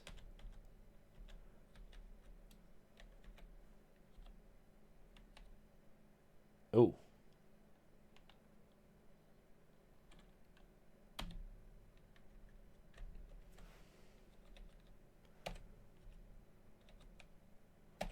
How do I control this?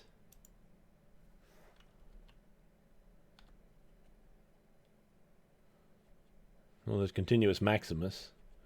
Continuous Maximus is bound to the end key.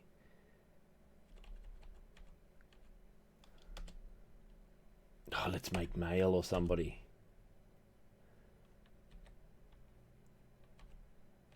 Fighter Thief.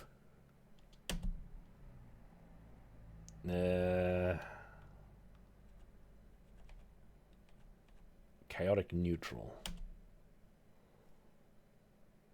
That's good enough. Look at that, 17 charisma.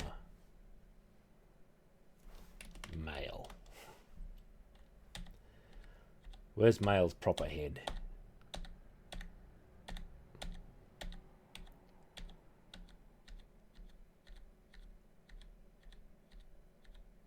None of these look right.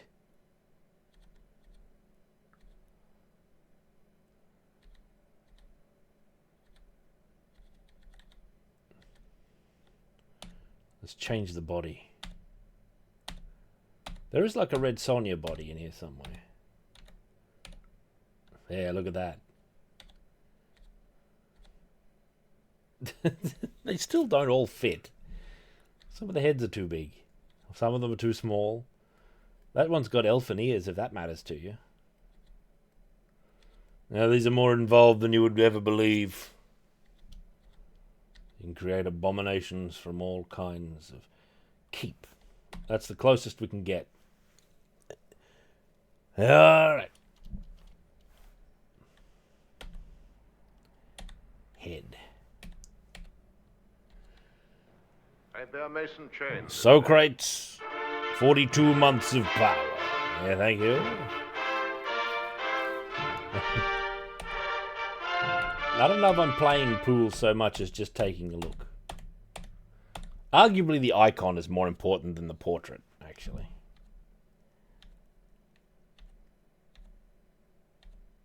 What's the most male hair?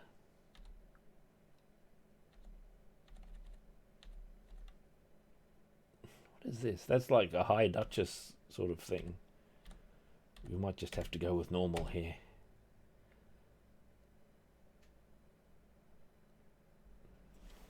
This icon looks not like...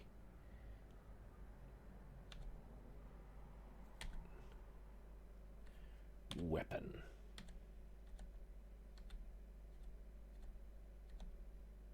Oh, there's a dagger back there.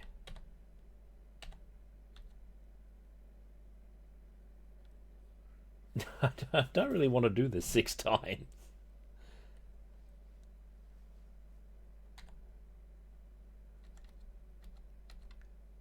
She needs a sword. Or crossbow. That looks good enough.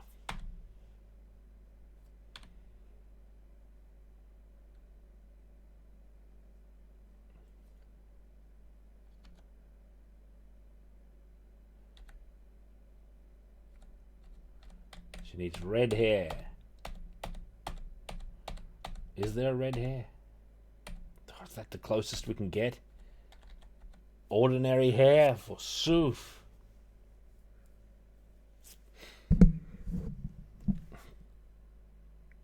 Leg. Body. What's the color of male? She has like a white leotard. That's white.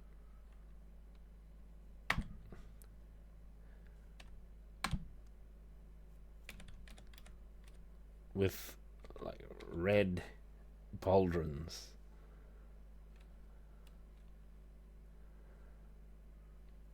That's good enough. This is too laborious. Good enough. Add character to party. Male. Exit. Farewell, Rocky Raccoon. Yeah, Darklands, great game. Maybe we should get into that.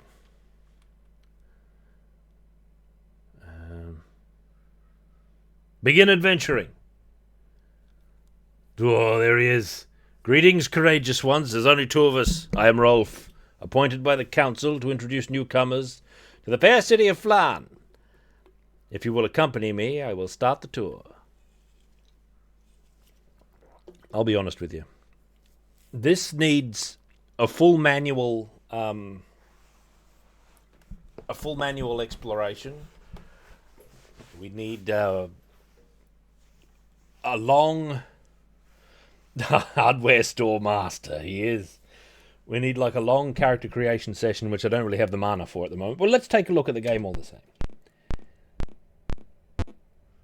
You now face the entrance to the Temple of Tyr. Oh, we need the maps that come with the game as well. There are 3 temples in Flan: Tyr, Sunis, and Tempus.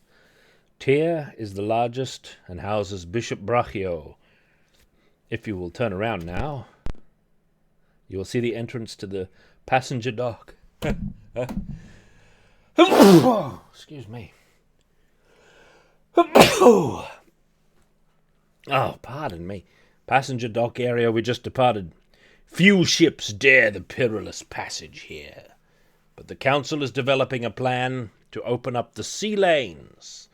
Please follow me. Pardon me. Sorry for sneezing like that.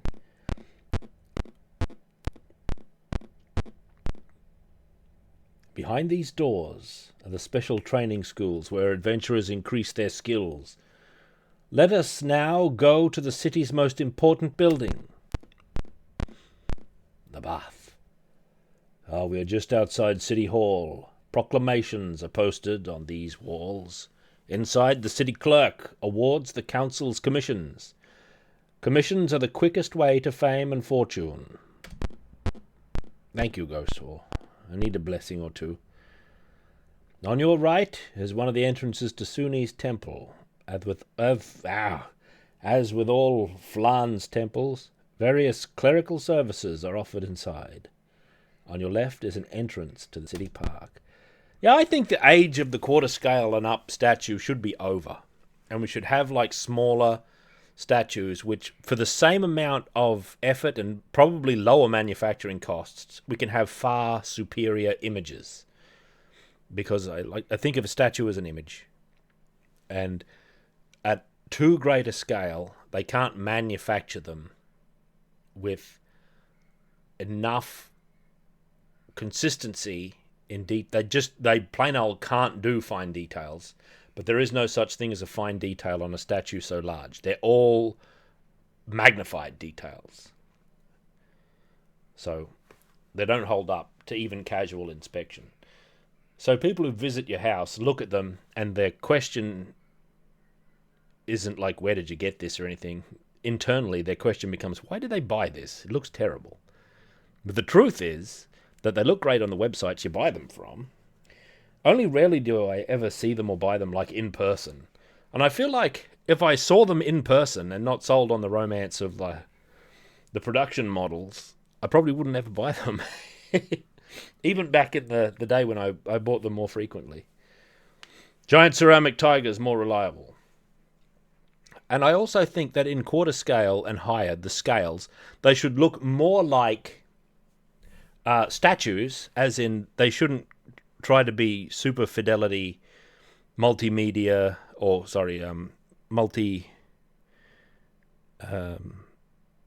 the term where they use different materials, like this part's fabric, this part's chain, this part is that and that. They don't need to be painted realistically. Like some of the better ones that I've seen are like a bronze statue of Conan I saw once that I thought was really good that I regret not buying. Now, there is a proper name. I think it's got mixed media. That's it, mixed media. So at higher scale, the more it looks like a statue. So if it's a big bronze statue, I think that looks better. Because you're not expecting fine details to be like painted, fully painted in. And whenever the freehanding or the dry brushing looks terrible at that scale anyway, but yet they do it because it's the only way to get them done for a decent cost probably. And the fine details are always a little bit rickety and inconsistent. And they design them on computer programs, sculpting programs, and they look great on the sculpting program, but a lot of the little shortcuts, the structural shortcuts, like the straps on Red Sonja's costume, which from her shoulder to her upper breast there should be free hanging, is molded to her body and it looks wrong. On a small statue or a small figure, way less of a problem, and probably not even a problem at all, and easier to fix with different media, some mixed media, so you can have just a freestanding plastic bit that looks fine. Harder to solve at big scale and looks worse with the most common solutions. So it's a big problem. Anyway, I just went off on that tangent unprompted there. Beyond this gate are the monster-ridden areas of the old city. We are slowly preparing for settlement. The council offers a generous reward to those who can clear areas of monsters. Our tour is ended. Again, let me urge you to apply to the city clerk for a commission. Goodbye, and good fortune. You're on your own now. All right. Oh, we're on our own. All right, let's get in on that commission. Where's the clerk? We're inside. Oh, wait. Oh, intercepted by a council guard. Your presence is not authorized. Do you leave? Yes.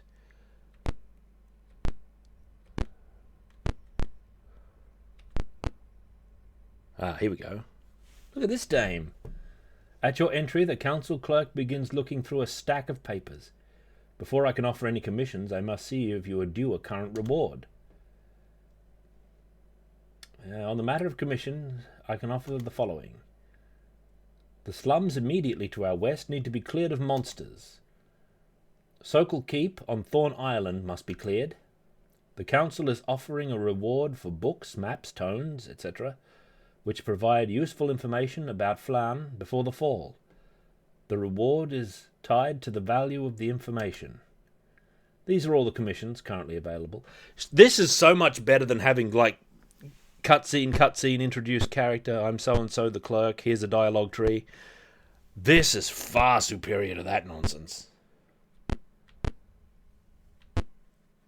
I feel like we could get stuck into this big time. Oh yes, we do leave.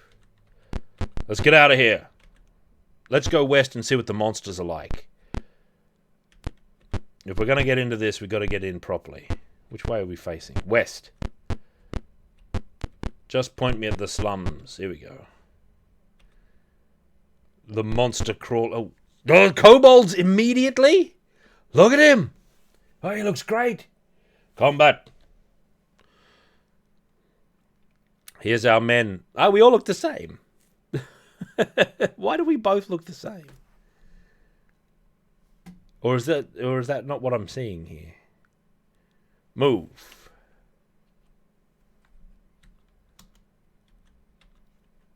How do you do this? Ah, the Trampier illustration. Never learned what happened to Trampier. He just up and left the business. I don't know what the secret is. I don't think he told anybody. Move / attack. Come here, kobold. Ooh. Garloz, who has the same sprite for some reason. Why do they both have the same sprite? How'd I mess that up? I love the sounds of this game. The death sounds great. Wait for it. It'll happen to someone. Oh, that's right. It just goes.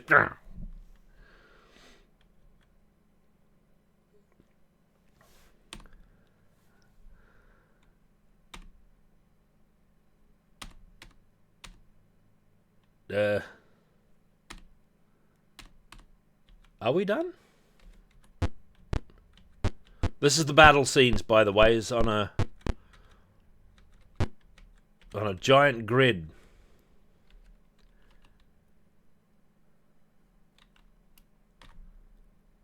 Continue battle. No, we've done it. The party is won. Each character receives 4 experience points. Look at this huge pile of treasure. View the treasure. No, that's not how it works. Share. Look at mail on 1 hit point already.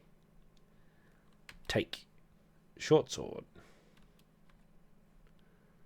Exit. Lovely treasure screen. Now, I think we can camp here, can't we? Yeah, look at this camp scene, man.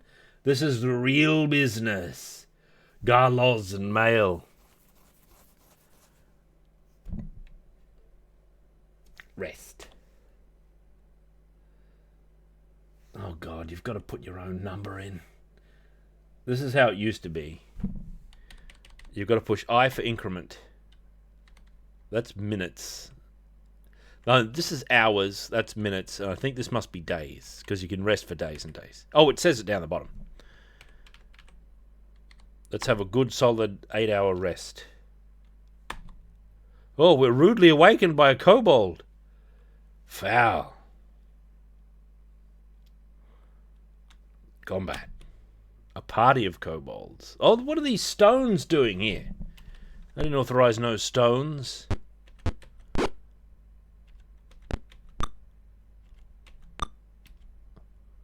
What? He fled.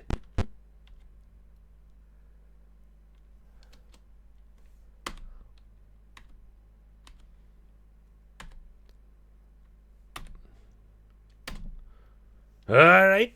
Monsters dealt with. Take 16 copper. You've got to do everything meticulously. You can't just take treasure. You've got to select type of coin and then have how much of it will you take. We take 16. There's no take all function.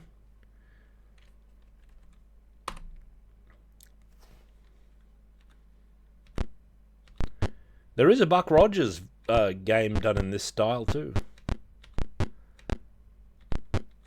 Now you have to work your way through the dungeons. This is the real business of adventuring.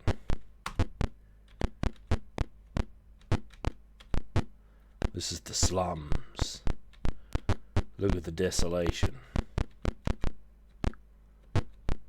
That's where we came from. Ah!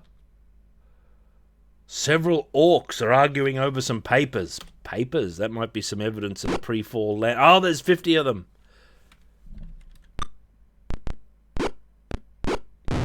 Oh, no. Oh! The monsters rejoice, for the party has been destroyed. Hey, this game rules. But when you lose, the game just shuts down too. That's the other thing. The thing about this game is that I get very tired playing it because I don't like the old hat, like keyboard driven. If I could get like the later versions have like more refined interfaces, but this is like very early. This is the first one of this kind of game, and they all have the quite tiring to use keyboard interface because you're using the whole keyboard, right? Everything, all your options use the first letter of the word, and they're all over the place. Sometimes the second letter of the word. A rewrite of the engine of those games. That might make it a little bit more doable. NES or maybe Secret Squirrel. Supposing it's a worthy continuation. Maybe like, go away, bloody thing. What about another game we've got to get stuck into? Related to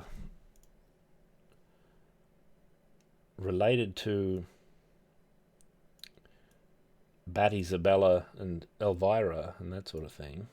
Oh, it's a bit loud. Waxworks.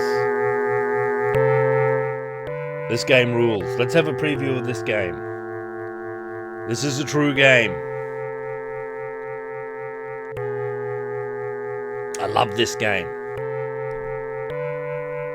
This is an adventure game, but it's also a dungeon crawler, which makes it double interesting in my opinion.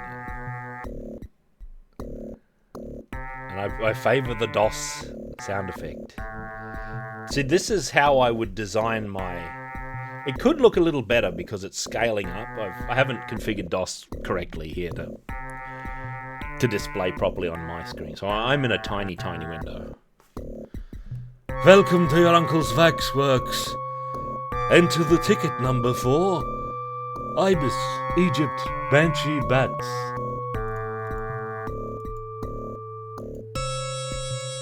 There we go. Your uncle instructed me to give you this crystal ball, sir. I believe it is an old family heirloom. Still too loud, isn't it?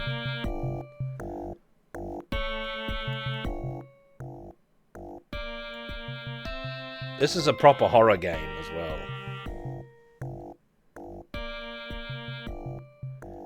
Yep.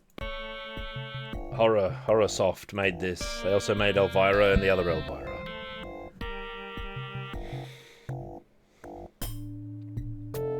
They remade this game? That was a stupid idea. It couldn't possibly get any better. You look worse than my dead uncle. It was better or it was worse? How can this be? What do you mean by remade? Was it remastered or remade? Well, I bet it was worse. Good luck, and remember. Oh, this is the uncle speaking through the crystal. There's a whole story going on.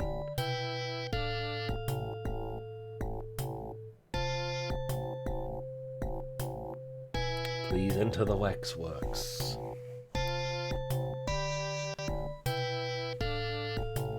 Here, look at this, the pyramid waxwork. So you can choose to do the adventures in any order. This one's the most terrifying one. You save that one for last. Don't do that one. That one's too scary. You have to be invested so that you'll not quit when you... This is the hardest one. Also save that one for last. That's Jack the Ripper. This is the ghouliest one. Right? Only a little have I messed with Dungeon Master, not very much. And the Egyptian one is like the easiest and least ghouly. So we'll go for the ghouliest one today. Just for the devil of it. So the premise is you go through the waxworks into the past, and you occupy the body of one of your ancestors in these times and places, right? Enter. This is also on Amiga. So here we are. We're like the local vicar. We've got our cross. We're in the graveyard. And the graveyard is a labyrinth, like a dungeon, like this. We're completely unarmed. That's the first thing you've got to solve before you run into any problems. Uh-oh, what just happened? Oh, here we go. The gardener. Examine. The severely mutilated body of the gardener. Search. Look at this. Typical great ghastly horror soft graphics here. Oh, try picking it up first, idiot. A short-handled gardener's sickle. Okay, so we've got to use the pickup option. Is this pickup? What is this? This doesn't say. Maybe this one's pickup. The sickle, there we go.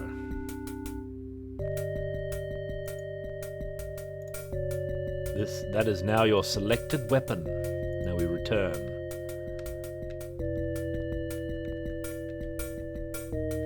Now before long, I don't know my way around. We're lucky that I don't know what that message was. Oh, there's a ghoul.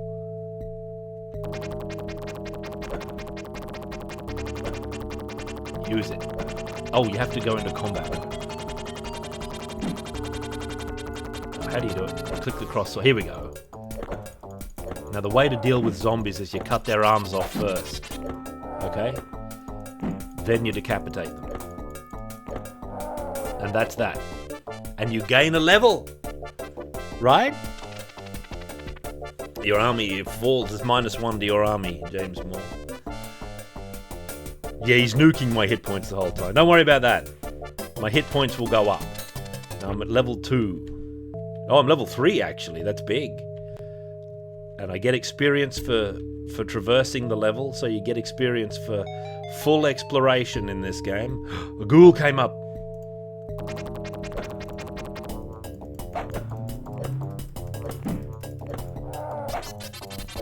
Note the beautiful UI with the double statues there. Dealt with.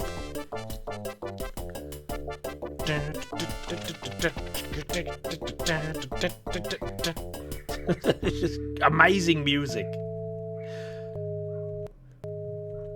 So it's normal for every time you come to a new waxwork, it's normal to just die repeatedly trying to clear it, because you've got to figure out where the layout, you've got to learn how to fight the various monsters. The hardest one is the mines, which is where the plants are. And that's the most ghastly one as well. That's the hardest one to not get ghouled out by and stop playing. It's also the hardest one to figure out, because it's rather mean in that you've got to sort out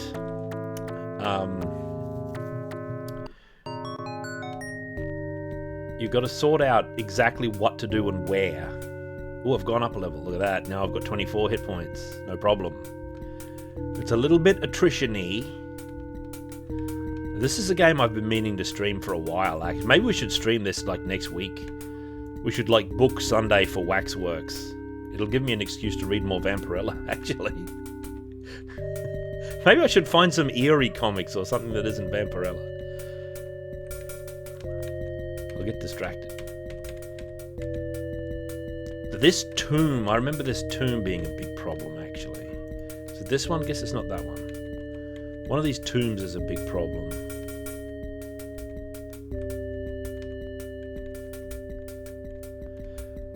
The railing. I think somewhere you can find loose railings as well.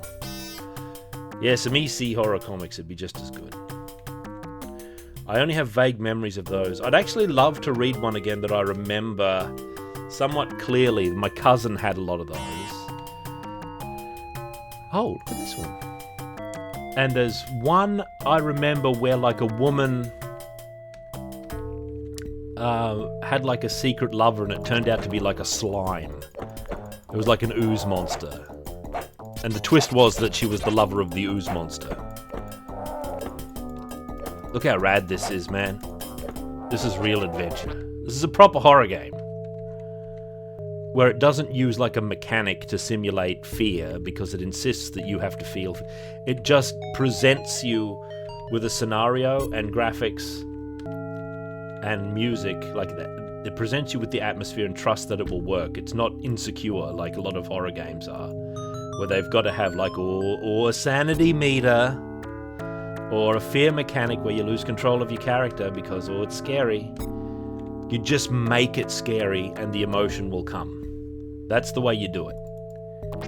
If you can't do that, then you've got a problem.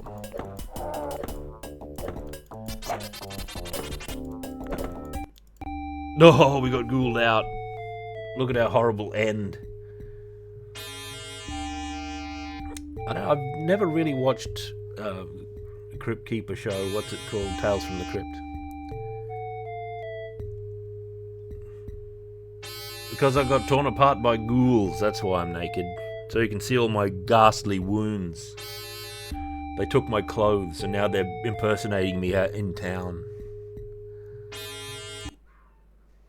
Oh, and the game just quits. You don't go back to the title. You don't go back to the title screen, unfortunately.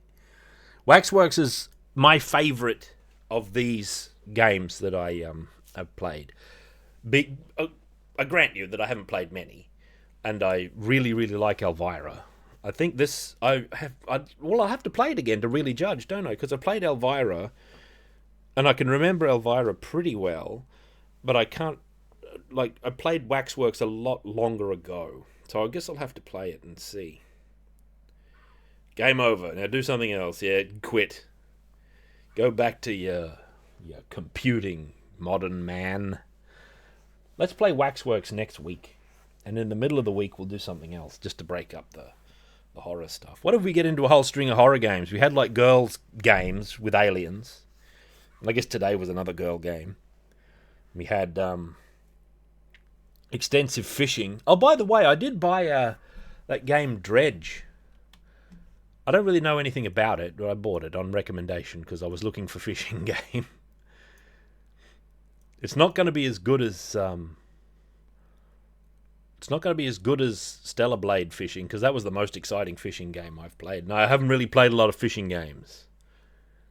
All right, I'm going to boot up Dredge right now. I'll boot it up. Oh, okay. I'll install it. Then I'll boot it up. And then we'll look at it, hey? I didn't like Dave the Diver. I want to qualify that. I liked Dave the Diver a lot, but I really hated how its stupid story kept getting in the way of the... Alright, I'm mad about it. I'm still mad about this, because it's got this calendar, and things are coming up, and like the fish inspector was coming, and I'm preparing. And then, like... I go down to get the certain fish that the fish inspector... I don't remember the exact stuff. And look out, the story has to take place, and it had like cutscene that takes up the whole time for the day when the important event was happening. And I was furious because I really liked it in the sense of like managing the restaurant and being the diver who gets the fish and doing that part.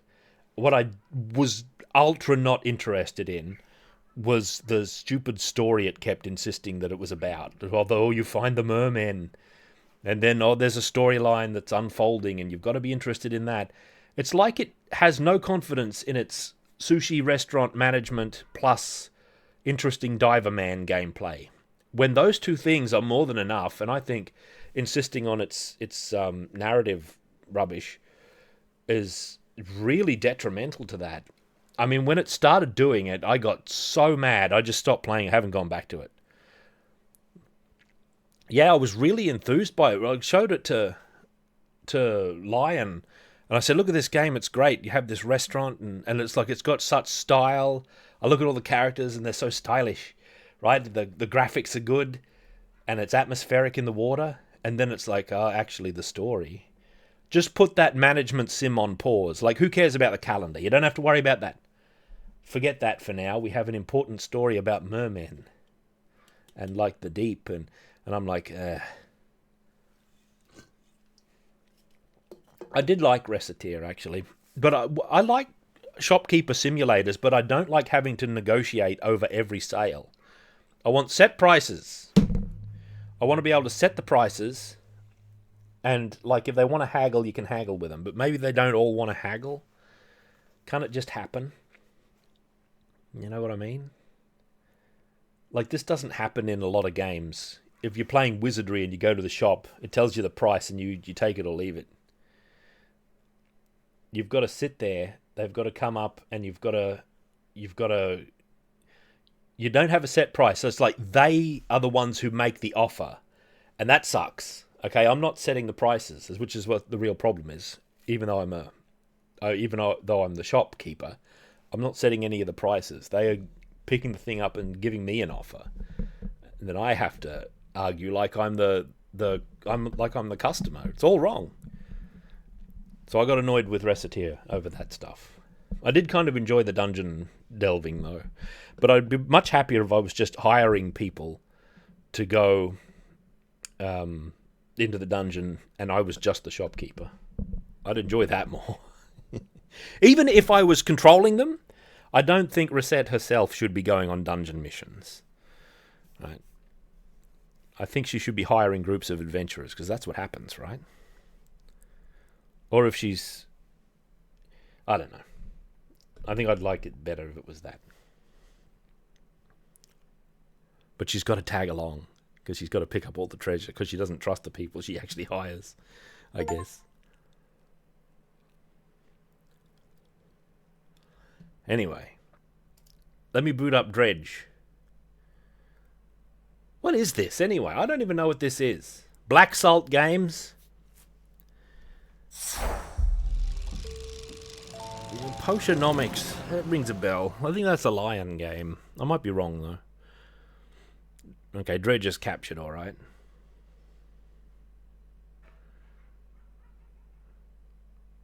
You know what's funny is I didn't set this up. Have I played this before? Can't be, because I just bought it the other day. Maybe I had the demo. Did it have a demo? I might have been going to play it once. If it had a demo.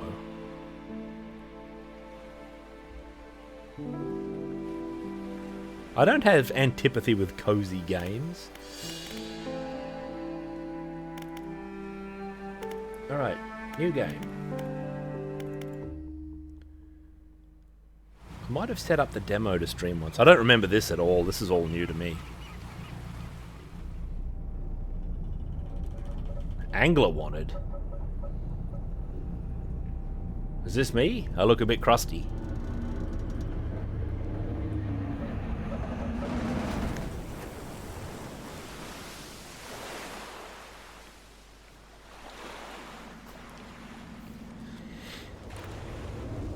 I complain about games that should be about adventure not having adventure or having their gameplay compromised by story.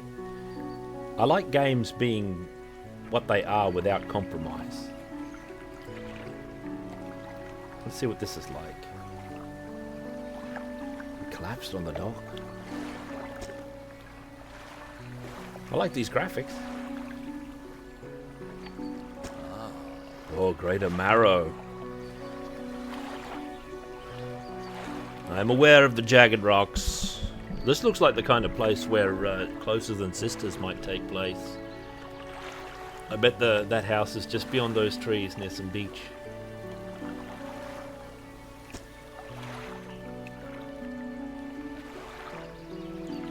New fisherman.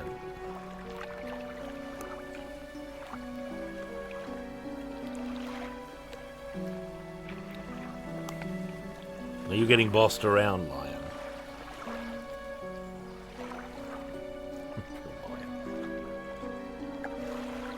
Only I get to do that. You leave Lion alone. He's got enough on his plate.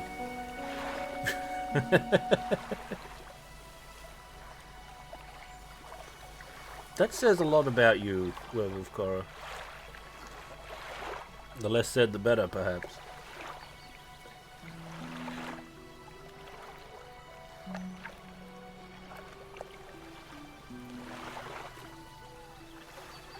Alright. Give me a worse boat so that I can upgrade over time. Time to do some fishing. I'm in the mood for this, actually. I can't play for too long because I need a burger. I'm in the mood for this because I've been reading Sailor Steve Costigan stories again by Robert E. Howard. He's such a sailor. Steve Costigan is an oaf. It's a great character. Undock. Ding ding. No, I haven't played this. This is I played some other game, and it was top down all the time. And it had like a Lovecraft or semi-Lovecraft theme.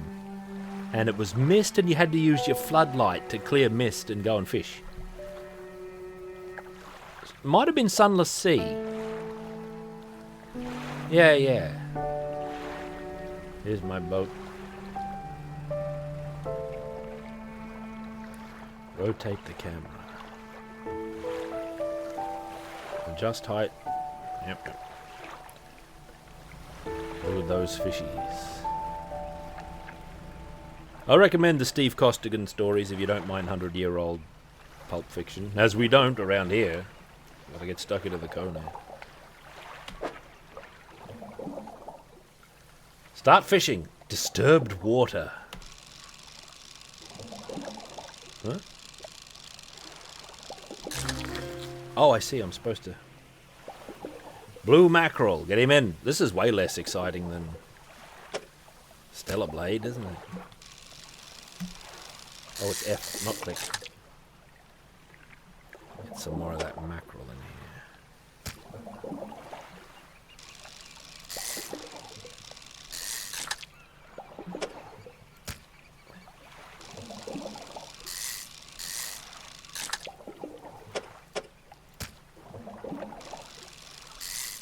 We need some mackerel, I says.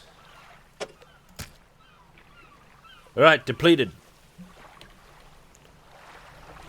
Let's head for more scenic waters. Those yams from the Dauntless. Steve Costigan is the champion of the Sea Girl, which is a merchantman. Right. And he's rivals with everyone else he meets, basically. He's an amateur boxer. We don't have the right equipment for this spot.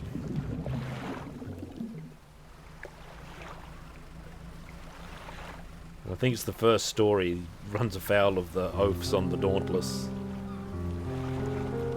The Dauntless, those scumbags, they accused our skipper of winning a boxing match by hiding a knuckle duster in his right glove. Those liars! It was in his left. Oh, what am I doing? I think I got like tooltip. Let's see if we can find some more. Maybe this is too deep for us at the moment. Oh, fishy. Oh, red. Cod. Look at cod. Awkwardly shaped.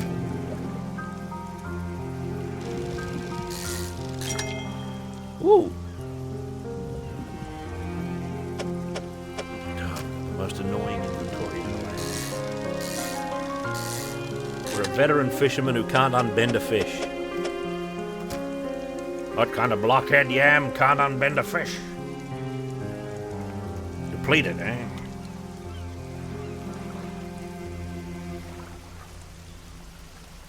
No, it loses flavor. Disturbed water. We don't have the right stuff here.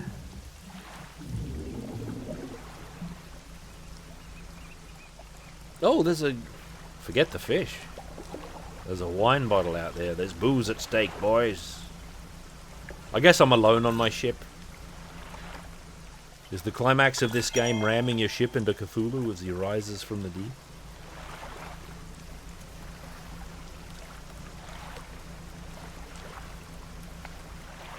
Look at these.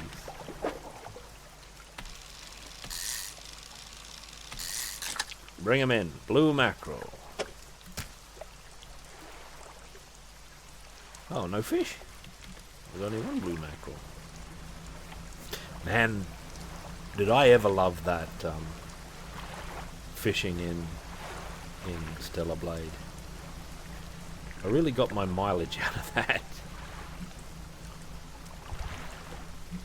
This doesn't look shallow, though. This might have appeared since I was... Oh! Squid!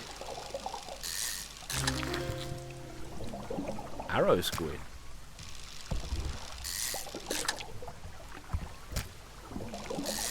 Whoops. We lost him. We're losing him.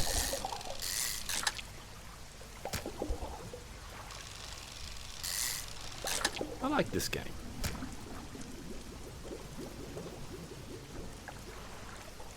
Depleted. Yeah. Plenty more fish in the sea. What's that eye up the top doing? It's getting a bit ghouly out here. Fog increases my panic.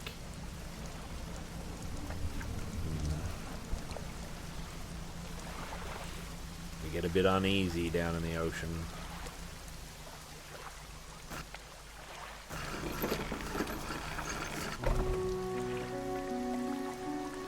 Who's the mayor doing up this late? It's midnight.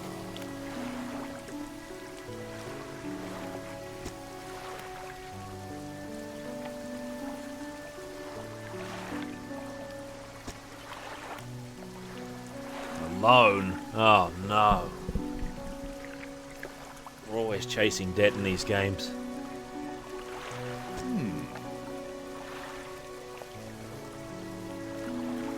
Alright.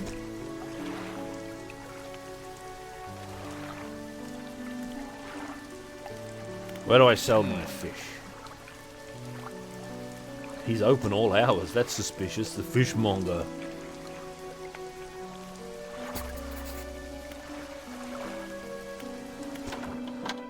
Oh, look at him. He never sleeps. This gives me an idea for an Asterix village manager. Asterix village manager, where you've got your fishmonger and you've got your... I notice our eye is twitchy encountering this man.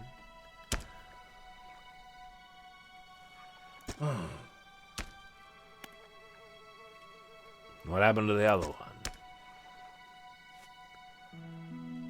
Not a life for everyone, eh? Some species are just worth more too.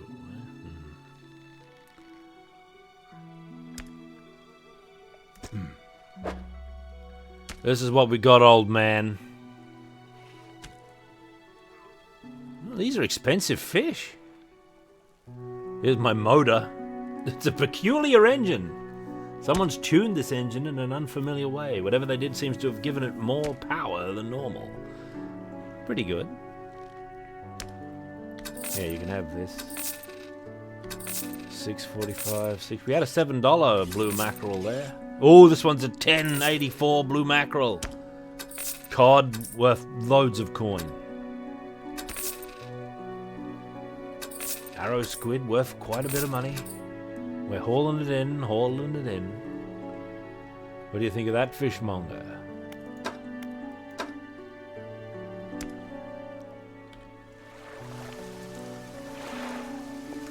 Only 24 hours.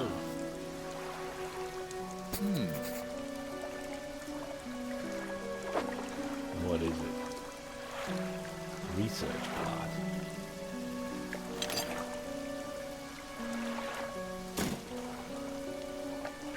One last thing.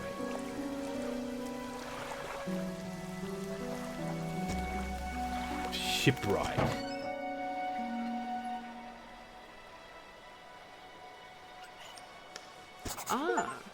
Ah. The new fisher. Word's gotten around.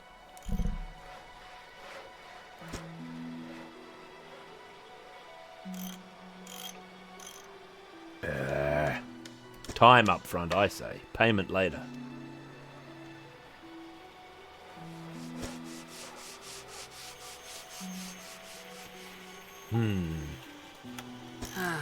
Well above the waterline. How ominous. Bigger the equipment. We need bigger rods. Weighted line. How much money have I got? Where's my money? Up there in the corner. Oh, I can't afford the Ultra. I'm gonna have to go with this. I've already got. Hang on. If I remember correctly.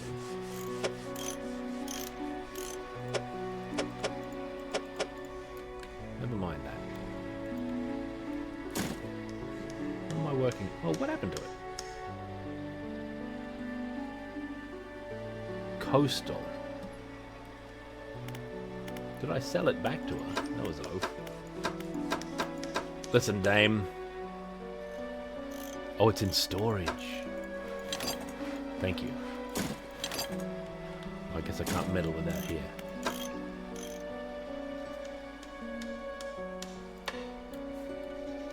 Yeah. Look at my repayments. This is a cakewalk. Let's sleep. Alright. Let's get out on the ocean. Alright, how do I get to my inventory here? There we are. Cargo, cabin. Oh, maybe I need the dock to do that. Makes sense. Here, I'll get my coastal rod. Oh, it has to be in specific spots. I see, there we go. So it takes time to install. Thank you, Loch Ness Monster. Middle click. Undock! Alright, you yams. I'm going back to earn a real man's living. Them shallow fish. They got something to worry about now. These look like shallow fish to me. That looks like a giant shark out there.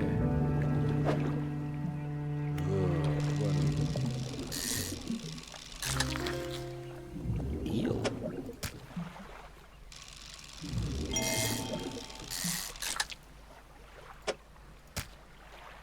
Depleted.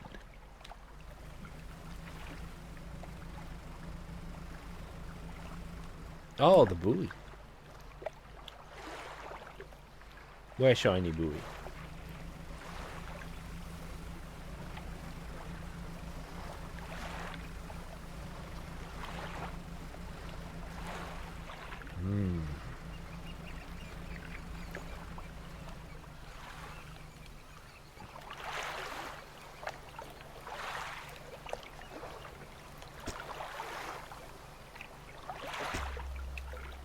Okay. We just hit some rocks, I think. That's normal. What are these?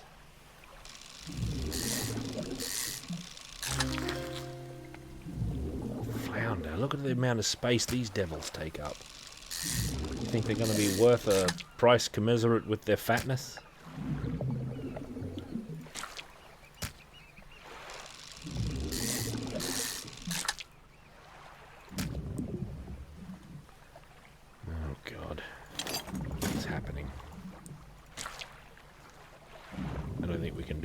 Everything else is installed. You're lucky, the rest of the fish.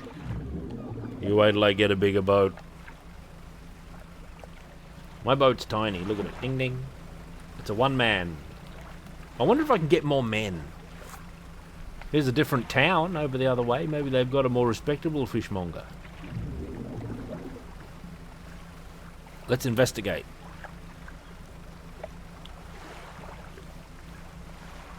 I've only got about 20 minutes left here, I think. Trader.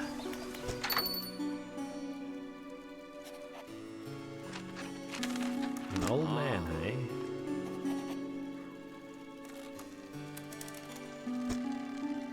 Antiques and jewelry. Special trinkets. Do I look like a guy with anything nice? Absolutely not.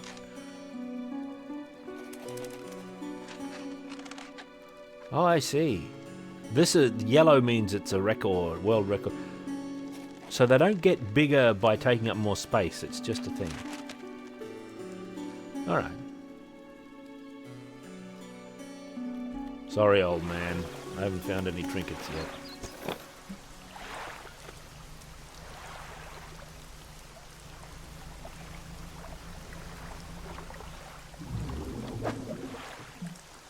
I don't know if I can...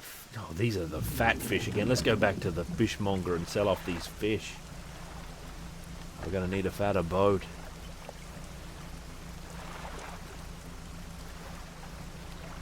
Oh, the time flies in this world.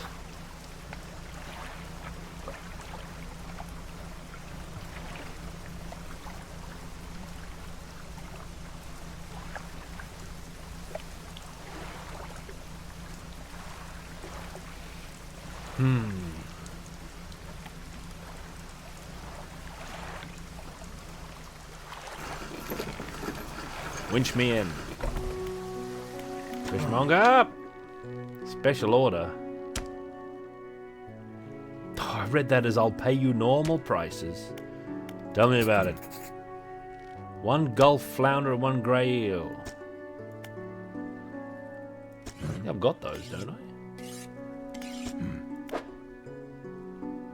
Here, have this embarrassing thing.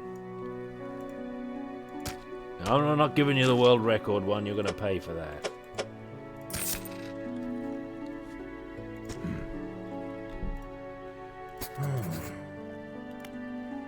Couple of squid and a whole black groper.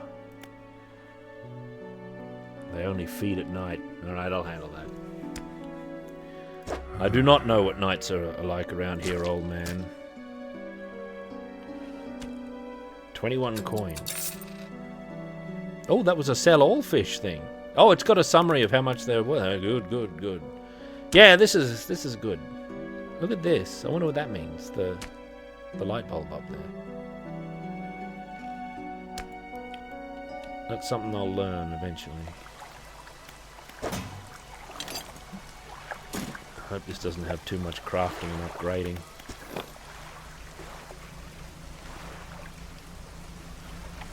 There's a lighthouse. I bet a madman runs that lighthouse. An absolute loon probably lives up there madly. Hello, I saw a shiny out in the dark. My light on here? You ever see Deep Star 6? I like that movie a lot for some reason.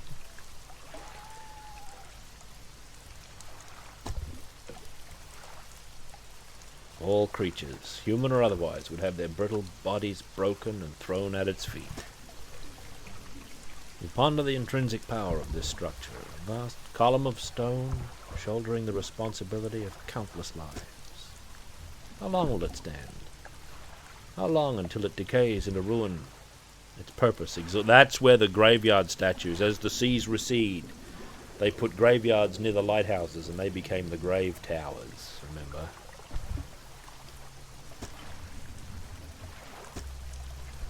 Alright, let's find some ghoulie fish. Put, put, put, put, put, put, put, put, put, put, put. The bard drives the boat, chief.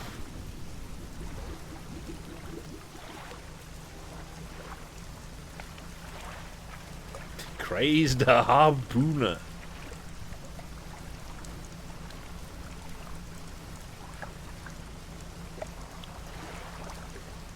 Yeah, I'm really just taking a little tour of the game here to see if I like it. I like it so far.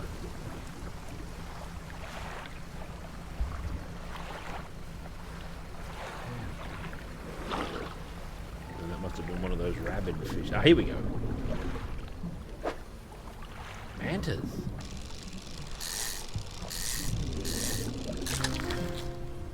Stingrays. Oh, look at their awkward bloody... these fish have got no sense of decorum. How am I going to fit all these yahoos in? Oop.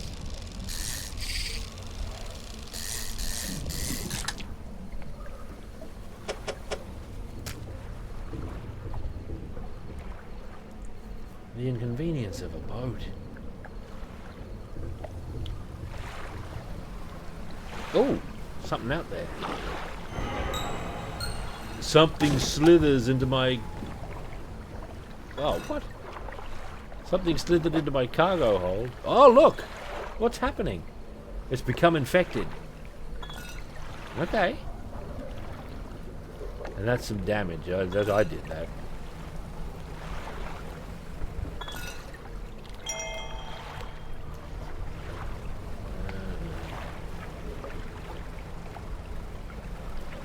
Jamesville says chuck it out. I think it raises the value. I've got eldritch fish aboard.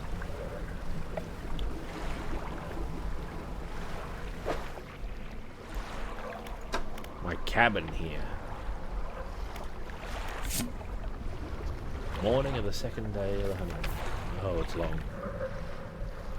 Our first day proper. Today we're sailing around the isles and inlets at the back of Greater Marrow. I love the rocks here. The layers and colours are so striking. I think this guy met the rocks. Furthermore, the fishing is relatively poor in these shadows. That's not true, Freppy. If it's a Lovecraft game, you want to encounter the thing that's out there. You know, you want to see it. If you are actually in a Lovecraftian, like, story, then you know. And then it's a problem. But we have the great distance of being in a game and we want to see the thing. We want to see what horror lurks. See, Lovecraft, when he was writing, had the advantage of not having to show you something. And games quite often find themselves in the position of having to show you something.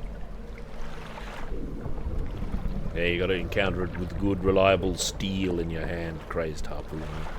Furthermore, the fishing is relatively poor in these shallows, so I know he will keep his hands on the wheel instead of the rods.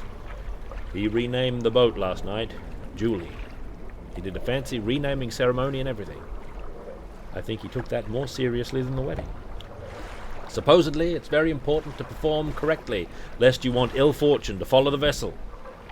He wanted to throw away everything with the old name on it, but I kept the keychain. Ocean's Riches with a good name. I think he has prepared a surprise picnic lunch. I can see the basket half hidden, stuffed under a blanket at the front of the cabin. I love it when he tries to be romantic. How interesting. Alright, back to the real business. I've got to get my fish back. Where's the town? Over there. Things look like they're going a bit mad out here already. I think my infected fish is having an effect. But I want to see what the fishmonger says. Taxidermy man gonna have a heart attack when he sees what we brung him.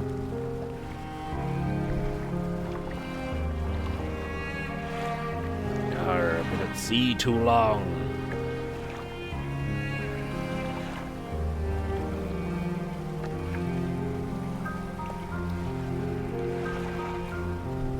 No, I don't think so, Killik. I'm not a sailman. There is a certain appeal to it, I don't deny. A mad woman? Get away from my fish. Why are you here? I've come to fish.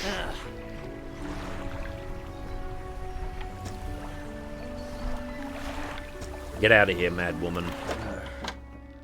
Hey, Fishmaster, look, 20 galod. Dollars. Don't worry about the gulls.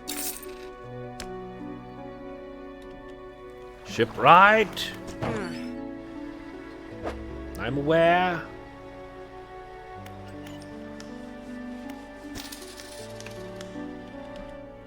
Alright, everybody out of the way. We're getting some real fishing done. Or should I rest? Maybe a rest is good.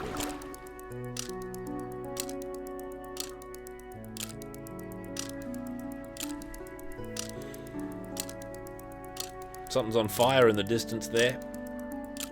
Must be one of them cult rituals I've heard about. Oh, the mayor, what do you want?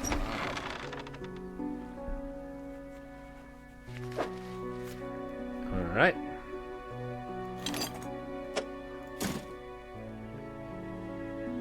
East, you say? Be quick about it. Little Marrow. Sounds like a dump. What if I keep it, Mayor? What if I never come back?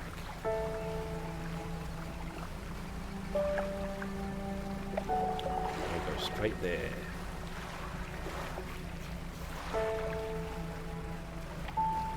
We sail from here.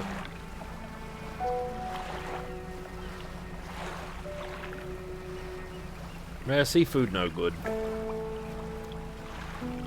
It's way, way lower than burger on the food chain. The food ladder, I call it. No such thing as a pyramid. Food ladder. Dockmaster!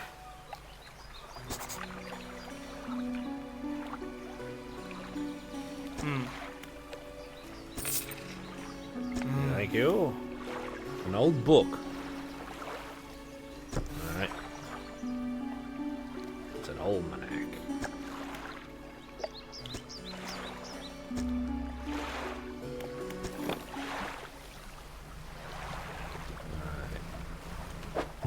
Is it a loneliness reducing book? Ah, look at this. Volcanic.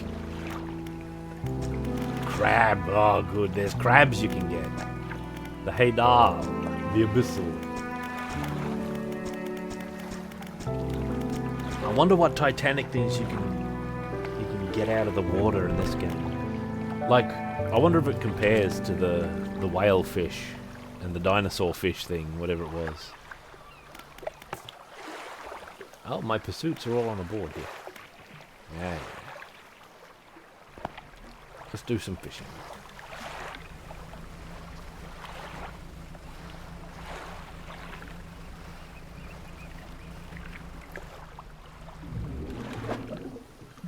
Woo.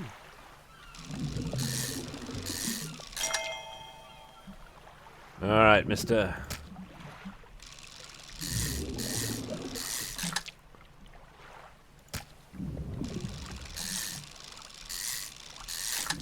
Look at that pro fishing.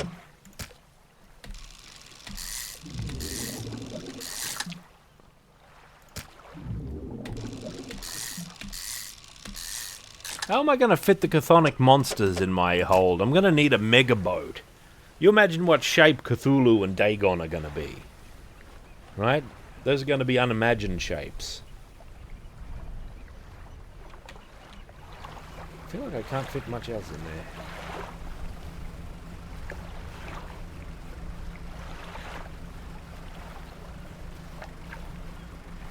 El and the Lady, fair Spanish lady.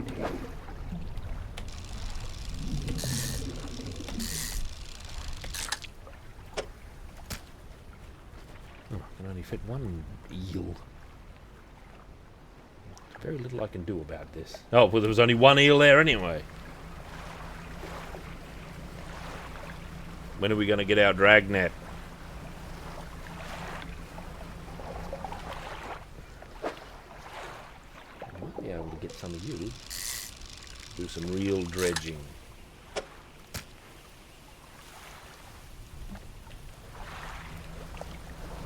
Widow's Bay? What's that? The colour out at sea. Tell me your name, fishmonger. Big sail. Alright, let's get back. Oh, what do you want? I'm not here to socialise. I'm a surly fisherman. A salty old bag of rope. The old dry dock, eh?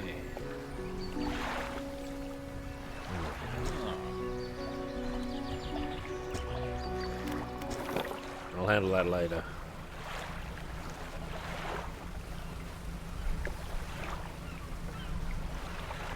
6 reels by midnight.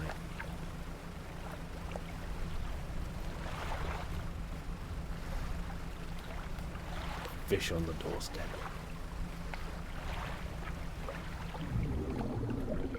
What are you? What are you? This might be one of those gropers.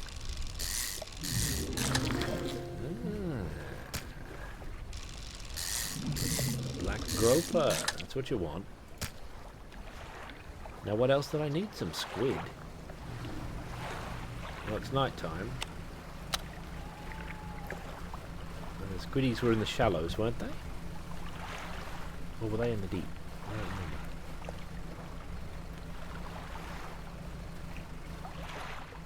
There's some more groper.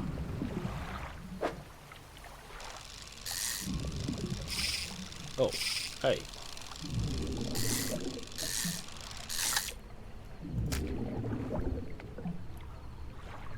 That's enough. Let's find some squid.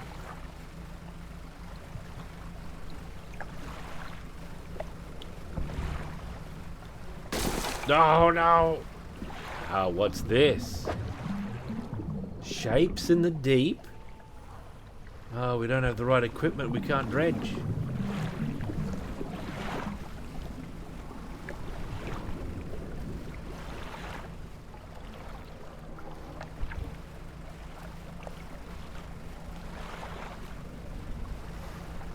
We say groper here in Australia.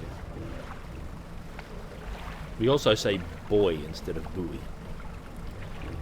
But I kind of like how buoy sounds.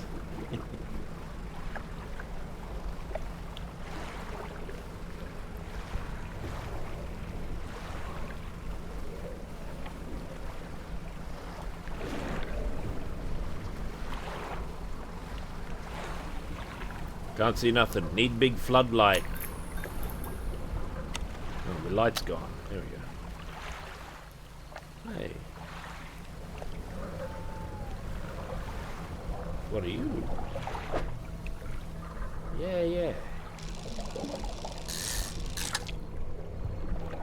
That's what I need.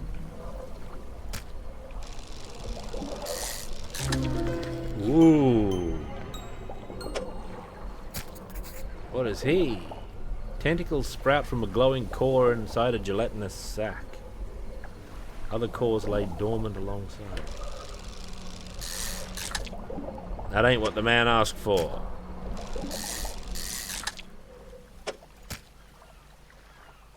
Alright, let's go back to the fish master. You don't get much time before your eye starts wriggling. Hey, that's the sea for you. Tell me your name, Fishmaster. One more voyage after this one, and I have to call it quits, I'm afraid. It's been a great day, a successful day, with a big pile of Elvira that we read. We read like 5 stories after all that. Elvira? I mean Vampirella. Elvira. Invading my mind even now. Shut up, man. I think time might go a little bit too quick in this game. Tell me your name, Fishmaster. Here, look at this.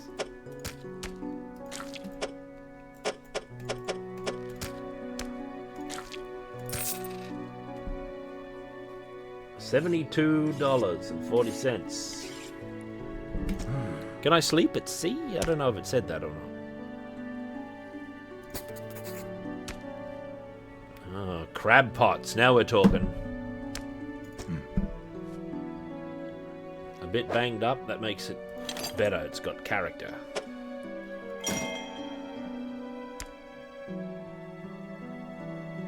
Alright. Fiddler crab and a common crab. The grotesque fish. See, he knows about it.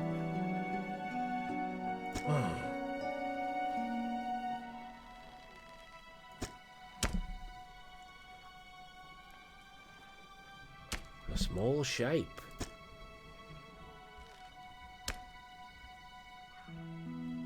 A delicately patterned handkerchief.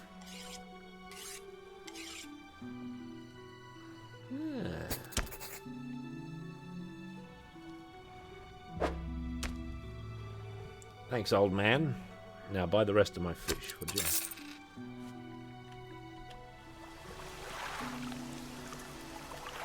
Who's this? It looks like me. He's one of the cultists.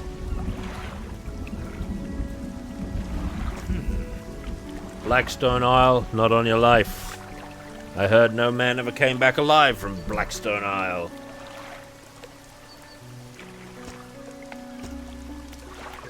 I'm going into business with the shipwright girl. We're getting married, see?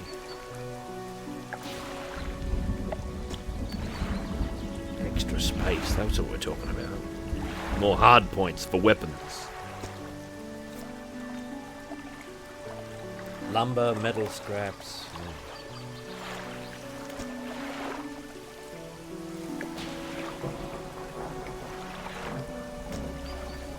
Oh, okay, so somehow I'm the manager of the dry dock. Oh no, I'm not. I guess I'm just upgrading my ship. I thought I was upgrading the dry dock. Because I'm an oaf. Alright, looks good. Hang on. I want you to repair my... What's this all about? That's for shallow. A big weighted line. Good enough. I'm going to bed.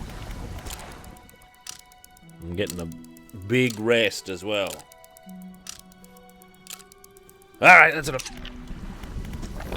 Let's get out to sea. Crab pot. Alright. Let's just go out a little bit further and we'll drop our crab pot out in the land.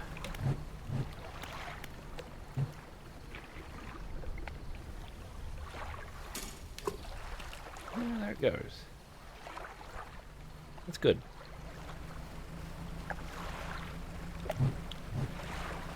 Huh.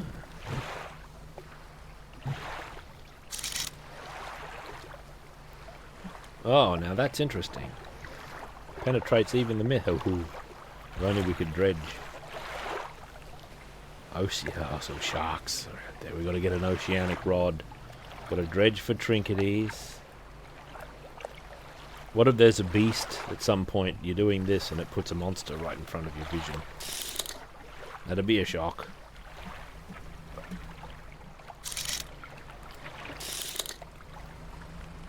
Oh, hello, here's a thing right here.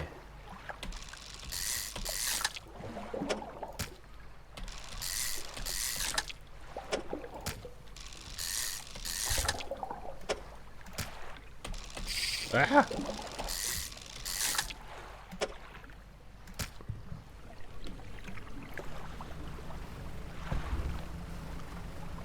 Oh. Wait, Lion didn't do the category? No.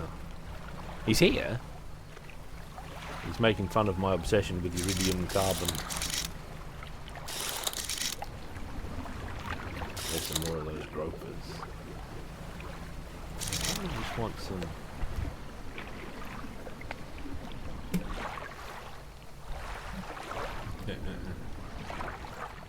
some more squid. Those are better. Ding ding! Oh, we can't dredge.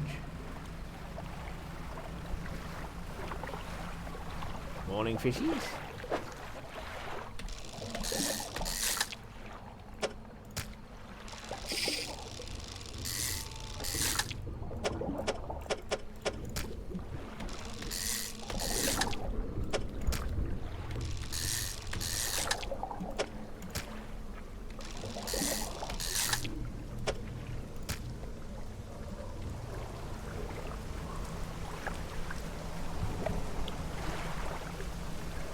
Yeah, I'm stopping after this voyage.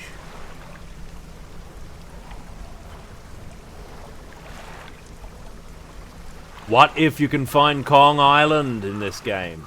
Oh, the birds! What do they want? You get away from my fish. They're taking my squid. You crazy birds. We're losing birds. Losing big money to the birds.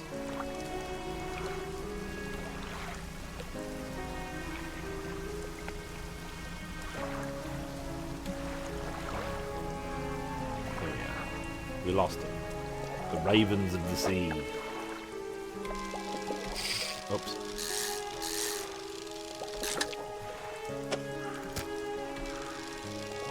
We need that fish money.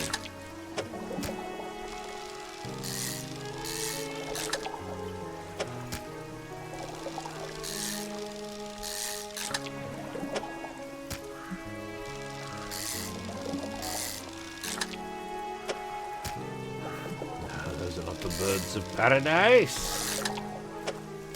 They did look a bit like Gustav Weil, though. Alright, let's head for home.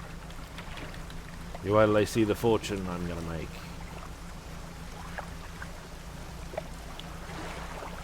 No, I didn't, Reichwood. That goatee. What was he up to? Nintendo. Give me a full report. Nintendo.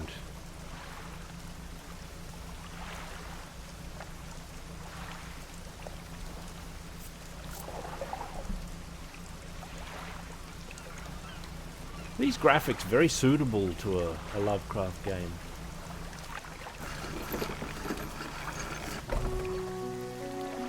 The simplicity of the buildings and the clearness of everything lends it a great deal, because you get great contrast with when spooky things start happening. Yeah, sure, link the schedule, why not? Host! Have you run into a photographer? Never. A woman? Yarr, I never heard of no woman photographer. It's the 30s. Is it the 30s in this game? Or is it in like a timeless non-time, like Gotham City's always in? It's always like somewhere between the 30s and now.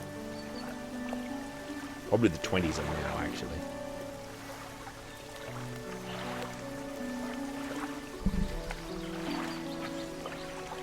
A woman at sea? No wonder this place is cursed.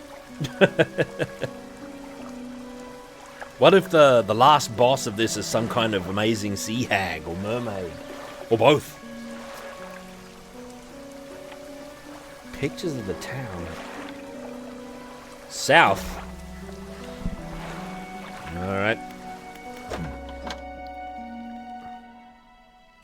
Larger fish. That's right. Give me 132.58 for all this stuff.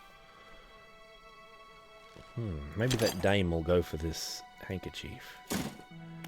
Put it in storage, old man. I guess I'm in the wrong screen for that.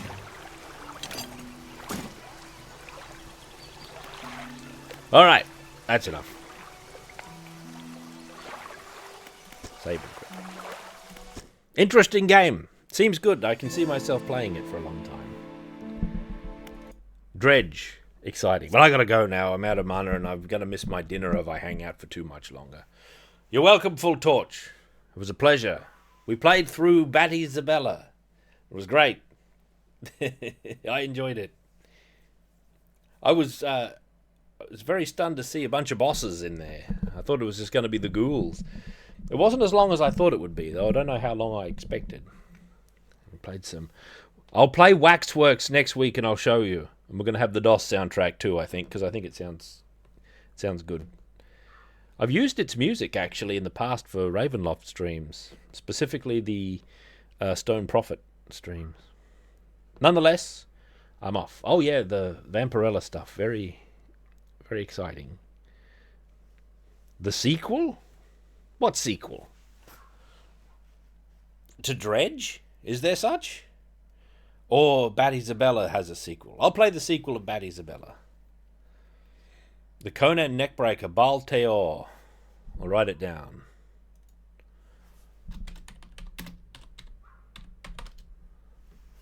Oh, that should be a P. So you can just Google it. That's it. Teor is the name of one of the... Is he a god? Like he's named after two gods. Baal and Teor. Baal Teor. I think the P is silent. I always say Teor. I don't know if that's correct exactly, but whatever. PS2 He-Man game. Is that the one I played already? The one based on the show? with the Battle Cat sections where he has the rocket launchers on like great flanges like the Starship Enterprise, where I was fighting, I don't remember who it was, Trapjaw or somebody, and Trapjaw just gave up and it teleported me into the post-boss cutscene. Yeah, I played that. I didn't play it very much because I didn't enjoy it that much, but it was interesting. It was an interesting game. All right, I shouldn't linger any longer. We're running a risk of me starting some other game. What if I start Druidstone, The Secret of Many a Forest? I've never even booted that up. I installed it. I don't know what it is. I probably bought it because it looked good. It was probably cheap. You know how it is. That's how it is when you have Steam and other things. All right, I'm off. I'll see you all, hopefully before next Sunday, but the worst case scenario, I'll be back next Sunday for Waxworks. But hopefully I'll be here in the meanwhile. Hell, I could even appear tomorrow. You never know. But whatever. I'll see you all in the future. That's business for times beyond these. And so, my friends, until we meet again, as is often said... Oops. There we go. I forgot I have to do forget it. Forget, I always biff it. Who cares? I'll get it right one day, and that day is coming soon.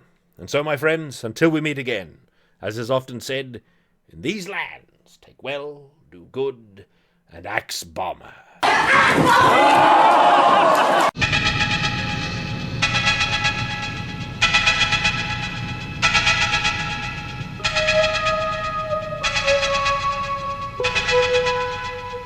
Few men have ever done what he has done, or even dreamed what he has dreamed. His time has passed, there are no more. He is the last dinosaur.